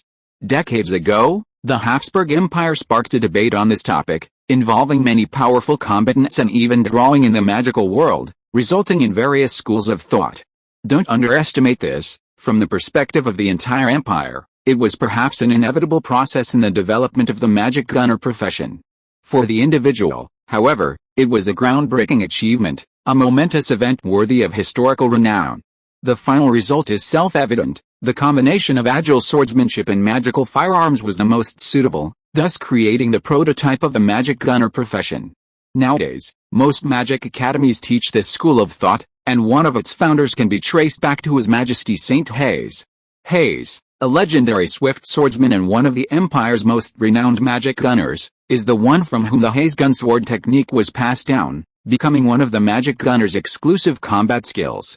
The Hei's gun sword technique, also known as the Hei's gun fighting technique, is a fusion of gunplay, physical combat, and swordsmanship, emphasizing 2 main aspects: suppressive fire and unpredictable attacks. Suppressive fire utilizes judgment and footwork to fire effectively, taking advantage of mid to long-range bullet attacks. Unpredictable attacks combine close quarters combat, firearms use, and swift swordsmanship to strike when the enemy is caught off guard and unable to defend. The combination of these 2 techniques results in considerable destructive power, making it a highly popular style among magic gunners. Of course, this exclusive skill is not something anyone can learn, it is only passed down within the Hayes lineage and among the magic gunners in the army. In other words, these two gunslingers must be from the military. Deep Blue, are you done recording? Wait a little longer, almost there. If I wait any longer, I'm done for. Click clack clack. The sound of a trigger going off was surprisingly pleasant at that moment, even though it was just the taller gunslinger's pistol that was out of ammunition. And, almost with a tremor of his hand, the old magazine flew out, the new magazine was tossed into the air, and he pulled the trigger, reloading in one swift motion. The whole sequence of movements wasn't exactly fast, only flowing like water, but in that brief moment, Luo Yi launched a sudden attack. With a swift movement, her figure blurred, her rapier flashed, and a flash of silver light appeared, a thrust. Her exclusive skill, swift thrust. In that instant, the sword's speed reached its peak, and the target was none other than the gun in the short, stocky gunslinger's hand. The short, stocky gunslinger's sword strike was almost instinctive, although his speed couldn't match, the distance was shorter. He thought that if they encountered each other, it would be a rapier, and there wouldn't be much of a contest, at most, they would part ways after a brief clash. But in that instant, Roy's rapier suddenly changed, drawing a V shape within a very small area. Although the range was small, and it was just a trembling within a tiny area, this single strike had already avoided the opponent's rapier and was aimed straight for his throat. At this moment, he could only retreat as much as possible. The tall magic gunslinger, not caring about waiting for his magic pistol to activate, almost instinctively raised his sword to meet the attack. His sword was a rapier, round in shape, with its tip being the sharpest. At this moment, he almost performed beyond his normal abilities, actually using the tip of his sword to block the tip of Roy's sword, and then watched helplessly as Roy's sword slowed down and finally stopped. At this moment, his rapier was curved like a crescent moon, but it still blocked the attack. But at this very moment, Mary Aaron's expression changed drastically, and he shouted, "No good, he's trying to escape." Then, the sword tip rebounded, and Roy actually flipped over, leaping several steps to stand at the edge of the dense forest. He said nothing, merely flicked his wrist, feeling the tremor of the silver angel rapier, then extended his left ring finger, a contemptuous expression on his face, and beckoned. The next instant, bang bang bang, gunshots rang out, and leaves flew everywhere. Loy, using the trees for cover, swiftly dodged and disappeared into the depths of the forest. The two gunslingers, their faces grim, hesitated only for a moment before immediately drawing their guns and swords and following him. Behind them, Mary Aaron opened his mouth as if to say something, but ultimately remained silent, gripping his sword and following. In the center of the forest, demonic flames had ignited the trees, which crackled and burned, forming a giant cross. And the one who had attacked was none other than a fire demon wreathed in flames. Fire demons, a legendary lower-level species of flame demon, a variant of fire demon with a certain chance of advancement, born with the power of fire elements. The fire demon summoned by the hand of death stood a towering 3 meters tall, its skin a deep crimson, its head adorned with horns resembling a crown. Blazing flames burned atop its horned crown, the demonic fire from the abyss seemingly capable of scorching the soul. On the ground lay charred corpses, the remains of swordsmen who had strayed into this place. Their deaths were gruesome, their melted faces still seemed to contort in twisted terror. Even the hand of death, the demon mage who had summoned the fire demon, was now sweating profusely as he fled into the dense forest. He had only intended to summon a berserker demon, but even with his hand already extended, he was pulled back by the fire demon. A blood-curdling scream followed, and the fire demon, a powerful demon even he struggled to control, crossed over once more. This was the difficulty of being a demon mage. Although borrowing the power of the abyss allowed them to cultivate far faster than orthodox mages, demons were, after all, a chaotic species, their savage bloodlust constantly driving them to destroy everything in their path. If there weren't enough offerings, if they weren't satisfied with their harvest, if they were in a bad mood, if they sneezed, if they stepped out with their left foot first. In short, if they wanted to, they would prioritize killing demon mages. As beings of the same origin as the power of the abyss, demon mages were definitely a good treat. Fortunately, the arrival of the swordsman satisfied the fire demon's bloodthirsty desires, while Olivera's arrival attracted all of the fire demon's attention. The strong always attract each other. Without much talk or delay, the fire demon condensed fireballs and threw them out. The fireballs, radiating the abyssal aura, had extremely high temperatures, distorting the surrounding space. Olivera didn't hesitate at all. With a flick of her rapier, she unleashed a battle aura slash. The crescent-shaped battle aura slash collided with a fireball in midair, exploded, and then transformed into a raging wave of fire that spread in all directions. The air itself distorted under the intense heat. Even Olivera was momentarily stunned by the wave of fire. This was exactly what the fire demon needed. Without hesitation, he clenched his fist in midair and then lashed out. A long whip of condensed flames formed, binding Olivera and restricting his movements. Only then did the fire demon have time to chant blasphemous demonic language, taking a drop from the flames above his head and conjuring a massive fireball 2 meters in diameter between his hands. He then hurled this fireball at Olivera. Boom! The explosion was louder than a magic cannon, not to mention the intense burning power of the flames. At that moment, the fire demon couldn't help but grin, his expression smug. He had every right to be smug, for with this single combo, he had killed countless demons and alien races. However, before his smile could fade, a vast surge of battle aura exploded from the center of the flames, suppressing the blazing demonic fire. Olivera emerged from the flames. At this moment, he was somewhat disheveled, his face and body bearing traces of smoke and fire, but that was all. Olivera's indifferent eyes suddenly became incredibly bright, as if they were glowing. He looked at the fire demon and, unusually, uttered a few unnecessary words. Now that's more interesting. With that, he swung his sword again. The slender sword pierced the air, its battle aura transforming into blades, but no longer just one, but 10 battle aura blades, blooming around him and tracing curved arcs, all rushing towards the fire demon. This was a battle aura technique, the 10 gale slashes. Update. Chapter 64, A Shattered Childhood. When Mary Aaron tried every trick in the book to lure Roy into the dense forest, Roy refused to go in even if his life depended on it. But after Mary Aaron summoned everyone, Roy entered the forest willingly. This behavior perfectly illustrated, what you tell me to do, I won't do, what you tell me not to do, I'll do anyway. As soon as Roy entered the forest, he saw 10 assembled multi-barrel crossbows, with loaded bolts beside them, but the operators were nowhere to be seen. Such multi-barreled crossbows were nothing to true masters, but against a large enemy force, they were deadly weapons. Clearly, Mary Aaron had made thorough preparations to cause him trouble. However, Roy did not linger there, but instead used his swift steps to rush straight into the dense forest. Only when he could no longer sense the presence or threat of the 2 demon gunners did he suddenly stop, change direction, and after several turns in the woods, conceal himself under a large tree. His breathing slowed, becoming longer, his eyes slightly closed, and his aura rapidly diminished. Luo Yi waited, adjusting his physical state and feeling the depletion of his battle ki. Then, in a sudden instant, he opened his eyes. He stepped forward, his pace quickening until the obstructing branches cleared, revealing the tall, gun-wielding demon. Bang! Bang! Bang!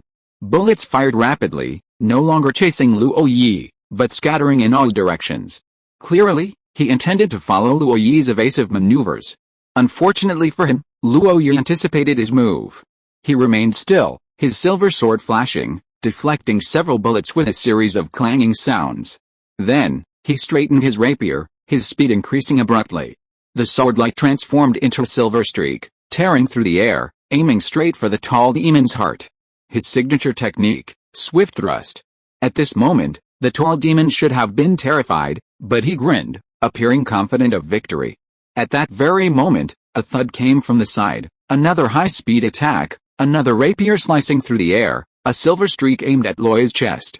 It was another short, stocky magic gunslinger lying in ambush. The scene was bizarre.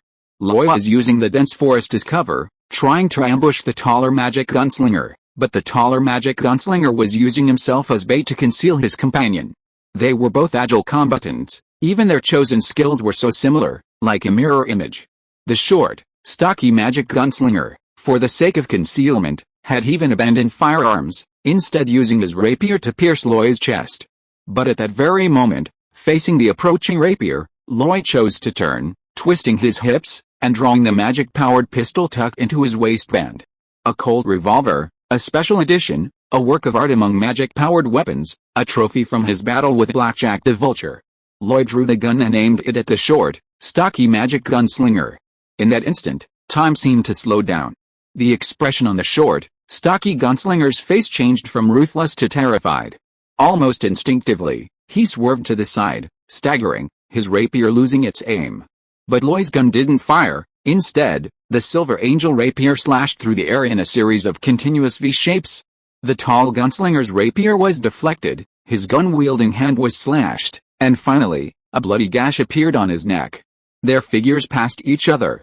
And Loy stopped, letting out a long sigh of relief. The tall gunslinger lay on the ground, blood gushing out, his eyes wide, staring at the short, stocky gunslinger in disbelief. He tried to say something, but only blood and foam came out. The short, stocky gunslinger regained his footing, but when he met the tall gunslinger's gaze, his expression was one of utter bewilderment. "No, I'm not, it was just instinct, He suddenly turned around, looking at Lloyd. "You're not a magic gunslinger, you can't shoot at all," Lloyd whistled, the Colt reel spinning in his hand a few times, saying, "But that doesn't stop me from using it to scare you. You'd rather die?" The stocky magic gunslinger roared, raising his gun and firing. Bang bang bang, bullets flew wildly, making it difficult for Lloyd to predict their trajectory. Yet, the man was fleeing, clearly terrified. Lloyd simply shifted his position, constantly using trees as cover, rapidly advancing. A warrior who has lost the will to fight is actually the easiest to kill. A moment later, Lloyd's rapier had pierced the stocky magic gunslinger's chest, penetrating his heart. Letting the blood flow along the tip of the sword, he slightly turned his head, looking to the side. There, Mary Aaron stood quietly, seemingly admiring, or perhaps contemplating. Luoyi couldn't help but ask, "I thought you would intervene, but I didn't expect you to just stand by and watch." Mary placed one hand on his greatsword, his expression enigmatic. "You should understand. Their background, strength, and profession make them very proud. Yes, they have the right to be proud, but always putting on such an arrogant air in front of me, that affected tone, that disdainful look, it's disgusting. So, I think people like that are better off dead." "What you said makes sense." Luoyi nodded slowly and began to walk forward. "But, if they die, you'll have a hard time explaining it, won't you? Didn't you kill them? Their injuries are so obvious, what does that have to do with me? Besides, their deaths only prove how powerful and difficult you are to kill. Then, if I kill you, it will make me seem very capable." Mary drew his sword and walked towards Luoyi, chuckling. "It's a little trick, I don't usually tell this to just anyone. But you have to understand, it's very useful." Luoyi continued walking, his expression blank. He voiced his inner confusion. "I heard you and your father don't get along. Is it worth fighting so hard? Your brother hasn't made a move at all." "Ha ha ha, of course he hasn't made a move, because I killed him before I came." Mary grinned, his laughter growing increasingly manic. "Actually, I don't care about Willie Aaron's death. I only care that he didn't die by my hand. You might not believe it, but after getting to know you, I'm quite envious." "Envious of me? Envious of my strength? No, no, no, I envy your family." "Do I have a family?" Luoyi found it absurd. With his situation, what family could he possibly have? The distance between them was closing, getting closer and closer. It was visibly clear that they were both adjusting their breathing, gathering their strength. "You're an illegitimate child, but Earl Raymond sent you to a magic academy and gave you the power to control vast sums of jintier. You could spend money recklessly on potions and cultivation, and you even acquired a magical textile factory, building a business. But what about me? I'm Willie Aaron's eldest son, the child of his lawfully wedded wife. I should rightfully inherit everything from the Aaron family. But what kind of life have I led? I'm starving, cold, bullied by my stepmother, and beaten by my brother. I wanted Willie, no, my father's, help, but what did I get? He just looked at me coldly, so I left the home. I chose to make my own way in the world. I trained diligently, seizing every opportunity to grow stronger. I wanted to one day stand before Willie Aaron, defeat all my enemies with my sword, and trample him underfoot. I wanted him to know that his eldest son was 10 times, 100 times, stronger than that useless second son. Unfortunately, all of this vanished on the eve of my success, just because you killed Willie Aaron. Holy crap. That's insane." That's what Luoyi was thinking. He really hadn't expected the other party to be so relentless for this reason. But thinking about it carefully, it made sense. Someone who wanted to prove himself to his father and had spent countless efforts and sweat for it, suddenly had his hopes shattered by Luo Yi. That kind of madness was truly unimaginable.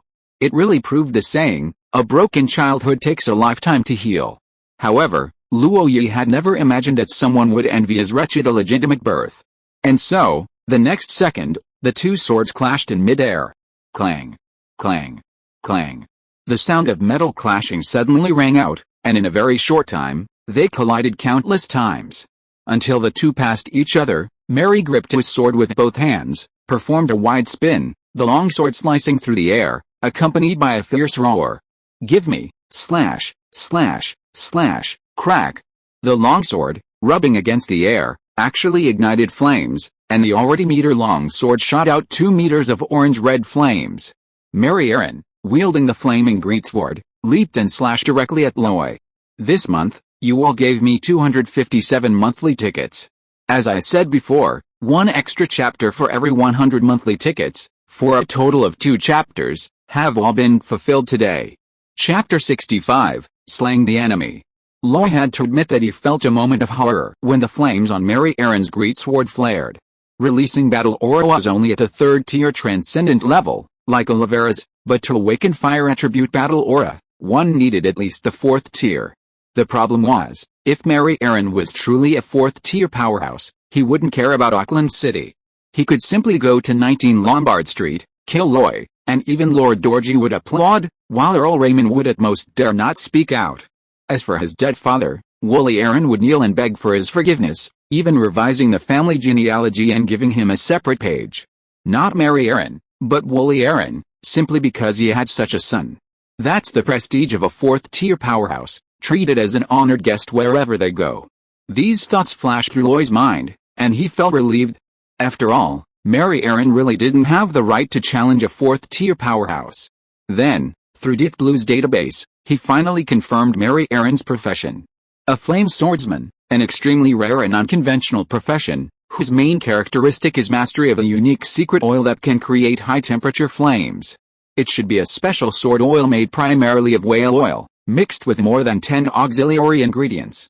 Besides maintaining weapons, it can also produce an orange-red flame after vigorous slashing and friction with the air. This orange-red flame is characterized by high temperature, continuous burning, and difficulty in extinguishing. Moreover, the rising flames can also obscure vision. Although many combat professionals criticize it as a waste of time, the power of the flame swordsman is undeniable. However, in the Habs Empire, such a lineage is extremely rare. Mary Aaron clearly had his own fortuitous opportunity. At this moment, he unleashed his flame swordsmanship, displaying his formidable strength to the fullest.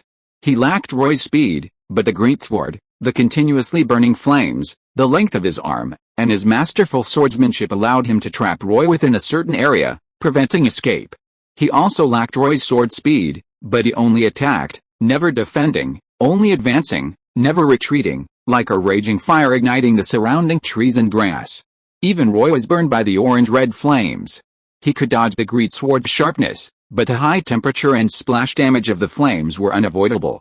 Soon, Roy was covered in sweat, his mouth was dry, and even his simple breath carried a strong burning sensation, causing a dull pain in his lungs. This was fire poison.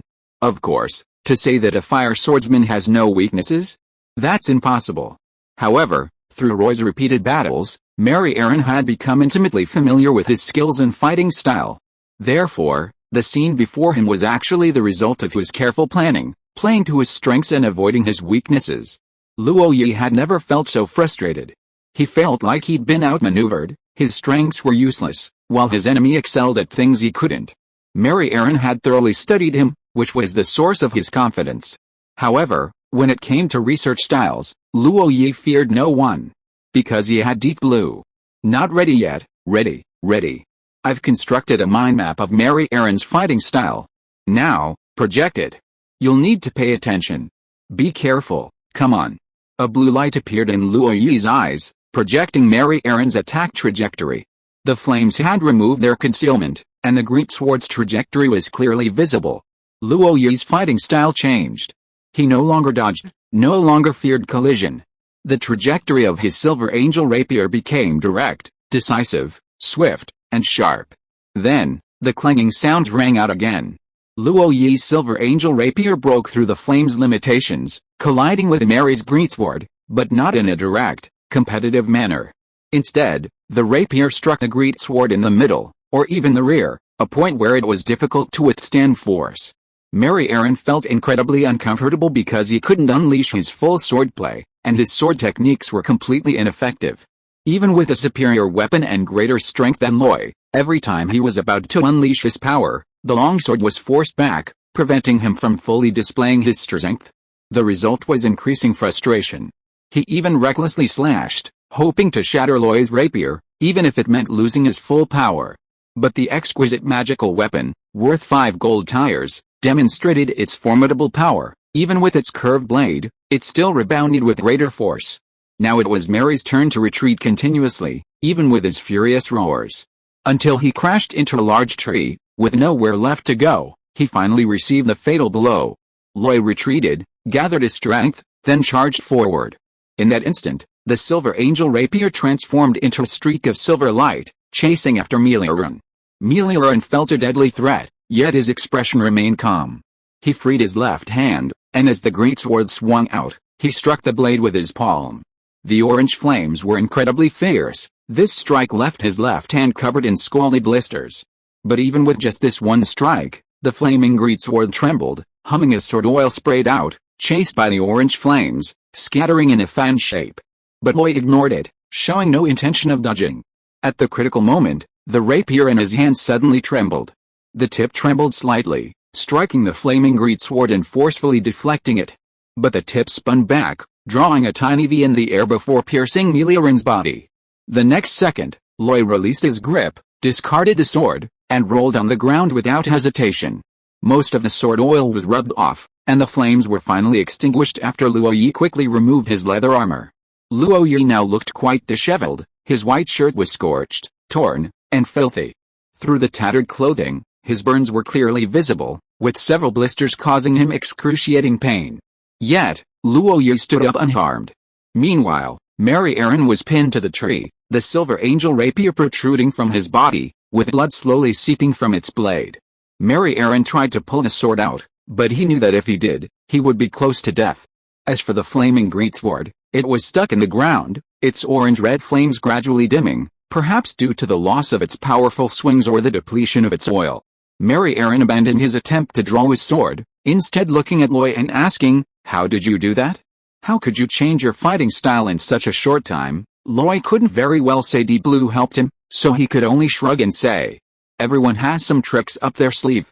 If I didn't have some methods, do you think I would have dared to participate in this operation, dared to come to this island? So, you already knew, I had some suspicions, but I couldn't help it. You guys were too obvious." Loy's expression became more serious, and he asked again, "So? Now tell me, who's behind you?" Mary grinned, blood gushing from his mouth. "You think I'd tell you, you'll, because you lost. A bet's a bet, and you have to leave me something, like, a stronger enemy." Mary was taken aback, then nodded in agreement, saying, "That makes sense. Behind me is actually Baron Marcus. The turmoil in Auckland, those pirates on the Bloody Mary, were Baron Marquis's doing." Loy nodded slowly and said, "I understand, so the person behind you is Lord Dorji Petrovich." Mary found it unbelievable. "Are you deaf?" I said Baron Marcus. "Baron Marcus. Baron Marcus," he repeated it 3 times for emphasis. "I didn't mishear. The one behind you is Lord Dorji Petrovich. Honestly, why does the struggle between the old and new nobles have to drag a nobody like me into it?" Mary Aaron opened his mouth again, wanting to say something more. But this time, after opening and closing his mouth many times, he couldn't utter a single word. 2 bonus chapters are here. Chapter 66, Section 65, Behind the Scenes. P.S. As always, 1 extra chapter for every 100 monthly votes. I mean it, so feel free to shower me with monthly votes. A moment later, Luo Yi drew his rapier, turned, took a few steps, and casually flicked it. This flick, seemingly simple, actually employed the power technique of the sky-piercing slash. The blade trembled, vibrating rapidly, and with a buzzing sound, even produced white aura rings that spread outwards. The blood on the sword was directly flung off, as if struck by great force, shooting out. Luo Yi then sheathed the silver angel rapier, his steps light, and walked into the distance. Behind him, Mary Aaron had already slid to the ground, leaning against a tree, barely clinging to life. He saw this scene, his eyes filled with shock, but also relief. A smile returned to his lips, a mixture of mockery and nonchalance. He rummaged through his clothes for a while, finally pulling out a metal box, opening it, and taking out a cigar. He lit the cigar with the flames of his flaming greatsword and took several deep drags, mixing the blood with the smoke. White smoke billowed from his mouth and nose as Mary slowly raised his head, gazing at the sky, his eyes growing increasingly distant. Finally, the cigar burned out, and Mary Aaron lowered his head, his flaming greatsword collapsing. The flames then ignited the corpse, and further ignited the large tree behind it, ultimately transforming it into a blazing torch. Lloyd didn't turn back, but couldn't help pausing for a moment before continuing on his way. He first found a high spot, climbed a large tree, and looked around, finding Oliveira's location. It wasn't that his eyesight was exceptional, it was simply that the destructive power of the battle between a superhuman and a demon was so astonishing that it was impossible to spot. Meanwhile, in the center of the dense forest, Oliveira descended from the sky, his battle aura bursting forth uncontrollably, rippling in unison with his heartbeat. The sensation was akin to a boulder crashing into water, creating massive waves. The intense heat of the fire demon's demonic flames was suppressed and diffused by the dense battle aura, rendering them largely ineffective. All the fire demon could do was swing its fiery whip as much as possible, unleashing a barrage of flames that acted as a shield, attempting to block Oliveira's attacks. But it was all in vain. Oliveira's rapier slashed horizontally, unleashing 10 crescent-shaped battle aura slashes in one strike, until, as it fell from mid-air, its blade grazed the fire demon's neck. Only after he landed, rolled, and steadied himself several meters away, slowly rising, did the fire demon's head fall from its neck. The demonic flames could even burn the soil, yet the pair of scarlet demonic eyes blinked a few times, their pupils reflecting only disbelief. However, at this moment, the demon mage showed little panic. He was even somewhat pleased. Because if the fire demon won, he would have to pay the price of summoning a demon again. His flesh and blood were almost completely melted away. If he had to pay another price, he might have to mutilate himself. The current situation was perfect. The fire demon was dead, and Oliveira had fought a fierce battle, his battle aura nearly depleted. It was time for him to reap the rewards. So, he emerged from the forest, his black magic book clutched to his chest. He chanted a blasphemous incantation, and a skull-like head rose, the green flames in its eyes burning ever brighter. However, before he could take more than a few steps, his expression turned to utter astonishment. What greeted him was the dark muzzle of a gun, and the gun itself, activated by magic, glowing with a fluorescent light. The hand holding the gun was long, strong, and had distinct knuckles. It belonged to Oliveira. How do you know how to use a gun? Oliveira laughed mockingly. Unusually talkative, who says a third-tier transcendental warrior can't meditate and use magical firearms? Bang! Bang! Bang! The sound of gunfire was incessant. Oliveira pulled the trigger without hesitation. The demon mage, however, displayed his skill. His blasphemous incantation grew faster and faster, and decaying demonic power constructed a defensive spell in front of him. The spell was similar to a deflection field, a pale black barrier that deflected incoming bullets. It was effective, of course, but the demon mage was a typical mage. His body was frail, and he could only stand there and defend. Oliveira began to advance, not quickly, but his bullets never stopped. When his magazine was empty, he first unleashed a burst of aura, immobilizing the demon mage, then quickly reloaded and fired again. After emptying 3 magazines and over 20 bullets, Oliveira was now standing in front of the demon mage. This distance was practically point-blank range. The demon mage tried to say something, but Oliveira simply pressed the muzzle of his gun against the deflection field, shattering it with the first shot. The second shot blew the skull apart. The deflecting force field wasn't bad, but without distance, it naturally wouldn't deflect. Oliveira didn't stop, firing several more shots that left 5 or 6 more bloody holes in the demon mage. Only after ensuring he was completely dead did Oliveira skillfully reload, spin around, and tuck a magic pistol into his lower back. His clothes concealed him, making him appear as if he were still a powerful superhuman warrior. At this moment, he even uttered, "The times have changed," at the hands of his mortal enemy, a third-tier demon mage, fallen. When Roy arrived, This was the scene he witnessed. He seemed to have been greatly shocked, standing there stunned.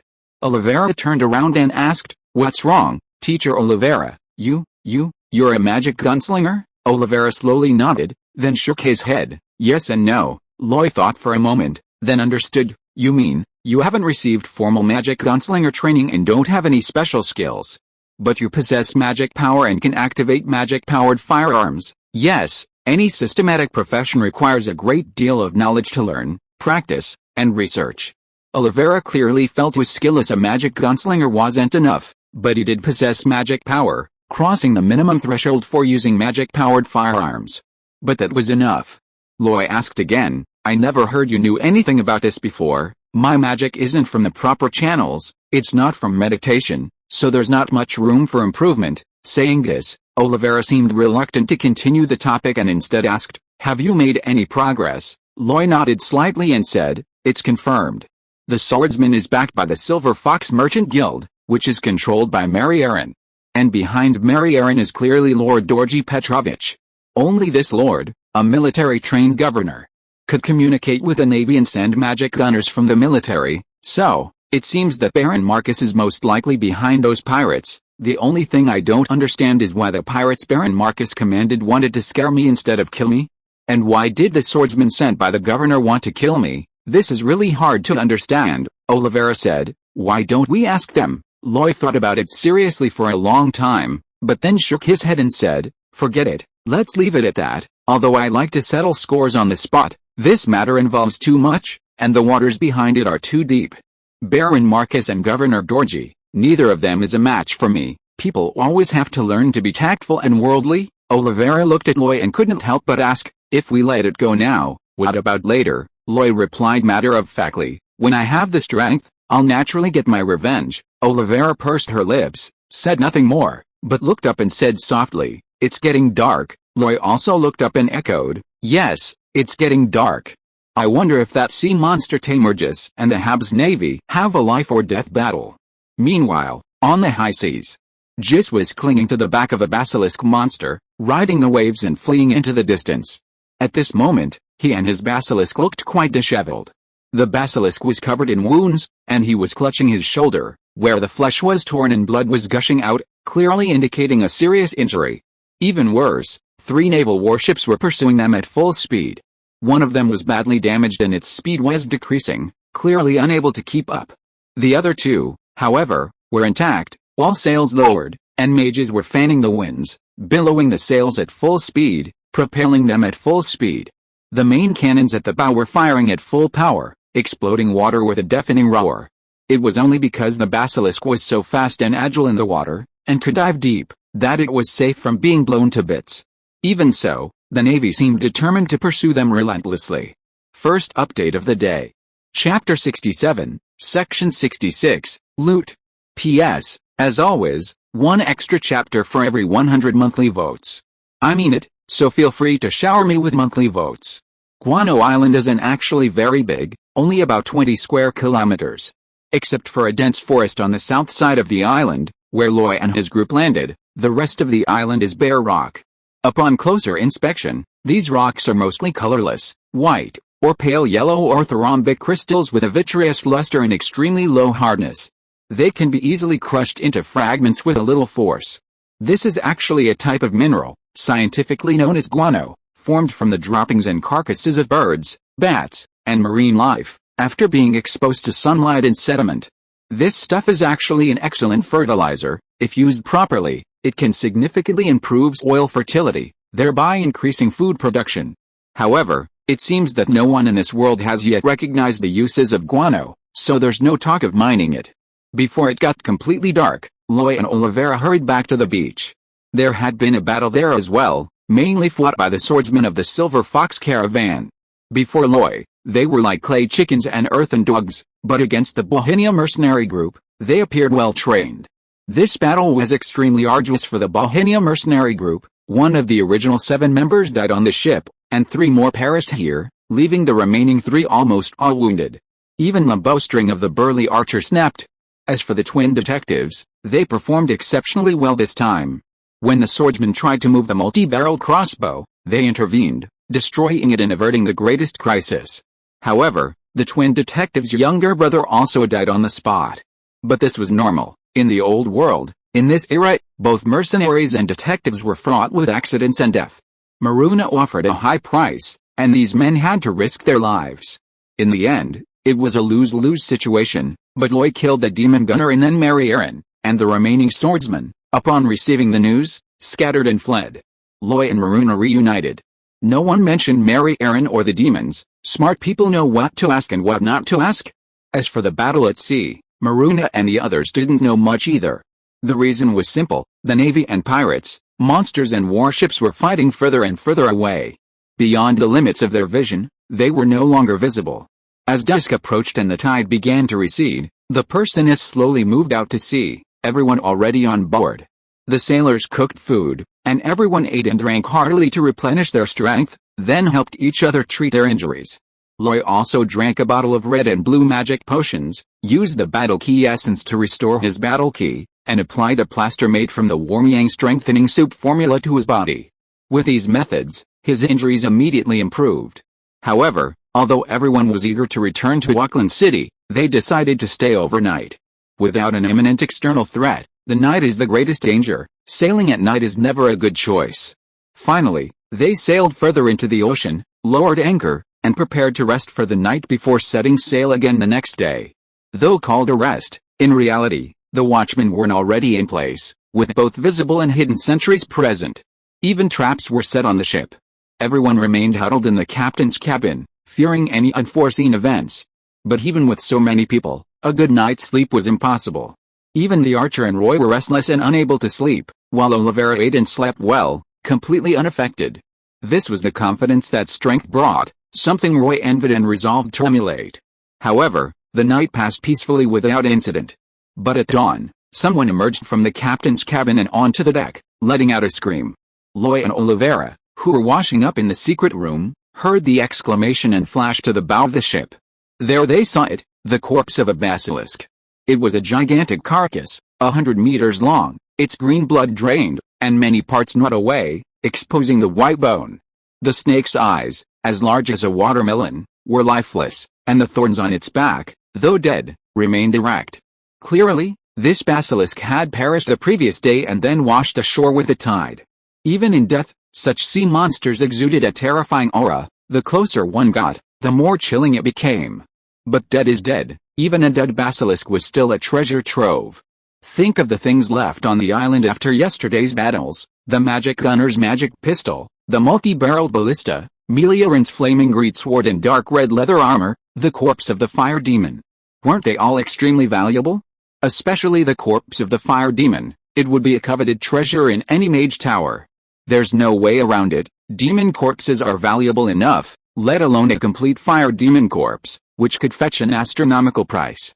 And that demon mage, though he died quickly, his black magic book absolutely had to be destroyed. Burning it to ashes was the best course of action. After careful consideration, Roy couldn't contain himself any longer. He exchanged a glance with Olivera, and they made their decision.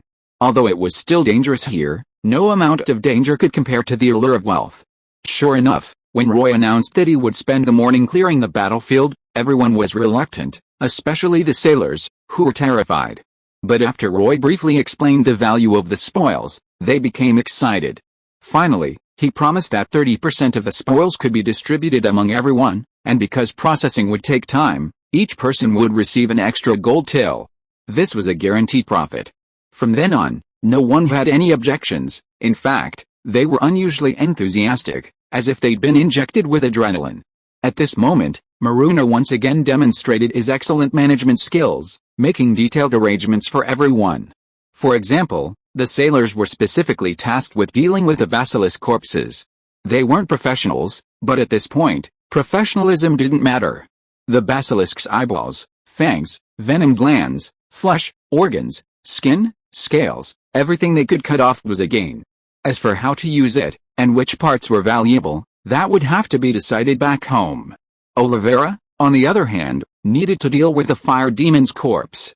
Aside from Olivera, no one else should even touch it. The Bohemia mercenary group followed Roy's battle trail, retrieving magical firearms, bullets, rapiers, and flaming great swords. Roy, meanwhile, was to circle around Guanine Island to check for any other spoils.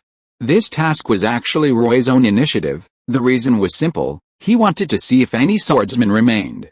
Theoretically, these swordsmen arrived on a naval warship and should have landed on Guano Island in small boats before the cannons fired. They also brought more than 10 multi-barreled ballistae, so those so-called small boats must have been quite large. Lloyd didn't actually intend to wipe them out completely, but they were still a threat, and he wanted to see if he could find them. Of course, it was highly likely that they had escaped by boat that very night, as their lives were more important. As it turned out, Lloyd's guess was correct. No intact boats were found around Guano Island, nor were any swordsmen in sight. The problem was, while the small boats were missing, a large ship was found, the Bloody Mary, entirely blood-red and flying a skull and crossbones flag. Lloyd initially thought the pirates were resting there, but upon closer inspection, he realized it was also stranded. Moreover, this ship was in far worse condition than the Perseus. One side of its hull was riddled with large holes, as if it had been bombarded at close range by a magic cannon. The ship capsized and slammed against a cliff face. Seawater had flooded the cabins, leaving the entire vessel half-submerged. Lloyd wanted to go aboard, but after a moment's thought, she went back to find Oliveira to accompany her. With him there, even with this, safety shouldn't be a problem. However, once aboard, Lloyd's expression turned grim. Corpses were everywhere, pirates, navy, lying haphazardly. The air was filled with a peculiar odor, unlike the sulfur of the abyss, yet the lingering heat burned her lungs. Lloyd couldn't understand it, but Oliveira confirmed it. It was elemental agitation, remnants of fire magic. Lloyd found a cloth, soaked it, and covered her mouth and nose, feeling somewhat better. But when they reached the bottom of the ship, their expressions worsened. Dead, all dead. The Bloody Mary held many people captive in the hull, and now that the ship was leaking, they had all drowned. Even Oliveira's face was grim, the veins bulging on his sword-wielding hand. Oliveira carried a temper throughout the search, and Lloyd was certain that if any pirates appeared now, they would be instantly killed. Unfortunately, the search yielded only dead bodies, and the place with the most dead bodies was the captain's cabin.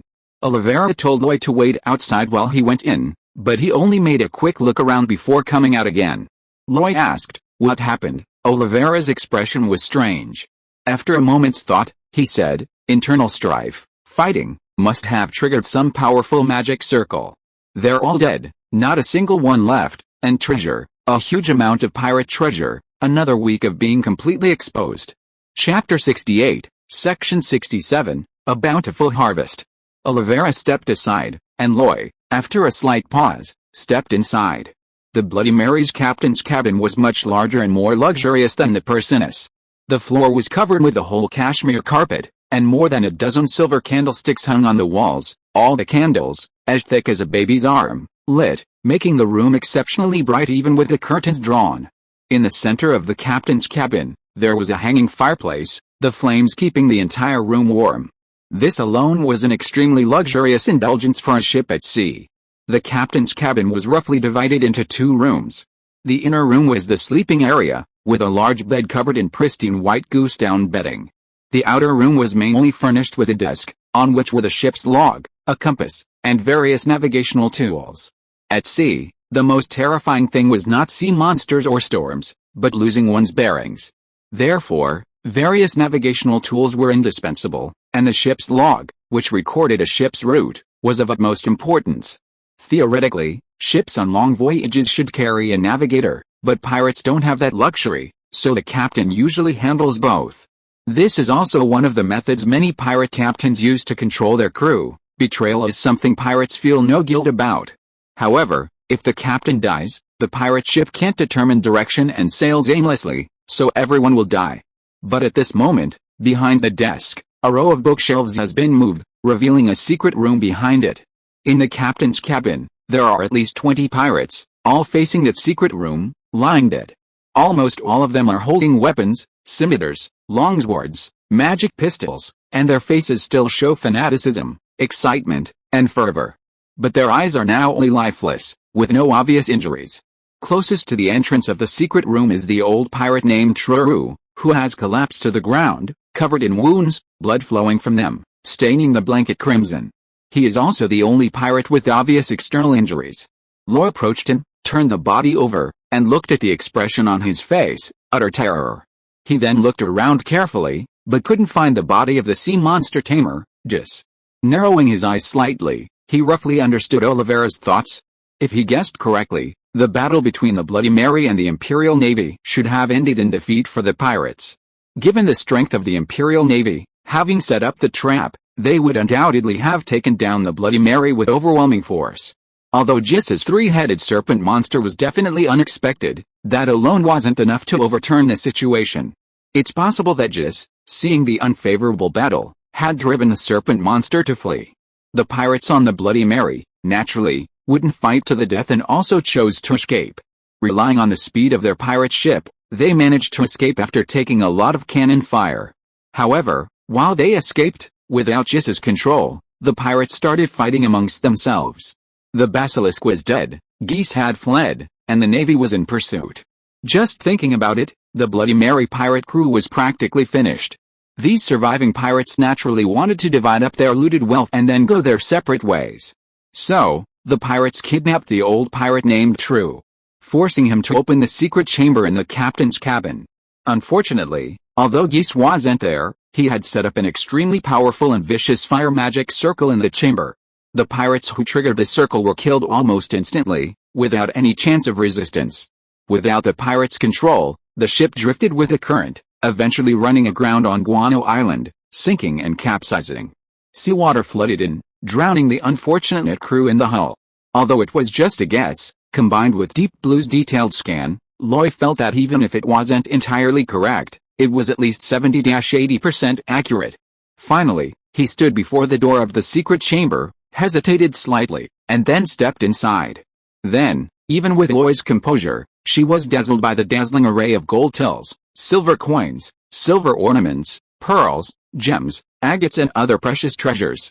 He took another step back, breathing heavily, then looked at Oliveira and grinned broadly. "Teacher Oliveira, we've really struck gold this time." Oliveira nodded slightly, then said, "But since Nagus isn't dead, this wealth might have some consequences." Roy said indifferently, "So what? With such a huge fortune right in front of us, how could we refuse it?" Oliveira thought for a moment, then said, "Then let's find a place to bury this silver, sink the ship, and retrieve it later." Roy countered, "Why go through all that trouble?" Oliveira asked, somewhat puzzled, "Didn't you say that wealth can corrupt people? If this gets out, do you know how many people will be watching you?" "I know, but this time we really can't be sneaky. Unless we leave now, pretending we never found this pirate ship, the news will eventually leak out. Then, who knows how many people will be eyeing it?" Roy looked at the secret chamber again, already having an idea. "So, instead of sneaking around, it's better to be open and give them the chance to covet it. Think it through." Oliveira knew Roy was a decisive person, so she only offered one piece of advice and said no more.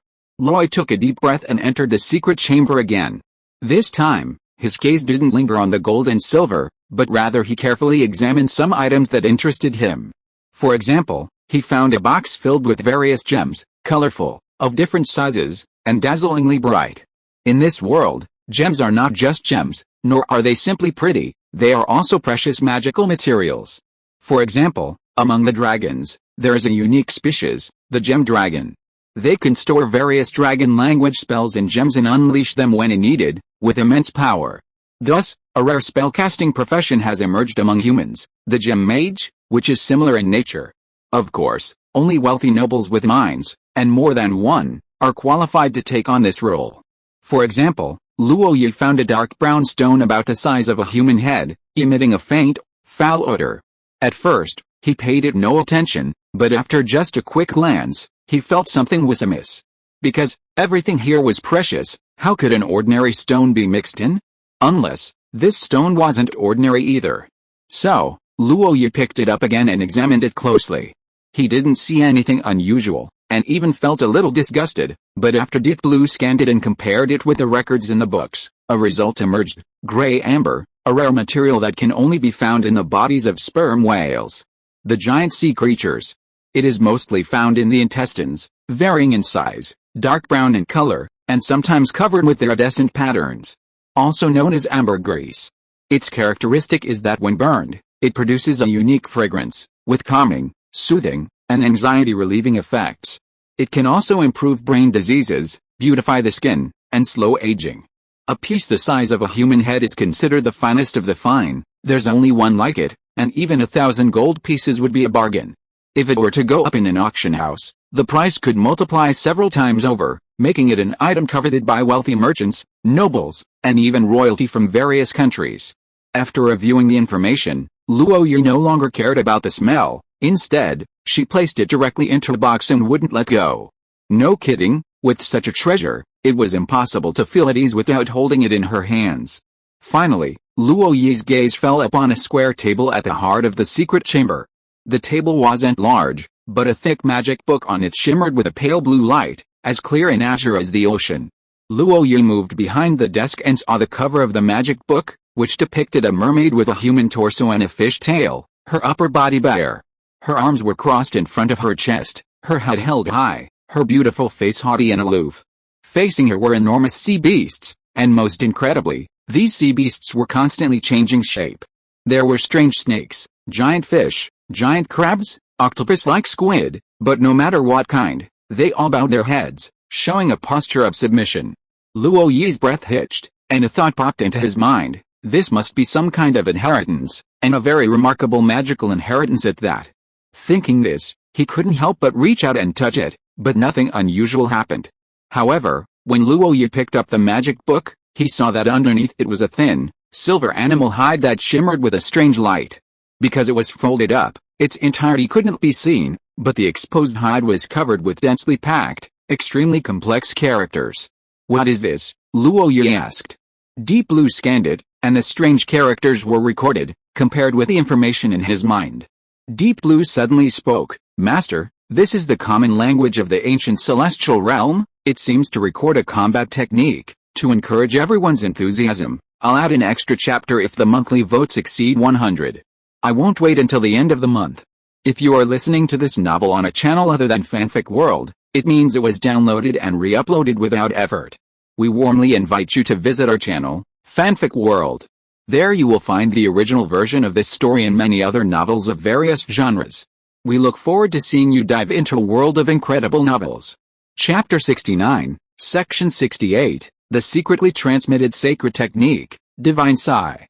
Because of the discovery of the Bloody Mary, the half-day allotted for collecting spoils was clearly insufficient, but even if it was delayed, it couldn't be delayed for too long. Therefore, after discussing it with Olivera, Roy decided to stay behind while Olivera quickly returned to process the other spoils on the island. For example, the dismemberment of the basilisk didn't need to be too meticulous. Valuable pieces were cut off, and those difficult to handle were discarded. The multi-barreled ballista, being bulky and space-consuming, was completely abandoned. Once all this was done, the Perseus would be set off, traversing the semicircle of Guano Island to the location of the Bloody Mary, where the treasures would be transported. As for Roy, even while staying behind, he wasn't idle.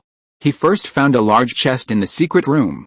Then he put the magic book, animal hides, gray amber, gems, the nautical log, and other extremely valuable items together, and locked it up. Gold and silver were tempting, but these were the truly priceless treasures. Then, he meticulously searched the Bloody Mary again, piling the dead pirates at the bottom of the ship and setting up cannonballs. Finally, he moved the naval corpses and the remains of those captured and drowned in the ship's hull to the deck. All of this was to be taken away. Even though this world was fraught with crisis and death, burial remained a universally acknowledged principle of peace. While they didn't believe in feng shui, every city and town had its own cemetery. As for nobles and royalty, they had their own dedicated burial grounds, often equipped with countless traps and magical protections. Around noon, the Perseus arrived. Maruna, seeing the wrecked Bloody Mary, had a complex expression, even a moment of terror. He didn't let anyone board, but came alone to meet with Roy. Even though he was used to wealth, he was momentarily stunned by the riches in the secret chamber, but quickly regained his composure. What he and Roy were discussing wasn't anything else, but rather the fate of the sailors, mercenaries, and detectives on the ship. That morning, Roy had promised 30% of the spoils, which hadn't been a big deal then, but now, with the treasure here, it was enough to drive people to do crazy things. Like, murder to silence them. With Olivera and Roy around, none of the sailors, mercenaries, or detectives could escape. Maruna was actually somewhat terrified, because he was genuinely afraid of being among those silenced. However, this was never Roy's choice. He certainly loved money, but he couldn't bring himself to be so ruthless for it. But this wealth wouldn't be distributed, and certainly not among the sailors. In the end, it was Maruna who arranged for many chests and buckets to be cleared from various parts of the ship, which Roy and Oliveira filled and sealed with the gold and silver. Once everything was arranged, the sailors would then transport it to the ship one by one. They could guess that it contained wealth, but Oliveira's mere presence, squinting as she surveyed the scene, was enough to extinguish any greed in anyone. In fact, unless they saw so much gold and silver piled together, they generally retained some semblance of rationality. Gentle was important, but wealth beyond one's means could be deadly. Even for Roy, taking this money back wouldn't guarantee a good outcome. Then there were the corpses, all transported to the Persinus, placed in the dark hull, and carried back to Auckland. Once all this was done, the sailors quickly lowered the sails, turned the rudder, and sped away. As they grew further away, flames ignited within the wrecked Bloody Mary, spreading and setting the cannons ablaze. Then, with a deafening roar, the Bloody Mary, bearing countless sins and deaths, was utterly shattered and swallowed by the sea. Of course, the most formidable element of the Bloody Mary thieves' gang was never the ship, nor the pirates, nor the looted gold and silver, but rather the sea monster tamer, Jis. As long as he lived, the Bloody Mary could return at any moment. On the Persinus, everyone had been busy all morning and was exhausted. However, the arrival of a gold till in their hands invigorated them all. Those who could afford to be sailors were all poor people, and this gold till was enough to support their families for nearly a year. It was definitely not a small amount. Furthermore, the ship's cook had prepared lunch early. This time, they were eating food cooked with basilisk meat as the main ingredient. While not necessarily the most delicious, it was certainly rare. Moreover, the nutritional value of such monster meat was incomparable to ordinary food. Even Roy, after eating a piece of roasted meat and a bowl of meat soup, felt warm all over. Even with each heartbeat, his strength increased, and even without the refinement of breathing techniques, his battle ki grew ever stronger, its effects absolutely comparable to the battle ki core potion. According to Deep Blue's analysis, the battle ki core should contain extracts of a considerable amount of magical beast flesh and blood, perfectly suited for cultivation. However, Luoyi didn't indulge. After satisfying his hunger, he returned to the captain's cabin alone. The captain's cabin, along with the secret chamber behind it, was now filled with various boxes and barrels. Luoyi opened the box he had personally sealed, not giving the jewel-gray ember another glance, but instead taking out the spellbook and the animal hide. He stared at the cover for a long time, then quickly flipped through the pages, his eyes glued to the screen, until he had absorbed all the images and text before immediately closing the book. In that short time, his eyes were bloodshot from the stimulation, and his mind was filled with a multitude of hallucinations, the forms of various enormous sea beasts constantly shifting, making him dizzy. The spellbook, as a vessel for magic, actually possessed many mystical properties. Without magic, special methods, or even the corresponding knowledge, one cannot even observe it. Fortunately, Luoyi hadn't actually intended to observe it. She simply used his eyes to scan it, and then Deep Blue analyzed and compared it to obtain information. After a while, feeling much better, Luoyi asked, "Deep Blue, how is it? The data is incomplete, I can't fully decipher it." "Then some parts can be deciphered. Just tell me the general outline." "Okay." Deep Blue paused, organized his thoughts, and then began to explain. "First of all, the text in this magic book should be ancient deep sea language. The first half is entirely filled with praise and eulogy for a certain sea goddess, the lord of giant beasts. The latter part is the branch of ocean magic. The world of Herka has a long history and many intelligent races, so there are even more types of languages. If you study history and don't know a few ancient languages, you'd be embarrassed to say you're in this field. Moreover, many languages are not simply used for communication but possess real and undeniable power. For example, there's the blasphemous language of the abyss, the ancient elvish language of the elves, and the universal language of the heavens passed down from the gods. Luoyi had learned about this when he studied under his tutor, Old Barry, and knew its importance. Therefore, when scanning various books in the library of the Fillant Magic Academy, he specifically organized the different languages. You might not believe it, but the Deep Blue library contains 9 complete language systems and as many as 23 incomplete ones. As for those minor languages with only a name, mentioned only occasionally, there are hundreds. Its complexity and chaos are beyond imagination. This ancient deep-sea language is said to be the language of certain sea creatures in the ancient deep sea, circulating among tribes such as mermaids, sirens, and Naga. This magic book mixes the beliefs and magic of a certain sea goddess. Literally, it means that by praying to that sea goddess, one can obtain a special magic power. Then, using this special magic power to cast special spells, one can borrow the divine power of the sea beast lord and possess the ability to control sea beasts. Clearly, Jiz, the sea monster tamer, benefited from the inheritance of this magic book.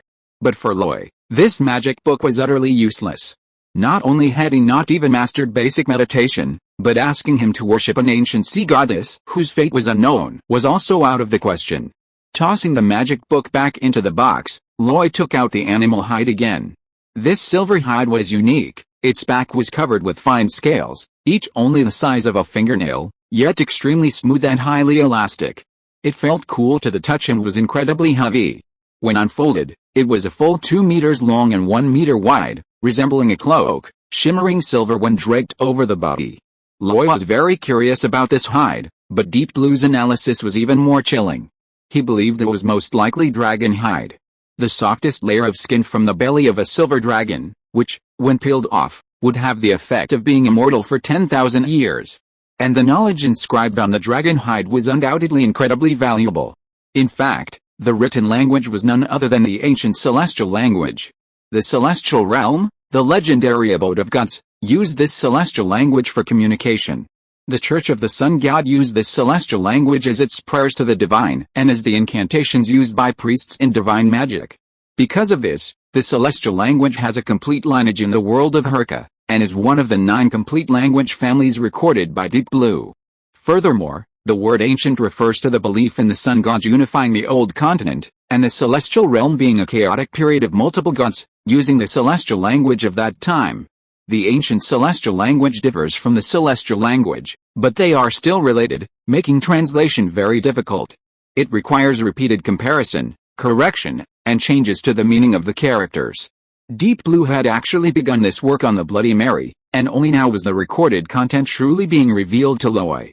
To Loy's surprise, Deep Blue was even more excited than he was. Master, I found it. Found what? The method for upgrading the template. Master is currently an elite template. With this, you can upgrade to hero template. Then what exactly is recorded here? Translated, it should be, secret sacred skill, divine psi. This is the greatest benefit I arranged for the protagonist on this trip. Chapter 70, The Crystal of Arcadia. If the development of magical machinery is a process of continuous iteration, design, and innovation, from nothing to something, from rudimentary to perfect, then the inheritance of magic and combat skills is much more complex, making it difficult to say whether the ancient or the present is better. It's true that the class system has evolved and improved with each generation. However, the problem is that this world has gods, demons, and powerful beings who have lived for countless ages. They also have competition and conflicts among themselves, and aside from direct combat, the first to fight are always their followers. Even these great beings must find ways to enhance the combat power of their followers. Thus, a great deal of special knowledge, such as magic or combat skills, has been passed down. These are creations of these great beings, born from their own status and vision, transcending the class system and even unbound by certain rules. Or rather, they inherently conform to certain aspects of the rules, resulting in power far exceeding ordinary combat skills. This is what is known as the secret holy technique. Of course, those skills passed down by deities and regarded as inheritances by certain ancient and powerful beings are often extremely difficult to cultivate. Or they require certain special conditions. Therefore, major churches and royal families often possess 1 or 2 secret sacred techniques, but the number of people who have mastered them is absolutely in the single digits. Or perhaps only 1 or 2 people have achieved this over many years. The secret sacred technique recorded on the silver dragon skin in Luo Yi's hand is somewhat special. It is neither an attack skill nor can it improve physical strength. It is difficult to cultivate and may even hinder cultivation progress, but it can indeed enhance one's combat power. It targets nothing other than battle ki itself. According to the records on the silver dragon skin, although everyone's battle ki has its own characteristics, Its essence is as thin as clouds in the sky. Although it exists, it is light in mass and low in density, like smoke and mist, difficult to fathom, and cannot unleash much power. The skill Divine Psi focuses on improving the purity of battle ki. Through smelting, increasing density, and altering structure, the rain-like, misty battle aura is transformed into liquid state, like a clear spring or a stream. This greatly enhances both physical attributes and body tempering, but most importantly, it allows for the external release of battle aura at the third-tier transcendent level. The battle aura released in the Divine Psi state is like water, unstoppable even by excessive mist. Just look at the skill's name, Divine Psi, an ability that even God sigh over. Its arrogance is evident. According to Deep Blue's analysis, if Luo Yi learns this, his potential will jump at least one level, reaching the hero tier. At that point, he can fight across at least 4 levels. Even at LV6, he can bully a LV10 max level second tier warrior. Of course, that's a story for later. Right now, Luo Yi faces the fact that this secret sacred skill, Divine Psi, is truly difficult to master. A pale blue light screen projected into Luo Yi's eyes. On the left was the complete ancient celestial language, Divine Psi, and on the right was a translated version in the old continent's common language. Even now, the translation on the right is constantly being revised and updated. Clearly, Shen Lan is still meticulously refining it based on the data. However, the general outline has already emerged. The cultivation of Divine Psi primarily targets the awakened life seed, that is, the core within the heart that contains battle ki. According to the above viewpoint, an ordinary life seed is like a container, constantly expanding as battle ki increases. Although it limits the amount of battle ki stored, it also grows alongside the cultivator. However, a simple container has no other function, while the container of Divine Psi can be seen as a furnace for forging iron. It contains battle ki, and after being forged in the furnace, the impurities are removed, leaving only the essence. Furthermore, it can be repeatedly smelted and forged to continuously improve the quality of battle ki. If ordinary battle ki is pig iron, then refined pure battle ki is wrought iron. Further up, there's high carbon steel, even 100 forged steel. The difference in hardness and toughness is immense. The most crucial aspect of cultivating this skill is getting started, and the foundation for that is actually concocting a rare and precious elixir, the sacred lava heart. That's right, not a magical potion, but a pure potion, requiring no magical additives. At least half of the contents on the silver dragon skin are recorded on how to concoct this potion. However, there are as many as 13 precious ingredients and over 20 auxiliary materials, including the ambergris from the secret chamber.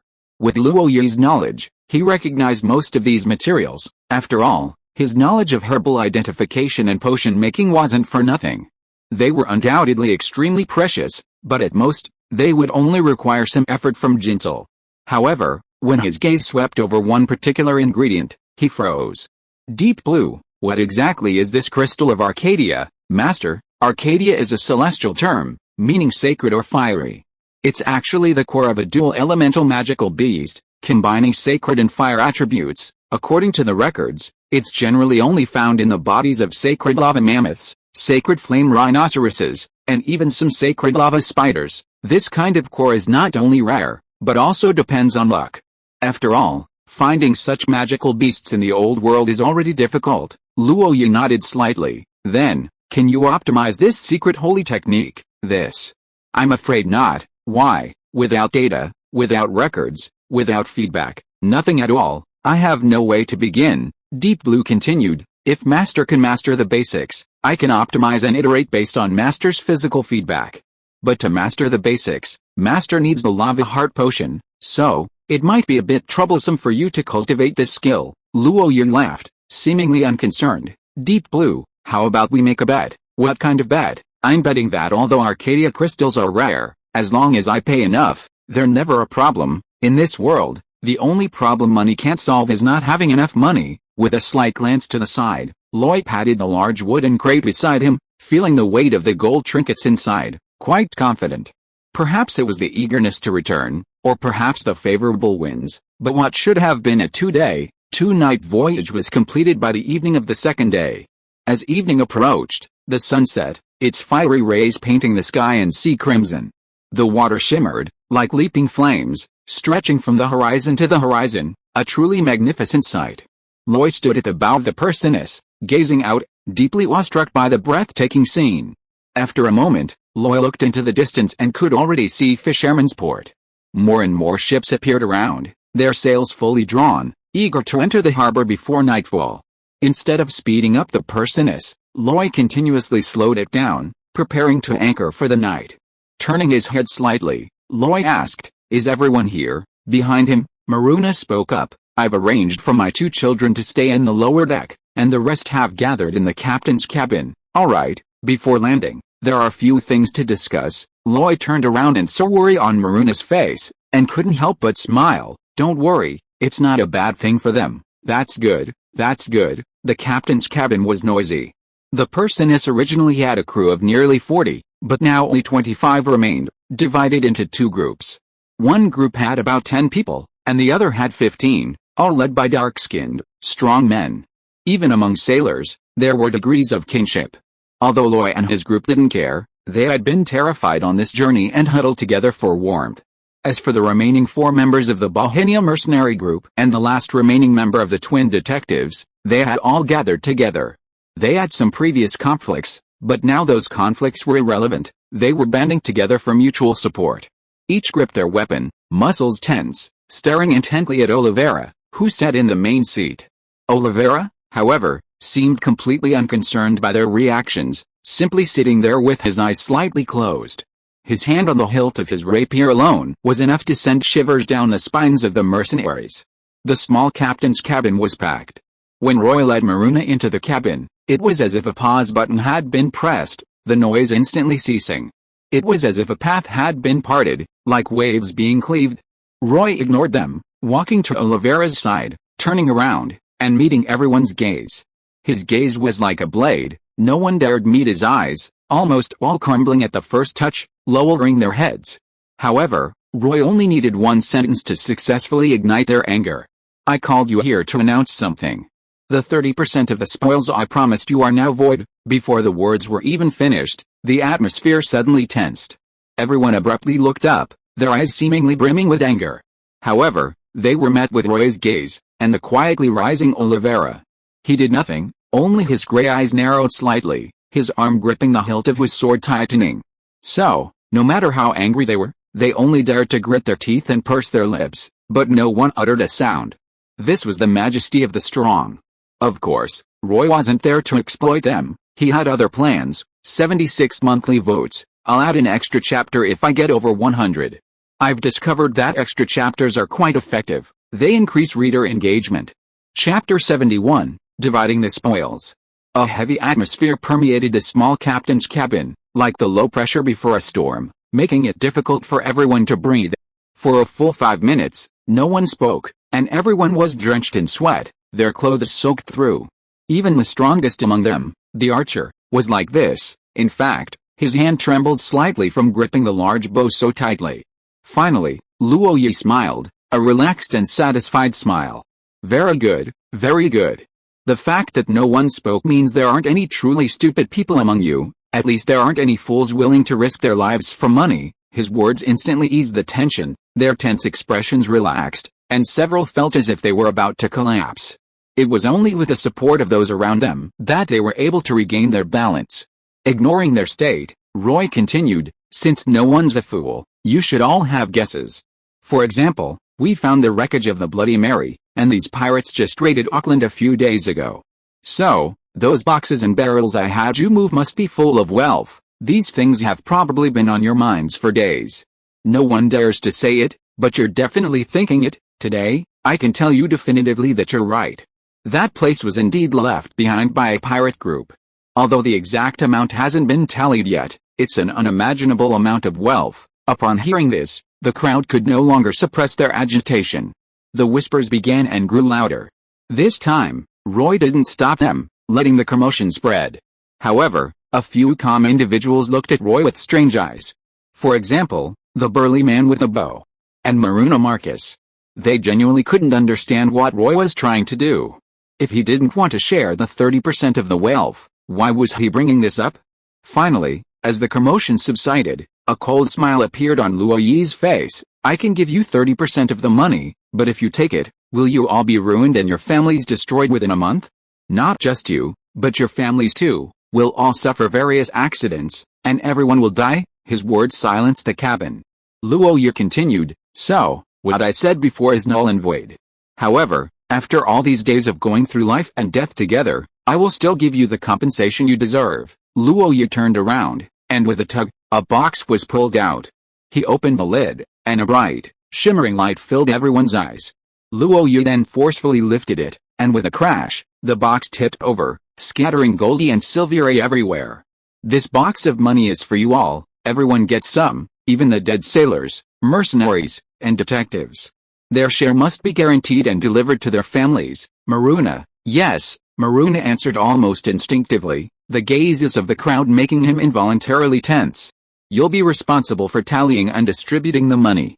How much each person gets is up to you. Then, Loy pointed to the burly man with the bow and the two most respected sailors, saying, you'll help with the tallying, distribution, and supervision. As for your share of the commission you're owed for the voyage, that's between you and Maruna. You can ask him for it. His words instantly dispelled any previous agitation, anger, or even resentment. Only the gold and silver on the ground caught their eye, dazzling them. Of course, some more bitter expressions. Maruna Marquez was particularly distressed. This trip had left him penniless. As if knowing his thoughts, Loy pulled out another box and said, Maruna, don't look so gloomy, this is for you. Maruna was taken aback, staring at the box and feeling a strong sense of familiarity. The next second, his lips trembled slightly. Really for me, Loy chuckled. It was yours to begin with, so of course it's yours. It was the box Maruna had used to pay the ransom, containing 1,000 gold tires. At this moment, Maruna perked up, feeling that Loy was incredibly generous. Just as he was getting excited, Maruna heard Loy speak again. There's one last thing. For a long time to come, you will encounter many people. They might offer you drinks, give you silver tires, or even beat you up and threaten you. They will use all sorts of methods to extract details about this ransom journey. And what I hope is, Maruna interrupted, Mr. Loy, don't worry, we will definitely not say anything, we will absolutely keep our mouths shut. Loy glanced at Maruna, seeing his determined expression, then looked at the others, who were nodding their heads rapidly. Loy grinned, no, what I mean is, if they give you money, just take it. If they offer you drinks, you not only have to drink, but you also have to accept them. As for their questions, just be honest. What you've seen, witnessed, and experienced, you can tell them everything without reservation. What? Everyone present was stunned. Looking at Loy, he just smiled brightly. A moment later, Loy left the captain's cabin, led Olivera to the deck, and stood at the bow again, admiring the setting sun and the gradual sinking of the world into darkness. Loy didn't turn around, but he could clearly feel Olivera's gaze, burning and fervent, almost tangible. He shifted uncomfortably, not turning around, but his voice drifted out, Teacher Olivera, I feel very uncomfortable with you looking at me like that. Olivera blinked her pale gray eyes and sparingly uttered 3 words, good tactic, it's nothing more than coercion and enticement, nothing serious. Luo Yu said this, and that's what he thought. Right now, although he was smiling, he didn't actually look very smug. Olivera retorted, many nobles can't even handle this. He paused, then asked, but why must we? This windfall is too great.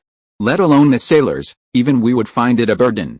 So, we need to use some methods. He paused again, then continued, the best method is naturally to spread the word widely, letting everyone know, so that some people won't dare to act. Olivera frowned slightly, then slowly shook his head. That's probably not enough. So, we not only need to be high profile, but we also need to learn how to spend money, to spend lavishly, so that others can benefit as well. Baron Marquez, Lord Dorji, though I don't want to admit it, we still can't do anything to these two. So, we still need to find a way to make them hesitate. You handle it, haha, teacher, just watch my actions. Loy's loud laughter carried far, and then a voice as soft as a mosquito's buzz reached Olivera's ears. Tonight, I'll have to trouble you, teacher, to make a trip. You tell me, I'll take care of it. Although they had arrived at Fisherman's Port, the person is simply anchored in place that night, showing no intention of going ashore. Because distributing the money was a huge undertaking. Since Roy had said everyone should get a share, then naturally everyone should benefit. Therefore, they first needed to count the box of money to determine exactly how much there was. Maruna had experience with this. He found plenty of white paper, separated the gold, silver, and copper coins, and then bundled them in groups of 10. This made not only counting easier, but also distributing them more convenient. Secondly, they needed to count the number of people, the living and the dead. Everyone had to be included. Finally, the amount of money each person received had to be different. For example, the Bohemia mercenary group, they were the main fighting force on this trip, having fought countless battles and made great contributions. Another example was the twin detectives. Although they had some initial disagreements, in the final battle, it was they who destroyed the multi-barrel crossbow, saving everyone. They naturally wouldn't want to share the same amount, so they needed to agree on a larger share for themselves and a smaller share for the sailors. Maruna Marquez initially thought this wouldn't be difficult, but in reality, from the moment Roy got the idea, they had to work all night. The oil lamp in the captain's cabin burned all night, and everyone didn't emerge until dawn. They were all exhausted, their eyes bloodshot, but their excitement was undeniable. When they looked at Roy, their eyes shone with awe, truly a mixture of respect and fear. However, what they hadn't expected was that the scene welcoming them when they arrived at the port was far beyond their imagination. People die for wealth, birds die for food. Unless one becomes powerful, too much money is a disaster. Therefore, I need to provide the protagonist with startup capital and also find a way to secure it. Chapter 72, A High-Profile Return. At Fisherman's Port, early in the morning, a group of fishermen, sailors, and porters arrived, only to find the port locked off as they prepared for their daily work. These were all rough men, and many were about to unleash a torrent of curses when the city guards, maintaining order, gave them a sound beating, leaving them speechless. The city guards were responsible for maintaining order in Fisherman's Port. They were usually the local tyrants, causing trouble 3 times a day if any boats docked or any shops didn't pay them tribute. Although, being by the sea, these city guards inevitably carried the smell of fish, earning them ridicule from their counterparts in the city. That ridicule was mostly envy, jealousy, and hatred. However, even the arrogant city guards could only do menial tasks today. One by one, warriors clad in ornate leather armor and wielding spears completely sealed off the port. These warriors were all fierce-looking, with sharp eyes, vigilantly scanning their surroundings, their gazes like blades. The emblem on their chests was an iron gauntlet with a palm facing inward, the badge of Tom, the god of justice. In the center of the warriors' encirclement stood a middle-aged, enormous man. He was truly fat, short in stature, with a round belly, so large he couldn't see the ground even on tiptoe. But no one dared to ignore his status. He wore a dark red silk robe embroidered with intricate gold patterns. This single garment alone was worth 100 gold pieces. Not to mention, his 10 fingers were adorned with 10 gold rings, each containing a large gemstone that glittered dazzlingly in the sunlight. Such extravagant attire was reserved for the devout followers of Wojnarowski in the entire city of Auckland. And this man before them was none other than Mark Williams, the president of the Seven Gods Bank, a devout follower of Wojnarowski, the goddess of wealth and trade, a wealthy merchant whose every pore seemed to flow with the essence of gentle. The captain of the Fisherman's Harbor City Guard stood beside him, bowing and scraping like a servant. But Mark Williams completely ignored him, his face showing nothing but impatience. Until a ship slowly docked at the shore, the wealthy merchant immediately perked up, looking over expectantly. The person is docked, the deck was set up, and Roy immediately stepped down to greet a large, fat man. His upbringing instilled in him good manners. He calmly approached, right hand on his chest, smiling. "Are you Mr. Mark Williams?" "It's me. It's me." "Haha, you must be Roy, Roy of the Raymond family, Roy Roy Fitz." "Greetings." Mark Williams completely disregarded the surname of a bastard, his face full of anticipation. "Last night, what that person told me couldn't be false, could it?" Roy said. "In the name of the Raymond family, do you think I would joke about such a thing?" "Ha ha ha ha, of course not. I just didn't expect Mr. Roy's luck to be so good." Mark Williams burst into laughter, laughing with unbridled joy, even losing some of his composure. Roy smiled without saying a word, her expression reserved. "Mr. Mark, then let's not waste any more time." All right, Mark Williams said, then laughed loudly. Quick, get moving." So, the sailors unloaded large wooden crates and buckets from the ship. They were all extremely heavy, requiring 2 or 3 people to lift them together. Meanwhile, in an empty room behind the port, Bank staff were conducting on-site inspections and assessments. This world wasn't without banks. Tracing back to ancient times, there were rudimentary forms of banks called goldsmiths. People could deposit gold nuggets with goldsmiths, who would issue certificates for safekeeping, as well as for currency authentication and exchange. Back then, goldsmith was a profession, but also a synonym for wealth. However, depositing gold nuggets with a goldsmith not only didn't earn interest, but also incurred handling fees, and exchanging them also came with charges. But the Seven Gods Bank was different. Their system was exceptionally sophisticated, offering not only a full range of loan services but also loans to government agencies of the Habsburg Empire. Furthermore, the Seven Gods Bank also offered savings. Their secure vaults were protected by divine power and could not be opened without the correct procedures and methods. Most importantly, the Seven Gods Bank offered depositors a certain amount of interest, albeit a small one, but still more profitable than paying bank interest. As a result, with the emergence of the Seven Gods Bank, other banks collapsed one after another. Aside from some underground banks and illicit wealth, this was the wealthiest organization in the entire Habsburg Empire. Roy's gains this time were so great that he was entitled to be personally received by the bank president, and even to have a grand handover ceremony. Those spearmen were not just for show. Aside from their strength, the insignia on their chests signified that they were guards of the temple of the god of justice, Tom. These were warriors directly protected by the gods. With them present, no one dared to act rashly. All around, onlookers craned their necks, filled with curiosity. The box was so secure, they had no idea what was inside. However, the box, containing the gold till, was simply too heavy.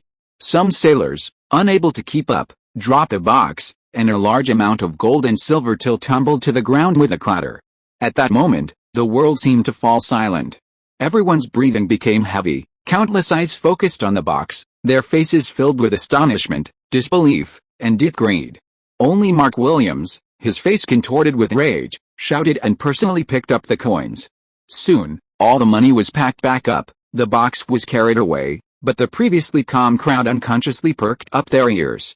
From a distance, they could almost hear the clinking of the gold till, so crisp, melodious, and captivating. At this moment, even the city guard captain, that seemingly obsequious man, looked at Roy with deep malice. Of course, when his gaze returned to Mark Williams, he restrained his greed. This was just a minor incident. The barrels would eventually be empty, but the inventory and evaluation would take much longer. There was no other way. Besides coins, there were gems, gold, silver, agate, coral, pearls, paintings, and other items that needed to be appraised. This was Mark Williams' responsibility, so after a brief greeting, he went to attend to his work. Just when everyone thought the matter was over, more people arrived. It was a group of mages in black robes, heads held high, expressions of disdain, looking down on everyone as if they were incredibly noble. And they certainly had the right to be noble. Neither the outer city guards nor even the guards of the Temple of Justice stopped them. The leading mage wore a pristine white robe, with 2 concentric pentagrams embroidered on his chest, all 8 points lit up, shimmering like stars.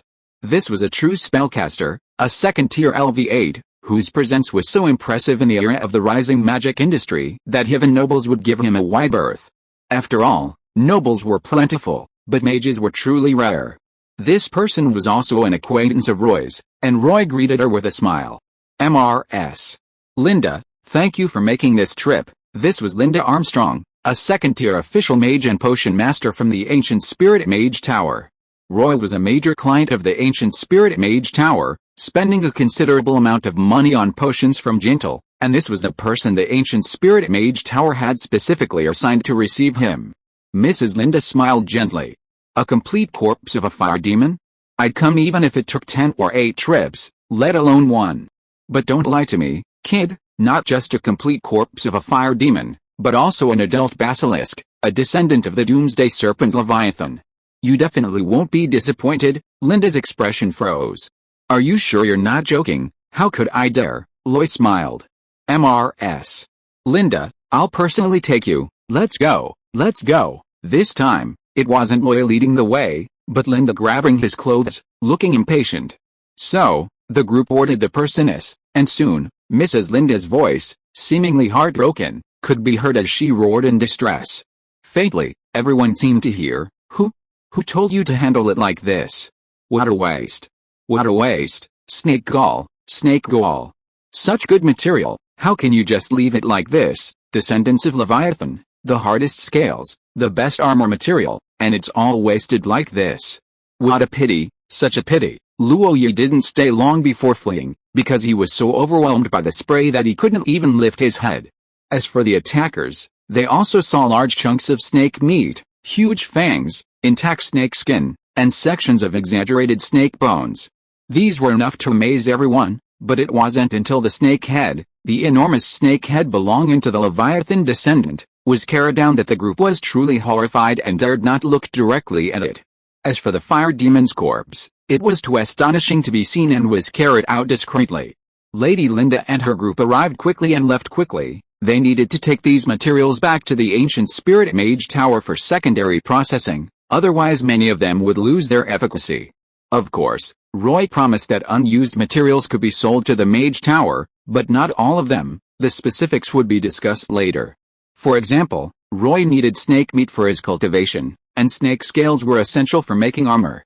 After the mages left, Butler Hoover arrived with many people in carriages.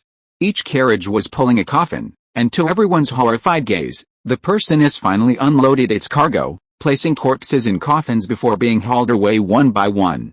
Only after dozens of coffins had left did the person has finally complete its unloading.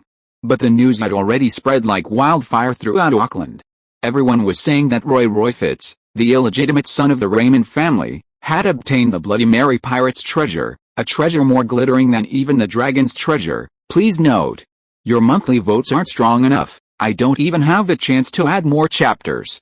Chapter 73 Magic Power Forging Machine. Leaving aside the huge uproar caused by the person's high-profile return, that would ultimately need some time to settle. At this moment, Loy was already riding in the Raymond family's carriage, heading towards the Champagne Magic Textile Factory. The carriage rumbled, driven personally by the extraordinary warrior Oliveira. Loy sat inside. At his feet was the most important chest, containing spellbooks, silver dragon hide, and ambergris, his most prized treasures. Of course, Loy wasn't alone in the carriage. Butler Hoover and Young Ang, who had boarded halfway through the journey, were also present. Now that everyone was present, Loy asked directly, "How was Auckland while I was gone?" Hoover and Ang exchanged a glance, and Hoover spoke first, bringing explosive news. "Young master, the bishop from the Church of the Seven Gods has arrived." "Who is it?" "A fanatical follower of the god of singing, Muriel, the bishop of the Sarah Cathedral, known as the Angel Singer, Ms. Tiffany Morgan, a woman." Most of the fanatical followers of the god of singing are extremely beautiful women, and all are skilled in singing and dancing. This one, it is said, once conquered the mountain giants with her beautiful voice. Has this angel singer met with the wings of light? I haven't heard of that. Ang, what about you? I've had a lot on my end. That Lord Dorji, the regent, hasn't had a good time lately. Mainly it's the aftermath of the pirate raid on Auckland. What exactly? First, those noble descendants, then those merchant caravans, thinking that pirates dared to come ashore, and the result was, that's interesting, but it seems there hasn't been any real conflict. No, not really. These past few days, with Hoover and Ang recounting their stories, the numerous trivial matters that had occurred in Auckland during Loy's absence were also detailed. If Loy were to evaluate it, it would be summed up in 5 words: lively yet quiet. The liveliness stemmed from the fact that the events of the Feast of Grace were far from over. So many people had been robbed, and the survivors were bound to cause trouble. Coupled with the manipulation of certain individuals, everyone directed their anger towards the governor's inaction. Even if Lord Dorji could handle the royal family, the Council of Elders would still seek revenge. From noble descendants to merchants, from artisans to ordinary citizens, everyone held Dorji accountable. These disturbances were relentless, one wave after another, and naturally, they weren't easily quelled. Then there was the arrival of Justice Koch, the winged one of the Sun God Church, and Bishop Tiffany Morgan of the Church of the Seven Gods. The arrival of these two naturally carried a sense of confrontation. The word quiet is used because, although the situation seems tense and on the verge of exploding, it's just tension, not a complete explosion. Perhaps this is the calm before the storm, or perhaps things have simply been suppressed, no one knows. But without a doubt, the situation is somewhat chaotic. And Luo Yi's high-profile return has added fuel to the fire of this chaotic situation. The conversation passed quickly, and while Luo Yi was deep in thought, Hoover and Eng didn't dare to disturb him. When they approached the Xiangshili magic textile factory, Eng got out of the carriage first and left, driving directly to the warehouse in the factory area. If there was anything Luo Yi missed at sea, it was this place. He didn't wait for the carriage to stop before jumping down and quickly entering the warehouse, where he saw that the large space was already a mess. The ceiling of the factory was filled with gears and connecting rods, and the ground was covered with strips of magic-patterned lapis lazuli. There were also newly built furnaces, blacksmithing anvils, blowers, and all sorts of tools, large and small, scattered everywhere. The warehouse was also quite busy, with blacksmiths and coppersmiths working diligently, the heat of the furnaces warming the air. Upon seeing Luo Yi, they all stopped their work and bowed respectfully. It was natural to show proper respect to their employer, except for Lilia, who seemed oblivious. She was squatting in front of a half-finished forging hammer, focused intently on her work, completely unaware of the person behind her. Luo Yi waited for a while, then, unable to wait any longer, reached out and patted her on the shoulder. To his surprise, Lilia shrugged and simply said, "Don't bother me," before ignoring him. Luo Yi found this amusing and patted her other shoulder, which infuriated Lilia. She turned around abruptly, glaring at him with wide eyes, and snapped, "Who are you? Can't you see I'm busy?" Meeting Luo Yi's smiling face, she couldn't finish her sentence. But in a moment of distraction, she spoke again, causing Luo Yi's expression to freeze. "Luo Yi, didn't you go to sea?" Luo Yi grinned, and after a long while, he said, "I'm back." Actually, Luo Yi hadn't been gone for too long. He set off around January 18th, and today, January 25th, was only about 7 days. But so much had happened at sea, and the back and forth travel made it seem like much longer. However, looking at Lilia's little face, with its thick dark circles and eyes that were practically overflowing with fatigue, he couldn't help but ask, "How long has it been since you had a proper rest?" Rest? Lilia seemed a little dazed, but the next second her eyes lit up again. "Rest? I don't need to rest. Come, let me show you our magic-powered forging hammer." "No, I don't think forging hammer is quite right. I'll call it the magic-powered hammer forging machine." With that, Lilia ignored Luo Yi's opinion, pulled him over to the half-finished machine, raised her hand, and somehow pressed a switch, channeling more magic into it. So, the massive hammer on the machine began to fall, but instead of hitting the iron felt below, it pulled back after a certain distance.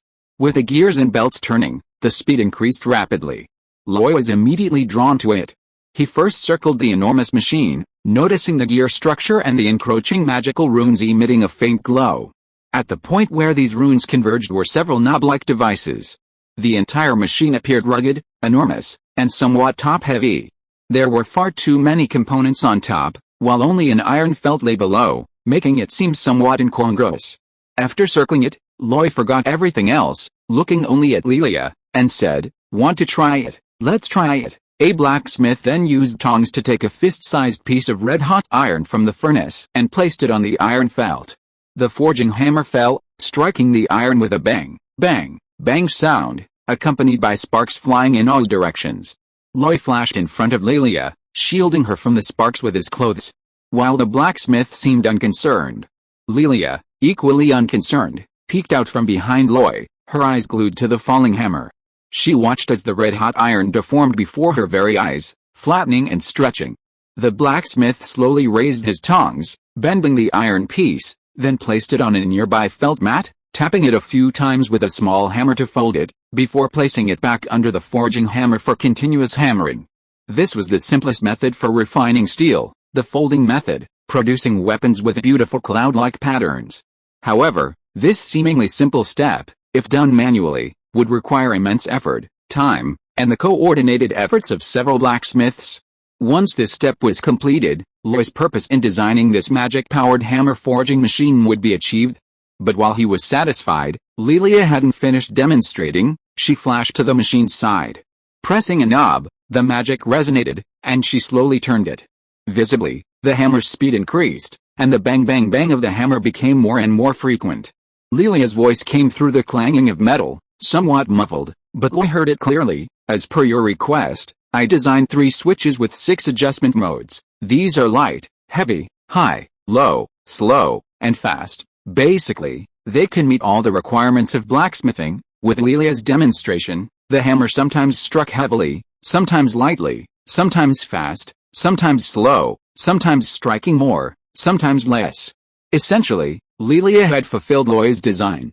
Loy looked at the machine as if it were a treasure, but couldn't help asking, "Now that you've achieved your goal, why aren't you satisfied?" Lilia asked, somewhat puzzled. "Didn't you say that magical machines should be usable by everyone? These knobs are all designed with magical runes, requiring magical resonance to operate. But how many blacksmiths have magical power?" So, I was trying to find a way to avoid that. I was even starting to get some ideas, but you came along and interrupted me again. As she spoke, Lilia couldn't help but glare at Loy, but Loy didn't care at all. He laughed heartily and simply hoisted Lilia up onto his shoulder. "That's good enough, very good. Lilia, you should rest. These past few days, let alone a proper rest, I'm afraid you haven't even had meals on time, have you?" Lilia was startled by Loy's actions and couldn't help but exclaim, "What are you doing? Put me down. There are so many people here, you. Before she could finish speaking, she saw a group of craftsmen secretly laughing, making her lower her head in embarrassment. Loy ignored him and waved her hand. "Today, the magic forging hammer is complete. Everyone gets a day off, and your wages will be paid as usual." "I said it." Wow, cheers erupted, and a group of craftsmen jumped for joy. Loy then carried Lilia to the carriage and told Olivera to drive back to the city. Putting everything else aside, Lilia Lightninger needed a good rest. The chapter is finished. Everyone please support me. Chapter 74, Continued Fermentation. Fisherman's Harbor, Night, Beauty Tavern. Humphrey, a sailor on the Perseus, was a notorious and eccentric bachelor. He always said he was content with being poor his whole life and didn't need to marry or have children, dragging a woman and a child into poverty with him. Therefore, he refused to marry, even when women approached him, and even though his salary wasn't small, it didn't change his mind. This made him seem like an oddball to others, but he didn't care. Of course, as a bachelor, he had some money, and his favorite pastime was drinking. Beauty Tavern was famous in Fisherman's Harbor because the owner was a stunningly beautiful woman, and the barmaids she hired were also quite attractive. This made the tavern far more popular than others. However, if you thought you could let loose here under the influence of alcohol, sorry, the female owner would show you that you could be unrestrained anywhere, but not here. But tonight, as Humphrey entered the tavern, the noise suddenly subsided. He didn't care at all. After sitting down on a chair, he loudly ordered a glass of the best ale. A voluptuous barmaid quickly came forward, served him a glass of dark beer, and gave him a subtle hint. But Humphrey seemed not to notice, gulping down his drink, feeling completely refreshed and slightly tipsy. Suddenly, a loud voice rang out, "Humphrey, I heard you guys made a fortune on this trip." Humphrey took another big gulp, finishing his drink, before standing up and shouting, "You want to know? Of course we want to know. This trip was thrilling, a near-death experience, but also incredibly rewarding. However, if you want to know the details, fine, but I wonder who's willing to pay for my next drink." After a moment of silence, someone finally spoke up, "This drink is on me." With that, 3 bronze tills were tossed into the air, arcing through the air before landing on the long table in the tavern. Immediately, a barmaid collected the copper coins and served Humphrey a glass of ale. Humphrey took another swig, and while enjoying it, his eyes were both cunning and clear. Setting down the glass, he said, "This voyage actually started with Mr. Maruna Marcus, the owner of the magical textile mill in the Champagne. Everyone knows about the ordeal of the Feast of Grace, right? His 2 children, a story that many people remembered. So, that night, Humphrey went to 3 different taverns, telling the story no less than 6 times. Finally, after getting himself drunk, he stopped. East of the city, in a residential area. A large man carrying a bow, laden with various gifts, happily pushed open his front door, but his expression suddenly changed. Gifts scattered all over the ground, and 2 gleaming blades protruded from his large bow. But before he could draw his arrows, a long sword was already against his wife's neck. The force seemed slightly excessive, leaving a bloody welt. Even more alarming, the bow-wielding man sensed 2 more figures behind him. Though they hadn't drawn their weapons, their mere gazes were chilling. The bow-wielding man immediately raised his hands to indicate he meant no harm, saying, gentlemen, if you're after money, I have some in my purse, you can take it." As long as you don't harm my family, everything else is negotiable. At this moment, someone spoke up. I heard that your Purple Thorn mercenary group provided full protection for Maruna when she went to pay the ransom. The bow-wielding man turned his head slightly and saw the person sitting at the table. Although also wearing black leather armor and a black cloak, with a mask obscuring his face, his experience told him that the man's tone of voice, posture, and elegant demeanor were not those of an ordinary person. This was a nobleman. Upon reaching this conclusion, the burly man with the bow felt a chill run down his spine and lowered his posture even further. Yes, I accepted a mission and went out to sea, encountering quite a few things along the way. I'm particularly interested in your experiences. Could you tell me in detail? Sure, I'll tell you everything I know. I only have one request. I hope you can release my family after you've confirmed I'm not lying. Alright. Then tell me, who were the enemies you encountered on this journey? Many. Pirates, the Navy, swordsmen, and others who came looking for trouble. Which one specifically would you like to know about? You seem to be talking a lot. Then I'll start from the beginning, explaining everything in detail. If you have any questions, feel free to ask, and I'll answer them. Is that alright? Okay. For a full hour, the burly man with the bow recounted his experiences clearly, leaving nothing out from his perspective. The man repeatedly questioned him until he verified that there were no contradictions in the burly man's account, and only then did he stop. After they left, the burly man with the bow finally embraced his wife and children, his eyes gleaming with a fierce light. He was, after all, a second-tier combatant. How could he not have a temper? But after only a few breaths, he let out a bitter laugh. Thinking back to the demands made on the ship, he suddenly understood. The other party was paving the way for their escape. Herbert, the bosun of the Perseus, was well liked on board. But he never expected that he would be beaten unconscious and dragged to what appeared to be a torture chamber the moment he disembarked.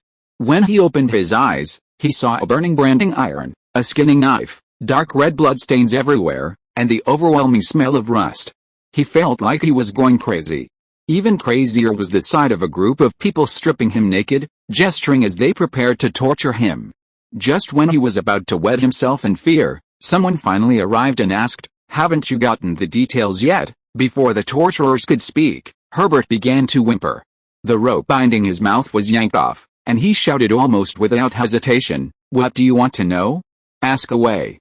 "Ask away? How do you know I don't want to talk if you don't even ask? You've gagged me, I can't even speak." "You? What exactly do you mean?" In the cell, Herbert's accusations were heart-wrenching, leaving the executioner somewhat confused. He asked, "You didn't ask?" The executioner was even more aggrieved. "Captain, no, boss, you didn't tell us what to ask." "Oh, is that so? Sorry, I forgot to tell you." "What?" In the slums, in a shadowy corner, a money bag was tossed out. The twin detective's older brother caught it, patted it down to make sure there was enough money, and then grinned. A deep voice came from the shadows. "Here's the money, but if your information is wrong, it could cost you your life. Don't worry, my information is absolutely accurate. And that one really isn't going to hide anything, he just wants us to tell him everything. And take the money." The deep voice seemed incredulous. "He really said that?" "He not only said it, but he also told us to do it. If you don't believe me, listen to the rumors in a while. I guarantee it won't be wrong." "That's interesting. Tell me, what kind of person is this illegitimate son of the Earl of Raymond?" This question startled the twin detective brother, who remained silent for a long time. Only when the deep voice impatiently urged him did he finally speak softly. "I've never seen such a terrifying person." The next day, the morning sun shone down, dispelling the darkness and cold. Inside the consul's hall, Lord Dorji Petrovich ate his breakfast in large mouthfuls, sipping his strong coffee, his eyes narrowing involuntarily. Beside him, a young man with blonde hair and an extremely elegant and capable demeanor reported to him about Luo Yi's recent sea voyage. At a certain moment, upon hearing the elder of the twin detectives' assessment, Dorji couldn't help but stop eating and slightly raise his head. He said that Luo is the most terrifying person he has ever met. That's what the detective said. How, a frog in a well has never seen much of the sky? How dare he spout such nonsense? Dorji sneered, but after a pause, he continued, "Of course, I have to admit, this kid is quite lucky to have such a gain. Mary Aaron is also a piece of trash. We gave him so much support and even sent a demon mage of the transcendental level, yet he lost so miserably. Trash. Trash. Truly trash." Several angry shouts in a row expressed his attitude. It was at this moment that the blonde youth spoke up. "Governor, should we? No need for such trouble. That fortune isn't so easy to obtain. Who knows how many people are eyeing it? Let's wait and see. It's not too late to make a move when things change." "Yes," the young man responded, and seeing that Dorji had no further instructions, he stepped out. However, only about half an hour later, he knocked on the door again. "Your Excellency, Roy has struck again. What has he done this time?" He's sending people to return the bodies of those kidnapped families." Dorji was stunned, remaining speechless for several breaths before suddenly laughing. "You've got some quick wit, but I wonder if you really have the ability to get through this. I'll see how you perform. Sorry for the timeout." Chapter 75, The Undertaker. Outside the city, at the Marcus family castle. Rarely, Baron Marcus was already seated behind his desk early in the morning. He opened a book, but his eyes were unfocused. His ears twitched slightly, as if listening intently, causing his expression to shift constantly. Finally, his eyes focused, and he closed the book, his fingers tapping the cover absently, a playful look on his face. "I never expected this, never expected that after all the effort and hard work I've put in, this brat would reap the rewards. I wonder how much he knows. It doesn't matter, even if he does, so what? Auckland is not a place to be trifled with right now. What's wrong with enduring for a while? However, that fortune is truly enormous. It can't be solved simply by being a funeral director. I'd like to see what other tricks you have up your sleeve." Unanimously, Lord Dorji Petrovich and Baron Marcus both chose the same approach. It wasn't that they were envious, but rather that Auckland City was currently like sitting on a volcano, ready to explode at any moment. Even they had to be extremely careful. This gave Roy room to maneuver, and his first action was to arrange a funeral. West of the city, Rose Street, number 1. Inside the hall. If there was one person in Auckland City who considered himself second, no one would dare claim to be first. He was, after all, one of Auckland City's earliest followers of religion, and he had spared no effort in promoting magical machinery, making him incredibly wealthy. Below Mark Williams was the owner of number 1 Rose Street, Sir Carl Blatter. In Auckland, a knight was a very prestigious nobleman. Moreover, Sir Carl Blatter was a nobleman who had embraced magical machinery long ago, belonging to the category of those with both power and wealth. However, at this moment, the elderly man, around 70 years old and dressed in a sharp gentleman's suit, was supporting 2 coffins, his lips trembling, his eyes red. Inside the coffins were 2 young women, around 17 or 18 years old, with beautiful figures but deathly pale faces. Butler Hoover stood silently to one side, then said after a moment of silence, "I'm sorry we couldn't bring the 2 young ladies back intact. When my master found the Bloody Mary, it had already run aground and capsized, with seawater flooding in." Sir Carl Blatter closed his eyes, took a deep breath, and finally regained his composure. He opened his eyes, looked at Butler Hoover, and said, "In any case, I should thank you. At least you brought back the bodies of my 2 granddaughters." Butler Hoover bowed slightly. "That's all we could do. Please accept our condolences. I have other things to attend to. Farewell, I'll see you out." Sir Carl Blatter maintained his composure, escorting Hoover and his party to the door. Then, he watched as Hoover, with a group of men, drove a carriage, pulling the coffins, and knocked on the door of the next house. Sir Carl Blatter's eyes were bloodshot, his expression somewhat ferocious. A butler approached him. "Sir, what are they doing? Didn't you see? Returning the bodies of those kidnapped by pirates. Do you think they'll?" "Absolutely not. If they could return the living, the entire city of Auckland would owe them a debt of gratitude. Why go through all this trouble?" He paused, then turned to the butler and said, "Send someone to the governor's office, to the Marcus family castle. I just want to ask when the pirate captain's head will be delivered, and what about them? Though they are corpses, the debt of gratitude is still owed." Meanwhile, Hoover had already left the home of the wealthy merchant Matthew Heskett and was heading to the home of the textile magnate Jack Lisbon. Jack Lisbon clearly already knew what had happened. He opened the door and personally greeted them, bringing in 3 more coffins. Although everyone was in low spirits, they still knew who they were targeting, and no one gave Hoover's butler a hard time. That morning, Hoover's butler visited 15 homes and returned 23 corpses.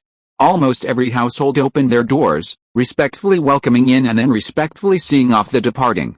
As Sir Carl Blatter had said, even if it wasn't a living person being brought back, a corpse was still a form of explanation, a gesture of goodwill. Moreover, it wasn't just Hoover involved, Maruna and Oliveira were also present. North of Auckland, less than 10 miles from Fisherman's Port, lay a port closed to the public. This port was small, prohibiting both ships from docking and fishing boats from approaching, because it was a naval port. Naval warships always needed to dock, and for secrecy, they couldn't be mingled with ordinary vessels. Therefore, the Habsburg Empire built numerous naval ports, large and small, some connected to shipyards, others solely for ship repair. This was one of the bases of the Habsburg Empire's Third Royal Navy, also known as the Alcali Naval Port. Albert She was the commander of this port, a captain. While not a frontline commander, he held considerable influence in this area. But now, he gritted his teeth and swallowed his anger. Beside him, a dozen coffins lay in a row, each containing the corpses of naval soldiers, their name tags displayed on their chests. Maruna spoke. "Captain Albert, I'm sorry, but our capabilities are limited. All we can do is bring these naval soldiers' bodies back. Let them rest in peace." That's some kind of explanation to the Empire. These are brave imperial warriors. They stormed the Bloody Mary and fought those pirates to the death.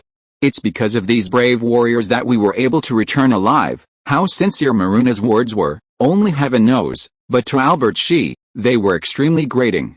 Those 3 naval warships had departed from his port. He naturally knew the Royal Navy's plan. They intended to kill the pirates, kill Gis, and then seize their wealth. But unexpectedly, Roy had managed to get away with it. When the news arrived, Albert She had a different idea. As a member of the Navy, he was even more unscrupulous. Such a large fortune had fallen into the hands of an individual. If they didn't find a way to get a piece of it, he wouldn't be able to explain it to the Navy forces fighting abroad. For this reason alone, he had spent the previous night running around, gathering information and looking for an opportunity to strike. But unexpectedly, before they could even make a move, the other party came knocking the very next day. They claimed to be returning the Navy corpses, and even so, he couldn't refuse. Their attitude was extremely polite, and Maruna kept showering him with compliments, making him feel as uncomfortable as if he had eaten shit. But when he glanced up and saw Oliveira standing to the side, her eyes cold, he had to swallow all his anger. Trying to compose himself and manage his expression, he forced a smile and said, "On behalf of the Empire and the Navy, thank you." Of course, Maruna asked casually, "By the way, haven't the naval warships returned yet? Did they capture that sea monster tamer, Gis? We can't let them escape." Well, maritime communications are still working, so I'm not sure right now." "Oh, the great Imperial Navy can definitely handle a mere pirate captain. I was worrying too much? It shouldn't have happened. It really shouldn't have happened." This sarcastic remark almost made Captain Albert lose his composure, but half an hour later, he finally saw them off. Watching their departing figures, the smile on Albert's face vanished in a single breath, turning into a chilling expression. A clueless Navy officer approached and asked, "Lieutenant, about that matter, Before he could finish, Albert waved his hand. "What matter? Nothing at all, remember that." "But, no buts." Albert withdrew his gaze, glared at the officer, and said earnestly, "They just gave us such a big gift. If we act, people will talk behind our backs. The Imperial Navy has its pride, so, let's hold off for now. Remember, just hold off for now." Lombard Street, number 19, second floor. Loy watched Lelia drift off to sleep, finally looking away. During his absence, Lelia had probably been truly sleepless, only taking a bath and eating something before falling into deep sleep. Back at his desk, Loy picked up the tea Mrs. Cassidy had brought, took a sip, and fell into deep thought. Returning the remains would certainly earn him many favors, but that alone was clearly not enough. At least, it wasn't enough to quell the dangers brought by that huge windfall. Therefore, further action was necessary. However, deciding where to begin was crucial. Of course, Luo Yu was unaware that, due to his growing fame, he now had several new titles in Auckland. For example, his lucky find of the pirate's treasure earned him the nickname Lucky Boy, and his act of returning the corpse earned him the title The Funeral Director. Bonus chapter for 100 monthly votes. As promised, there's a third chapter. End of this chapter. Thank you so much for reading until the end. Don't forget to give it a like. Looking for more exclusive content and immediate access? Subscribe to our Patreon. Remember, every like, subscription or donation encourages us to continue. Thank you all. See you in the next video.